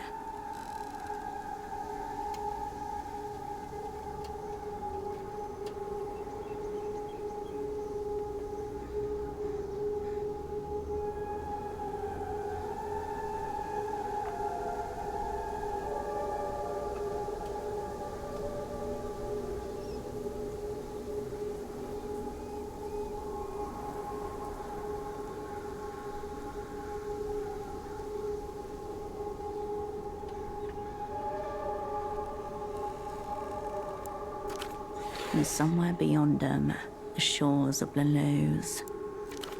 The moment crystallizes, the world is empty save for you and your enemy. Whatever you want. Money, advanced techno secrets, forgiveness. His words uncertain, his bearing unsteady. Drunk, possibly high. An outwardly unremarkable old man, probably in his early 70s. His hands are loose and empty at his sides. Opaque glass coats his eyes. As he attempts to straighten himself, he lists to one side, like a wounded battlecruiser. He could pass for a simple drunk, waiting around for his off-license to open. And I'm sorry to disappoint you. I've got nothing to offer.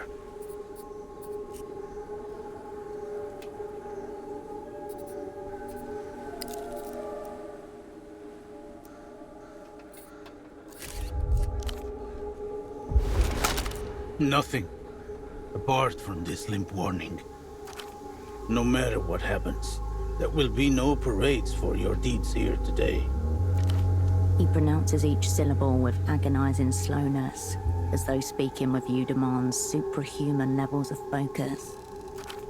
Stoic drunk, tourniqueting the slur with sheer concentration.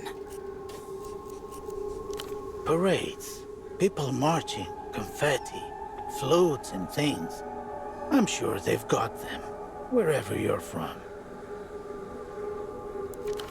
My name is Dante Augustino.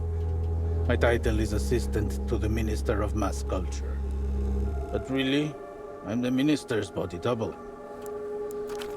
Your purpose is to kill me, and my purpose is to die. I know my lines. Have you memorized yours? The art of dying is a lot trickier than people realize. I've been practicing it since a boy. My first mock assassination was at age 15. Would you like to hear about it? I'm reciting a poem in front of all the other boys. One I've been preparing for weeks. In slumber did my eyes alight. We're in the courtyard. Morning exercises. A distant look comes over him as he sways to and fro. One foot in the present, one in the memory. A man stands up in the second row. He draws a machine pistol from his coat and opens fire. I drop screaming to the floor.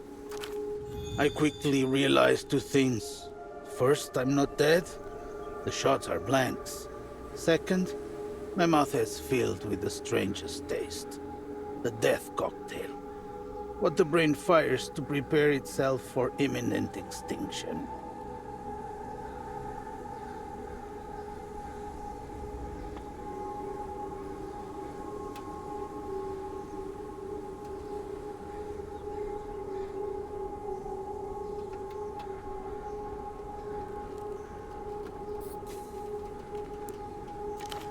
Dopamine, adrenaline, DMT, endorphins of every flavor and hue. Since that day, I've tasted it more than 200 times. I can feel it gathering on my tongue right now. See? Like metal dissolving in stomach acid. Are you nervous? Don't worry, it's normal. Emter es Facundo?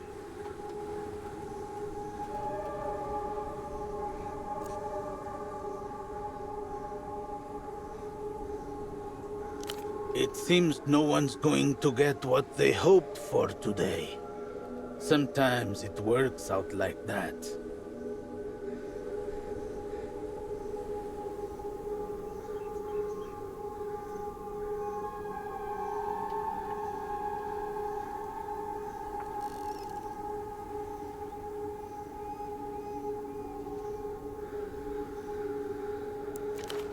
The person in that Emter jail is Facundo Reyes. Minister of Mass Culture for the Imperio Iluminado. Some primal part of your brain rejects the information like a gag reflex. You do believe me?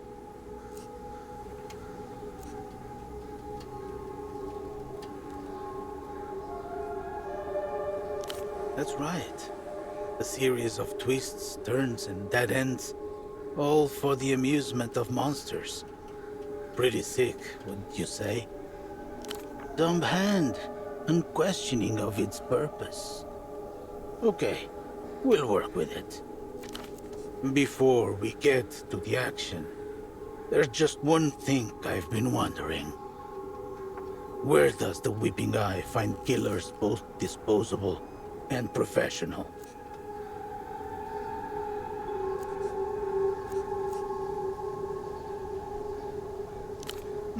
It seems like a contradiction, doesn't it? Must be more trained killers in the world than I've imagined. Or maybe I overestimate the Weeping Eye's commitment to quality. He seems to be perplexed by his own question. By the way, what is that? 9mm? Are you sure that's enough?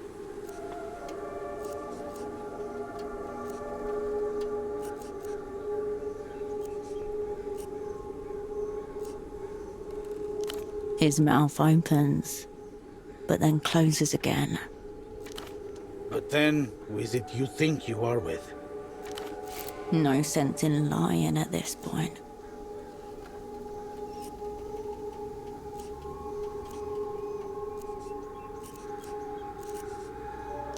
The communists?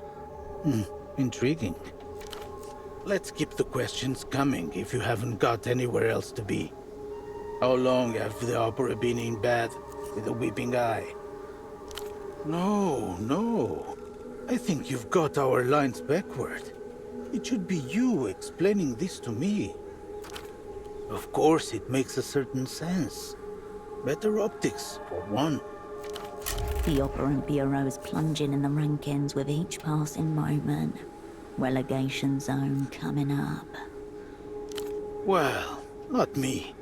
It's poor Facundo they've got it in for. But don't tell them that. This whole ritual is Tesoro's darling.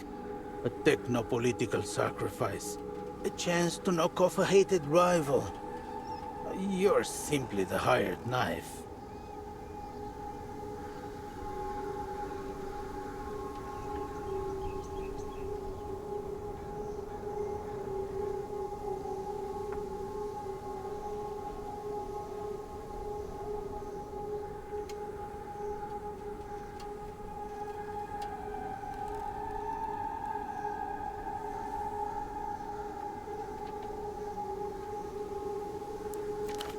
By the way, are you certain you're a communist? You don't look how I picture them.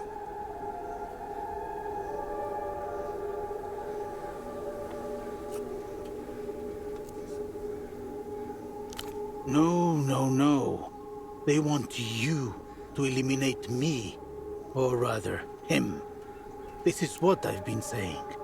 Disposable. Professional. Is that obvious? Bien, it was not obvious to me.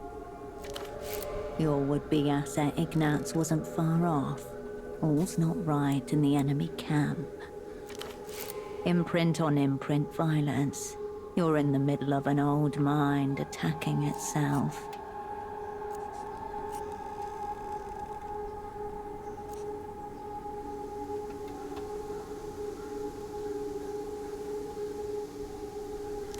They couldn't have picked a better backdrop for it.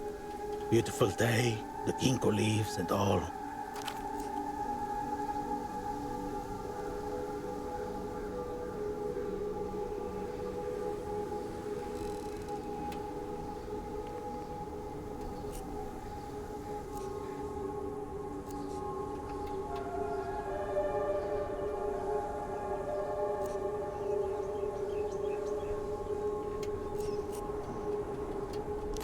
It's the challenging roles that are most rewarding, I've found.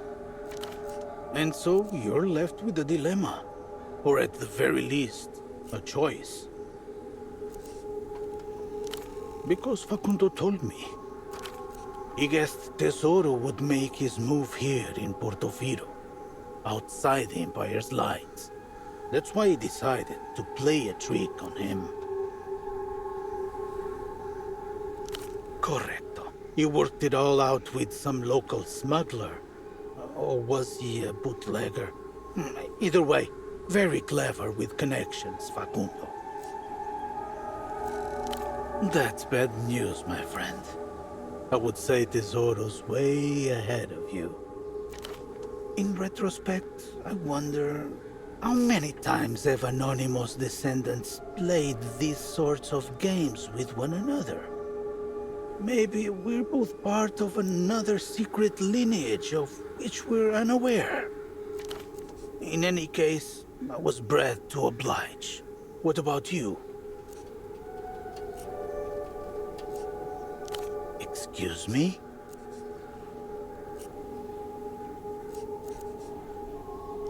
Please, this is unbecoming of both of us. Here you are weighing the pros and cons of summary execution, and you're talking to me about giant shrimp?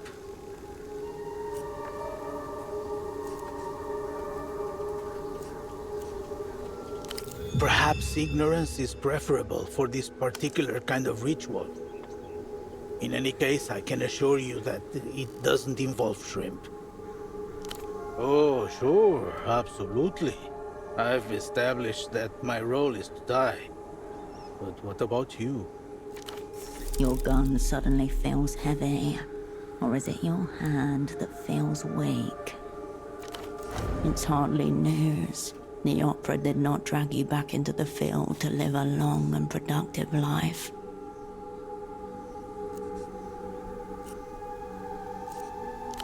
And what about them? Are they being set up too? Yana. Holocene. Pseudopod.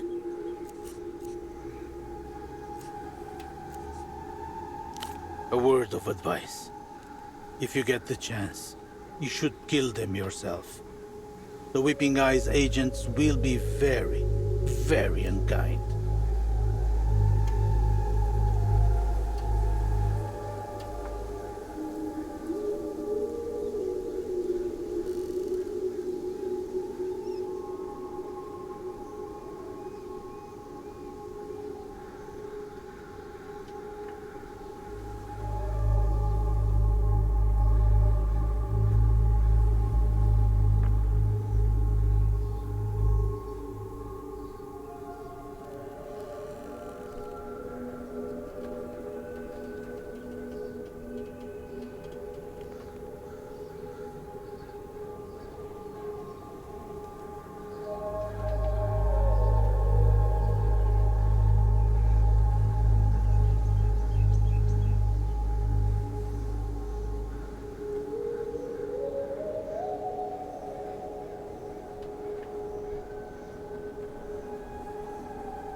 Free?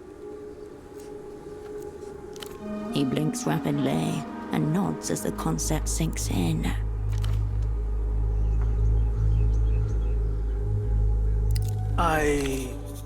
Good luck for what's coming. I hope I never meet you again.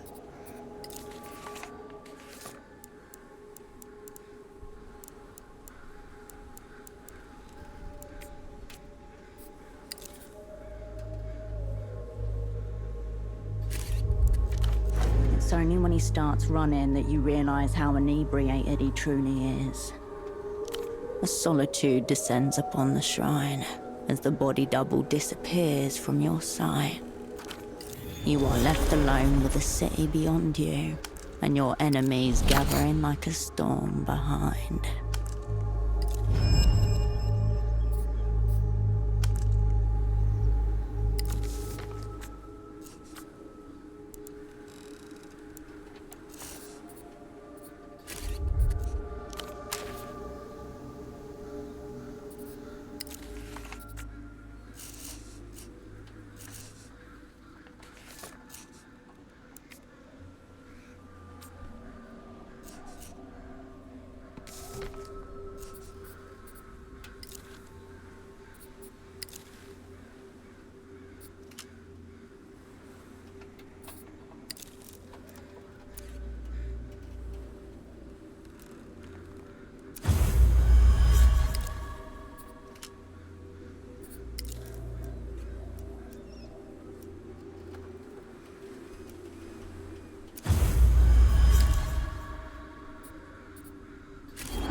It's 96 for years.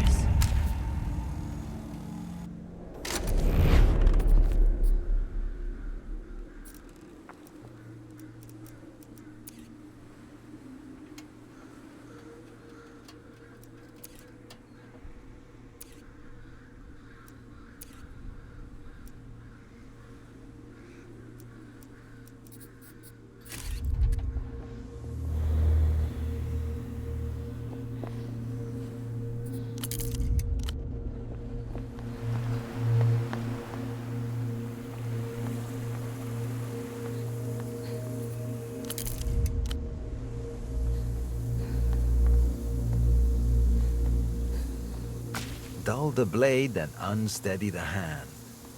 The Great Cascade makes her appearance at last. Before you, a heavy-set form flanked by 2 minions. His eyes are scattered into the insectoid ovals of his 6-lens spectacles, his lips pursed in irritation. His voice a 10-ton weight. Here we go. Actual boss cunt. The old man you spared lies dead at his feet.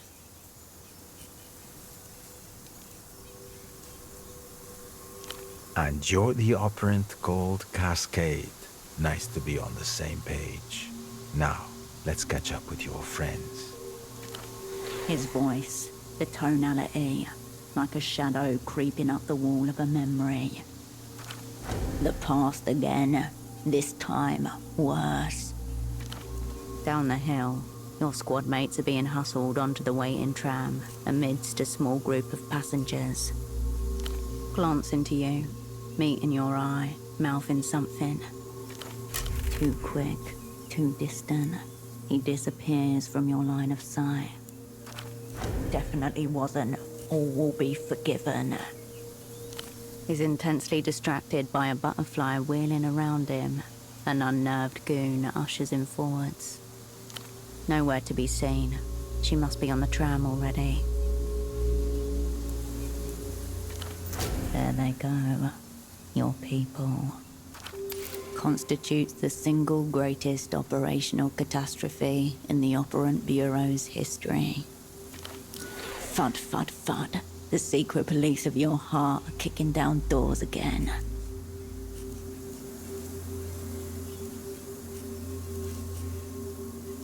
The airport. You are being strung up. All of this has come to zero. There's an unlisted flight ready to take us to Cicatriz Frontera. The composed man moves quickly, rough hands across your body. You can hear phlegm in the back of his throat as he disarms you. And a crunching sound underfoot as your homebrew death machine is unceremoniously destroyed. Declawed. Prey. Exeunt. Curtain down. Look, the audience have already made for the exits. He takes one last glance around, then turns to his minions. Come on then, if we miss this tram, it'll be an hour before the next one.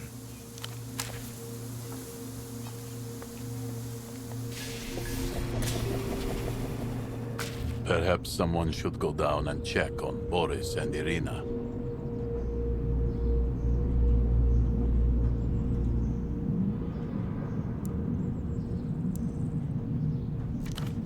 They'll be all right. Irina didn't seem any more agitated than usual. Meanwhile, the head of the Weeping Eye has been watching you. You see your face reflected back 6 times in its sextuple lenses. There's something I've been meaning to ask, Operant. How did you earn your name? Was it just assigned to you at random? Or was it chosen with purpose? And yet, when humans try to make something arbitrary, they always end up affixing some subconscious meaning to it. Assignment compromised. Rating catastrophic. The day is lost.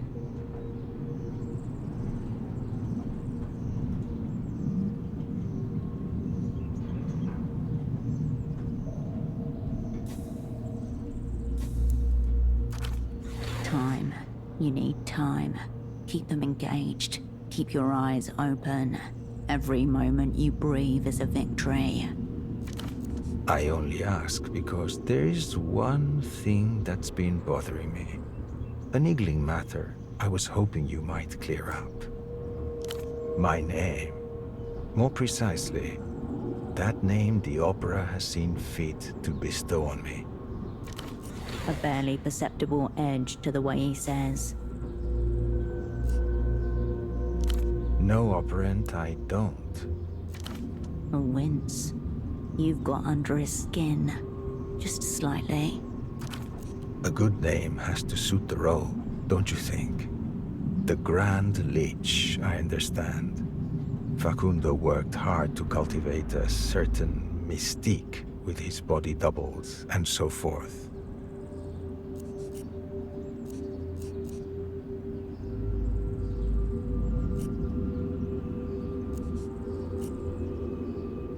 I'm saying it's my horrible burden to look into the hearts of humanity and weigh their contents. I'd expect my epithet to convey something of the grandeur that implies. But 100-eyed golem? I don't know what to think of it as a name. I think it's the eyes. There should be more of them. Maybe that's it. It's just not that many eyes when you consider the magnitude of my burden. This is good. Keep him talking. The jukebox. Signal. Fighting chance.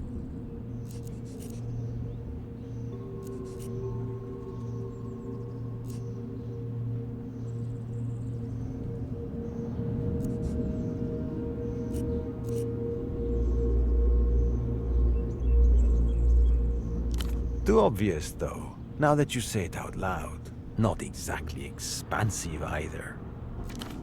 It also sounds like a penis. A very, very small room. And in that room, a very small desk. And on that desk, a new script. You feature heavily. He glances out the window. The city-state of Portofino blurs somewhere beneath you. Its people blur with it.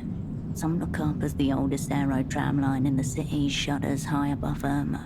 A bird without wings. And that brings us at last to your role.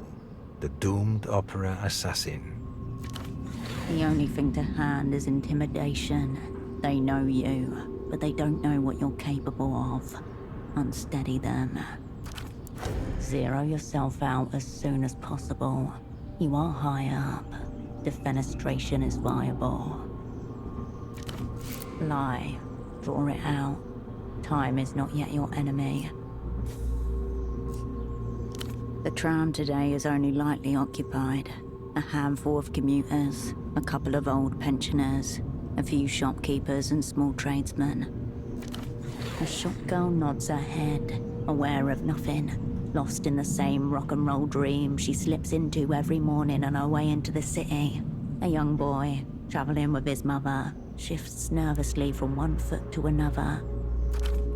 He watches, like his father taught him to do, a trick to keep him occupied, on the lookout for sinister bodies. Something unnatural about the Lusian man with the funny glasses. It makes the boy shiver. He can't say. He's only 14. She looks a bit crazed, he thinks. Like the cousin his mother tells him not to speak to. He noticed someone like that when he boarded. He can't see him now. They must be downstairs.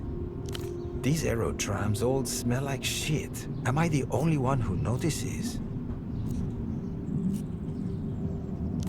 I do my best to keep my distance. At least until the day of reunion arrives. At the word reunion, a number of necks stiffen. A man in a bucket hat casts a hateful look over his shoulder.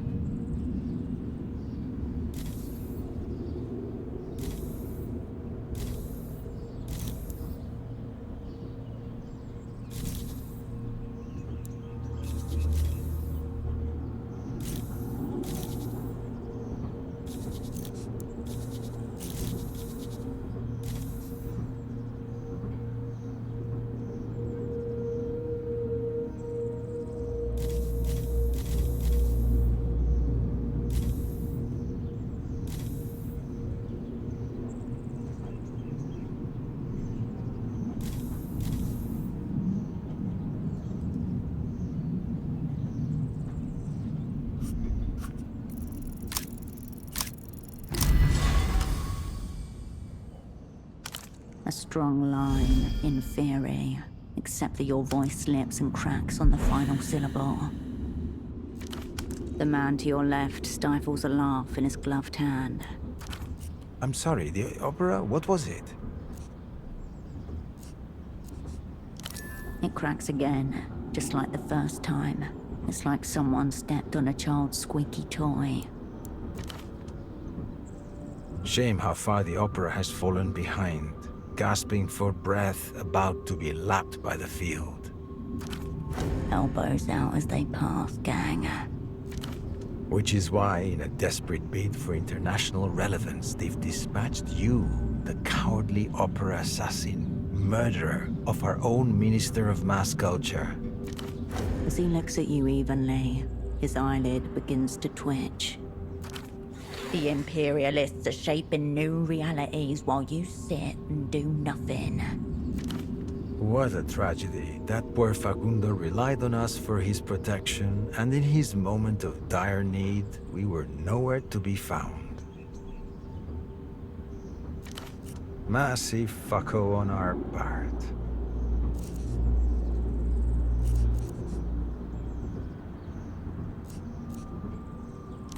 Deranged figments of a mind corroded by post-historical materialism. The mind plays strange tricks on the dying. She may have no memory of what she's done. Then let's return to reality. Your Grand Lich, our Minister for Mass Culture, was just shot by a depraved opera assassin. That would be you. Dread, realizing itself as vomit rising up the back of your throat. Ashamed that you flinched at the critical moment. Fortunately, we were on hand to keep the performance moving.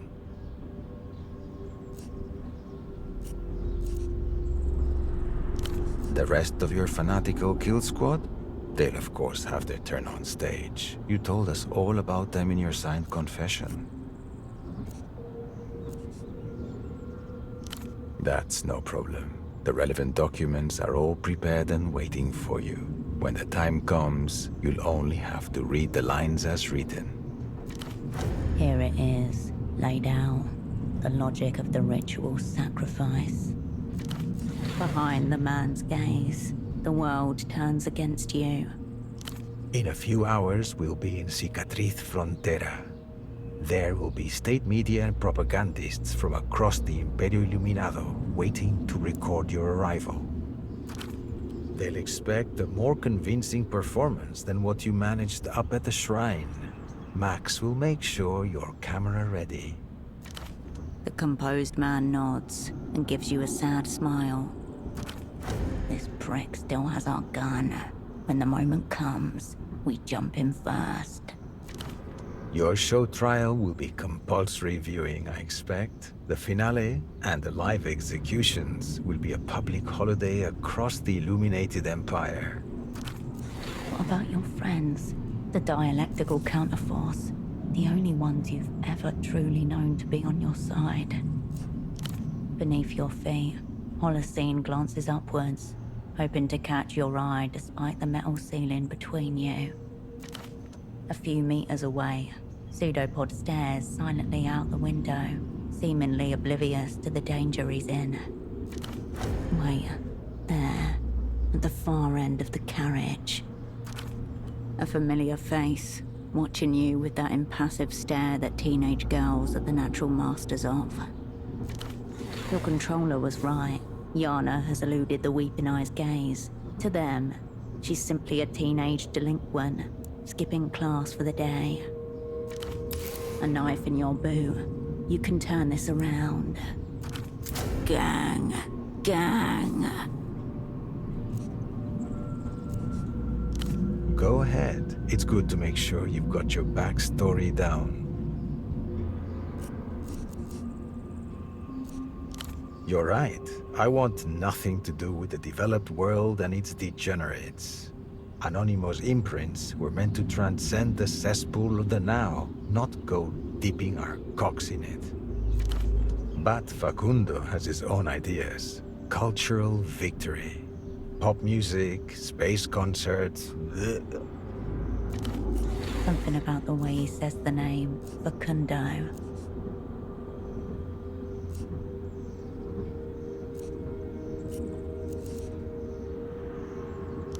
He's taken aback for a sliver of an instant. Point to the opera. You misunderstand. In another world, Facundo and I might have... But there was something in him. A sign of psychogenetic drift. We both knew it would always come to this. There are times, even now, when he wonders whether the drift is actually within him. A secret tide pulling him even further from himself.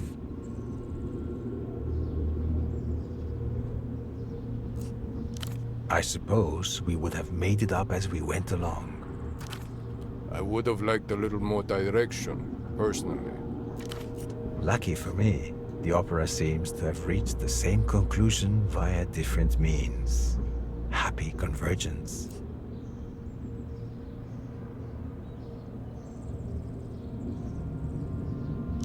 Only that Facundo was fond of those bottom feeders, culture addicts. The details are a few rungs beneath my station, to be honest with you. I'm not interested in giving you a techno primer. That was more Facundo's domain. Too bad you shot him. I was no one. A 4-year-old boy from a little village out on the Luthian plains. Sweet. Weak. Even now, you understand so little? Maybe you're some kind of idiot savant. Laluth is the empire of images. Her people demand new and fantastical stimulations to prepare their minds for the final society. No complicated characters or ironic speeches, no uncomfortable feelings to ambush them in their lonely hours. They aren't prepared for reality as it's constituted, so we must constitute reality for them. Yes, 91, wasn't it? We rolled up a good few that year. It started with a girl, if I recall. I remember her very well. Hayato was the surname. She was spying on her own father. At your direction, of course. Her father was head of a secret dream study receiving MTER funding.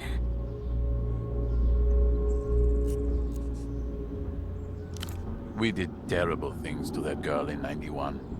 At the same time, she carried herself well. She never gave us your name. 91. I had just gotten married. Tempo. The bootlegger. He's been known to us for many years. An associate of Facundo's, as it happens. Not to worry. Your signed confession speaks vividly of his contributions. Right. Irina and Max handled that one. Downstairs. The Carabinero, of course. We hoped we could turn him for a while. Eventually, we delivered him over to the Azuris. Unintelligible sodomitic swine. Azuris. If memory serves, apart from the Carabinero, there was very little interesting about your friends. I ordered them set loose. Everything I do has a dozen reasons. I could pick one out for you, but it would be arbitrary and unsatisfying by its nature. To be blunt, rolling them up was so easy, I was partly convinced it was some kind of setup, a bird in painted feathers.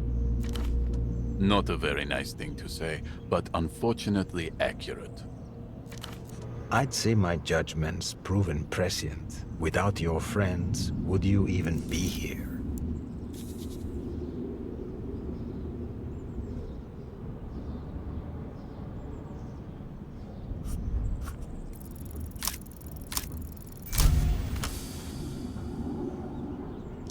Ultimate gang move. Set them free. Your friends are you, each a separate limb of the whole. You have miscast your company. You were all amateurs, unfit for your roles, and for this stage.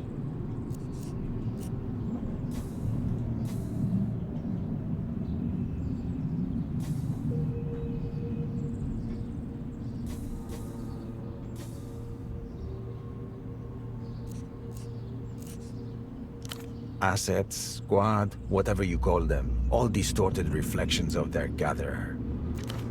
You and your friends embarked on this together. You will see it through together. Fate and fascists have decreed. The gang stays gang. In spite of your pleas, relief floods your heart. The head of the Weeping Eye looks at you for a long moment. He reaches into his coat. Right. Now that the formal part is out of the way, let's get to the fun stuff. He thuds something heavy on the table in front of you. A deck of weathered black cards. Here? You sure? We still have a ways until we reach Centro. Let's get to know each other a little bit. To your left and right, his goons about their eyes. Entreaty. Ancient Lusian game of divination. Uses a unique deck of cards not seen elsewhere. Do it. Stall. Draw this out.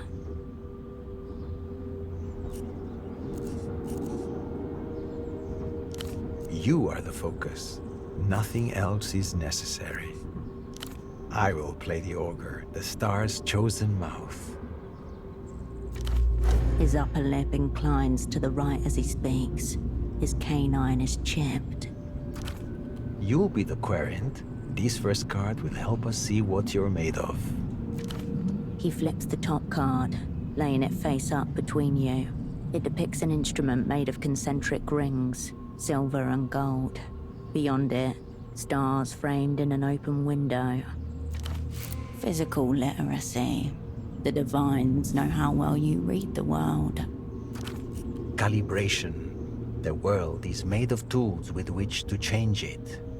Can you recognize them?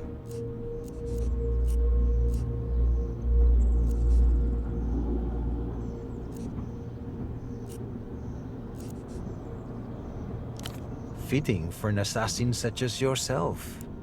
A shame for us you applied your gift so ignobly. He takes the card away, then lays two more side by side on the table.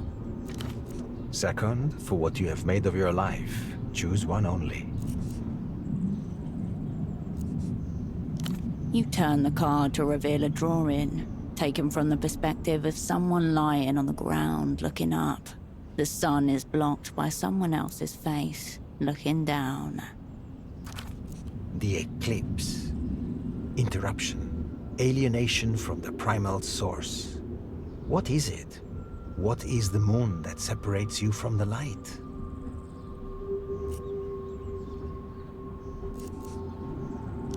A heart turned against itself. No matter what happens, your blood aches with loss. No, most people find ways to quiet the blood moan.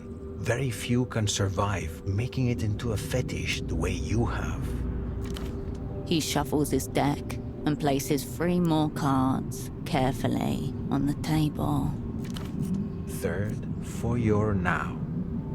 You turn over the card. Its face shows a dozen moths. Some of them have embers on their wings. The swarm. Dissolution of self. Animal warmth. People are drawn to you, and you to them. Why?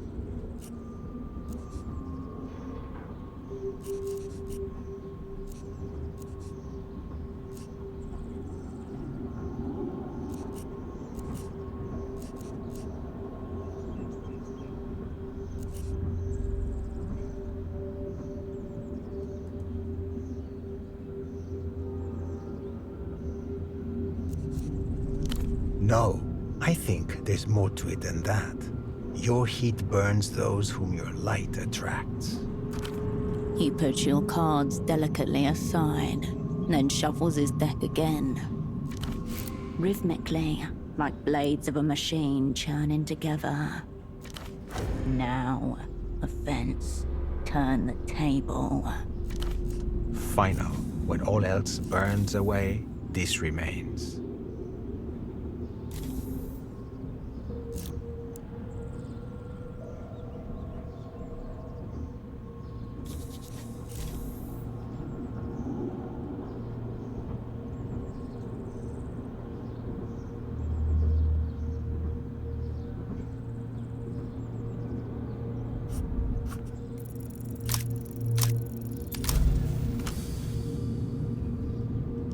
You hold out your hand for his deck. He raises an eyebrow at you in question. A role switch. Unconventional, yet the allure. Undeniable. He bites his lip, apprehensive.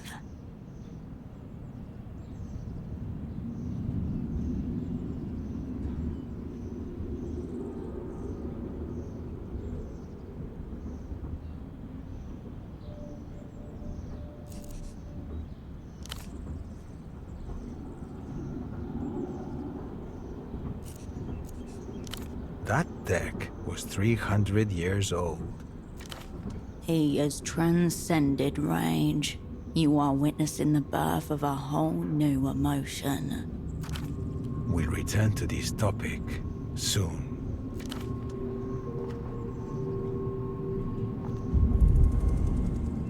Movement at your peripheral vision. A final board tilt in your favor.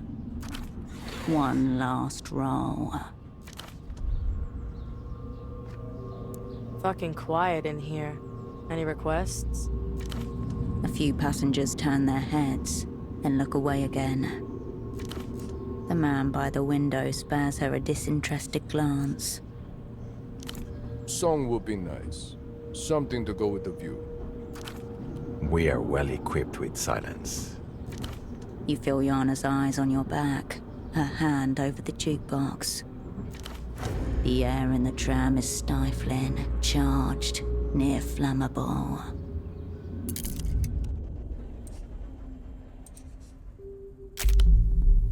Your fate is preordained and preloaded. All that's left to do is cue the exit music. But the enemy has your gun. You'll have to reclaim it if you choose that route. And we'll trigger the bomb beneath your feet. The ideologically pure will survive the conflagration. You could probably jump out of the blast radius. Probably. But everyone on this tram will hear it and be destroyed by it, including your friends and you. You have a screwdriver. Could always reset your hearing feature.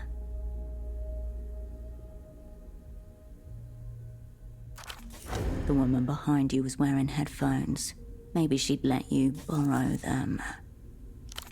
Your squad is shoulder to shoulder with two weeping eye goons under their watch, deciding who to take out first, waiting for you to drop the flag. I'm just gonna hear something at random.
Anything red? Is that a song? What are you on about? Good question. Contaminated. Soul death. Anything red. Hold on. This is... Yes. Hard reset for the whole tram. Everyone will die, including you if you don't protect yourself somehow. Don't touch it. Hirsch? Own goal in the dying minutes. Stop her!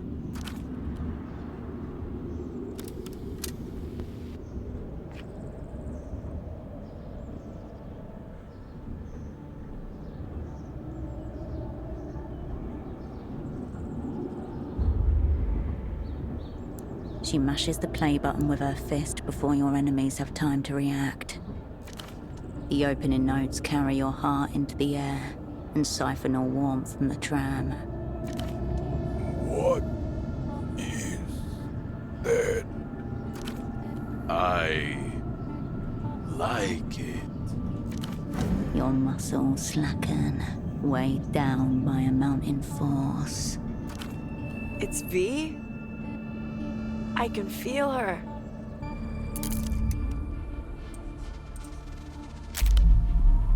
In a matter of minutes, Ultravioletta's voice will devour your mind. You need headphones or no ears. You have a screwdriver. Hack and customize your hearing feature. The girl by the window is wearing headphones. You could swipe them from her. Completely unaware of the danger around her. A fine way to go. She'll be wiped clean from the Universal Registry, just like everybody else. Heads drop, jaws slacken, pained and mesmerized by the sound. The disc is already at work, unpeeling their minds. There is nothing you can do for them. Your vision wavers at the edges, a violet overglow.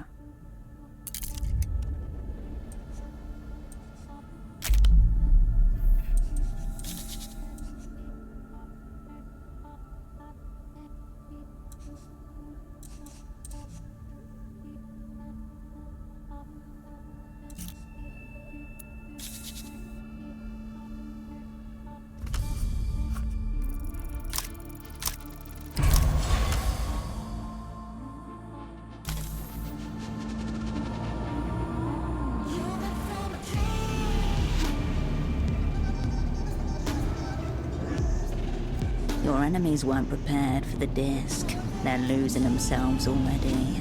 You can make it. The girl in the corner looks up at you. Curiosity rather than fear. Her eyes are a deep, layered brown.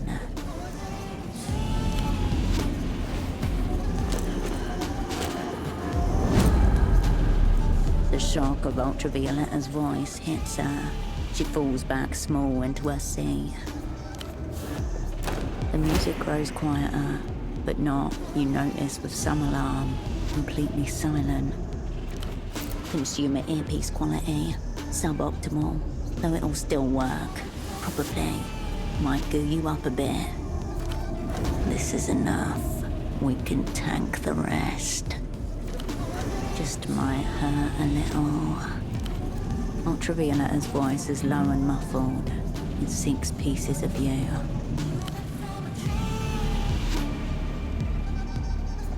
He's staring at you, fighting it, trying to speak.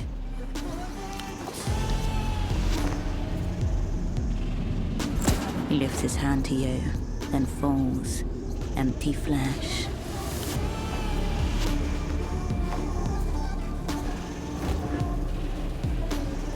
Impossible contours in the world around you. Scenes you've never seen before. And never will again. Rain slips and falls from cloud beneath you. Beams of light outside. Golden halibut through the windows.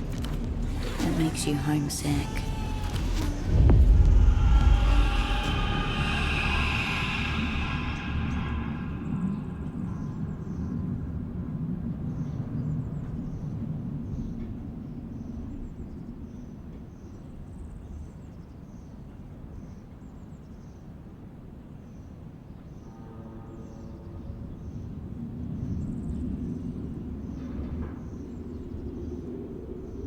Ultravioletta's voice is no longer stalking you.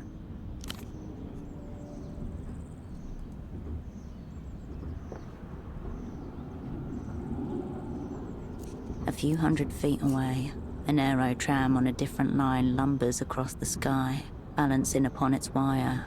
Maybe the driver can see you too. The driver doesn't look your way, doesn't even notice you. What would they notice? Another unremarkable tram making its daily commute? Or might they sense on some cardinal level the contamination you've untethered? The frightful hazard more primitive nations would have marked with rings of salt and paper seals. The world is quieter than you've ever heard it.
The city rises to greet you, a smoking mass of architecture, overlaid by the crisscrossing rails of the tram network.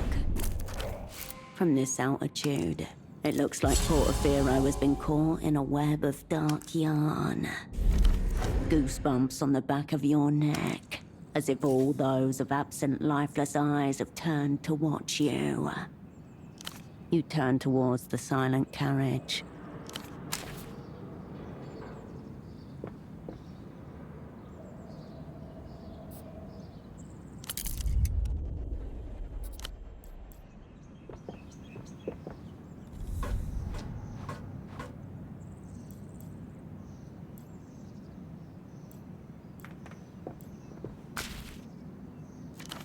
Shit, he's alive. You cannot erase what does not exist.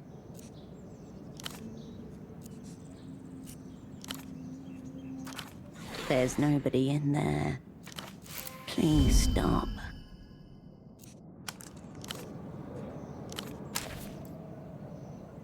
Impressive metaphysical nuke you set off there, Cascade. Your former double stands amidst the bodies, unharmed and unperturbed. Let me be straight. Did you mean to eradicate me along with the rest?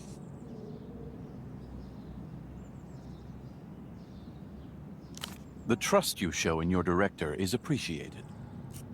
Intermatter phasing, of course. Head and shoulders sub-carriage. Though I would have appreciated a little more advance warning, Cascade. Close call. Look, his hair's a bigger catastrophe than usual. He just stuck his head out of the window. Why didn't everyone do that then? This may well have been high-level psychogenic stagecraft. What's the upstairs situation?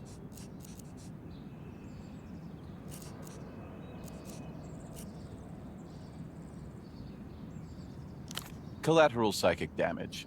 Who's counting? Something an old remembrancer hand said to me once. Death must find you in the strangest circumstances possible. So she has something to remember you by. The tram wires crackle above you, as if charged with new energy. He nods at Pseudopod, standing rigid, feet together, trembling slightly. The fact that it's still upright and largely unfazed is a concern. I'd shoot it twice in the back of the head before we disembark. Speaking of which, I assume the driver is also spiritually discontinued? One of us better locate the braking system. Thank you, Cascade. If I had to, pick 2 people on this tram to pull through, I would, you know, definitely be, He loses conviction in his words and instead motions awkwardly between the 2 of you.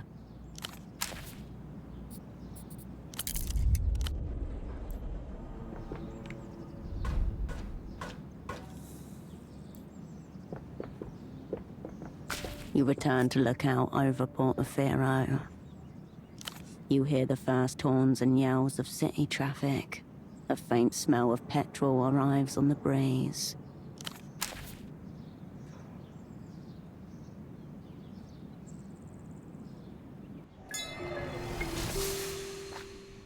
One more phone, one more voice. Please tell me you have good news. Maybe. It's a start. The first reports made it to Novassa 20 minutes ago. Some very spooky stuff appears to be going down in Portofino. I'm getting descriptions of an aerotram full of insensate husks, neither alive nor dead. Their minds obliterated by some unknown phenomena. Among them, the 100-eyed golem himself. What is going on? The words that come to mind are psycho-spiritual atrocity. At least you made it out, in the end. But that still leaves the object of your assignment, the Grand Lich. Did we pull it off? I see. So our techno-fascist rival is... what? Fucking hell. And now that things have kicked off, there'll be no cutting a secret deal for him. We missed a massive opportunity there. And what of your squad? How did they carry themselves? I see. Who was it? Yo-Yo. Lost. The sound of a box being marked on a standard form. She's done this many times before. She'll say as little as possible. Treat it like a formality to get through the moment. What about Pseudopod and Holocene? Are they all right? Have they made it safely to cover? Right. That's good to hear. As soon as we're able, we'll get them out. One unmarked star. Well, we've certainly had bloodier outings. I suppose that came at the expense of fulfilling the assignment. Leaves a somewhat bitter taste. Still, I'm glad not to have to tick any more boxes.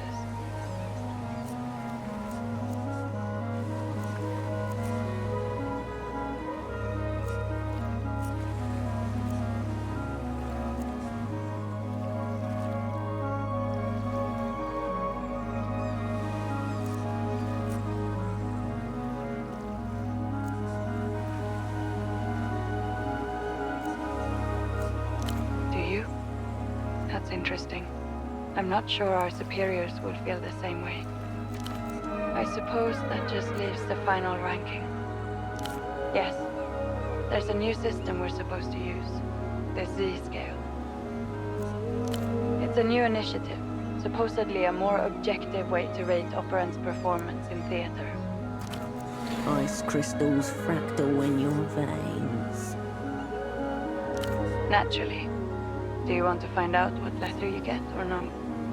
Your controller mumbles something to herself as she dutifully prepares the assessment form.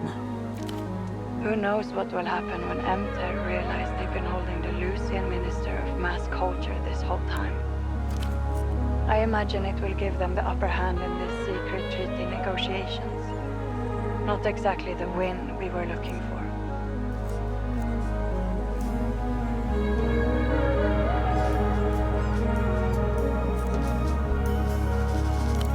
No, I would not call this our most brilliant outing. I suppose zeroing out the head of the Weeping Eye counts for something. But I have to say, it kind of looks like we just rearranged the pieces on the board. I guess some would call that an acceptable outcome.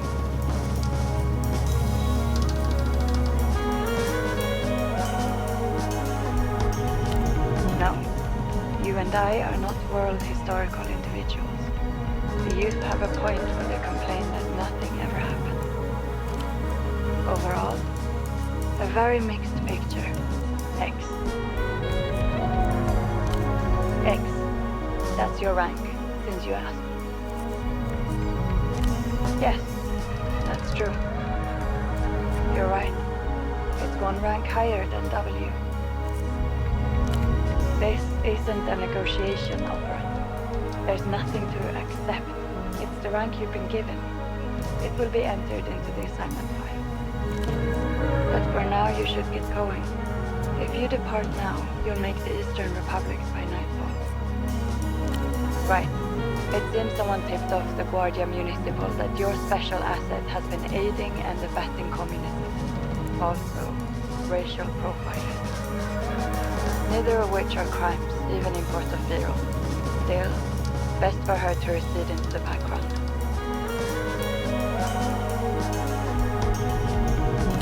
We don't. Anything else? Naturally, I continue not to know who you're talking about. Although, I did see a strange report from Capo Blanco. Seems a number of their low-orbit satellites have gone dark rather suddenly. You wouldn't know anything about that, Operant.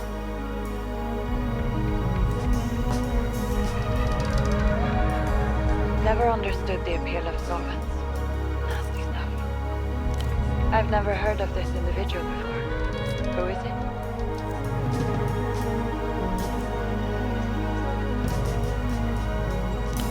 Yes. This discipline of ours attracts all sorts. Anything else? Hardly.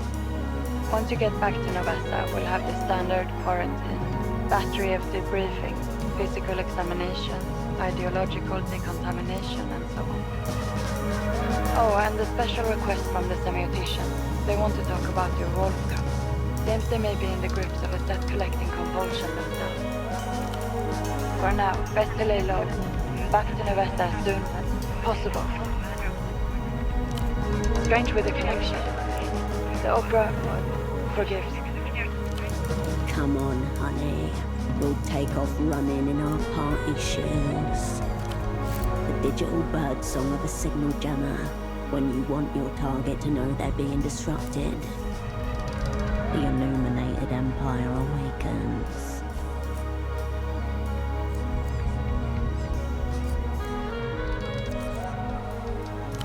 Strange. Jamming. Probably.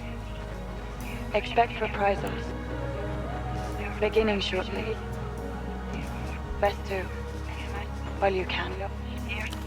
Under your feet, the buoy and the boat jostling in the sea swell. You keep your balance, just barely. Increasing chance of precipitation as a front of high pressure moves across the Nos Correntes Sea. The temperature is 16 and falling. Luck. Skill, Cascade. Now,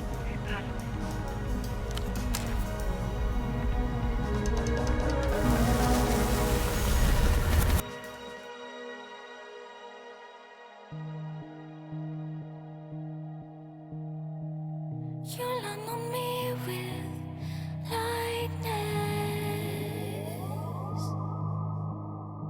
So hard to feel anything you do. Release the sky, let the light go. Darkness from me.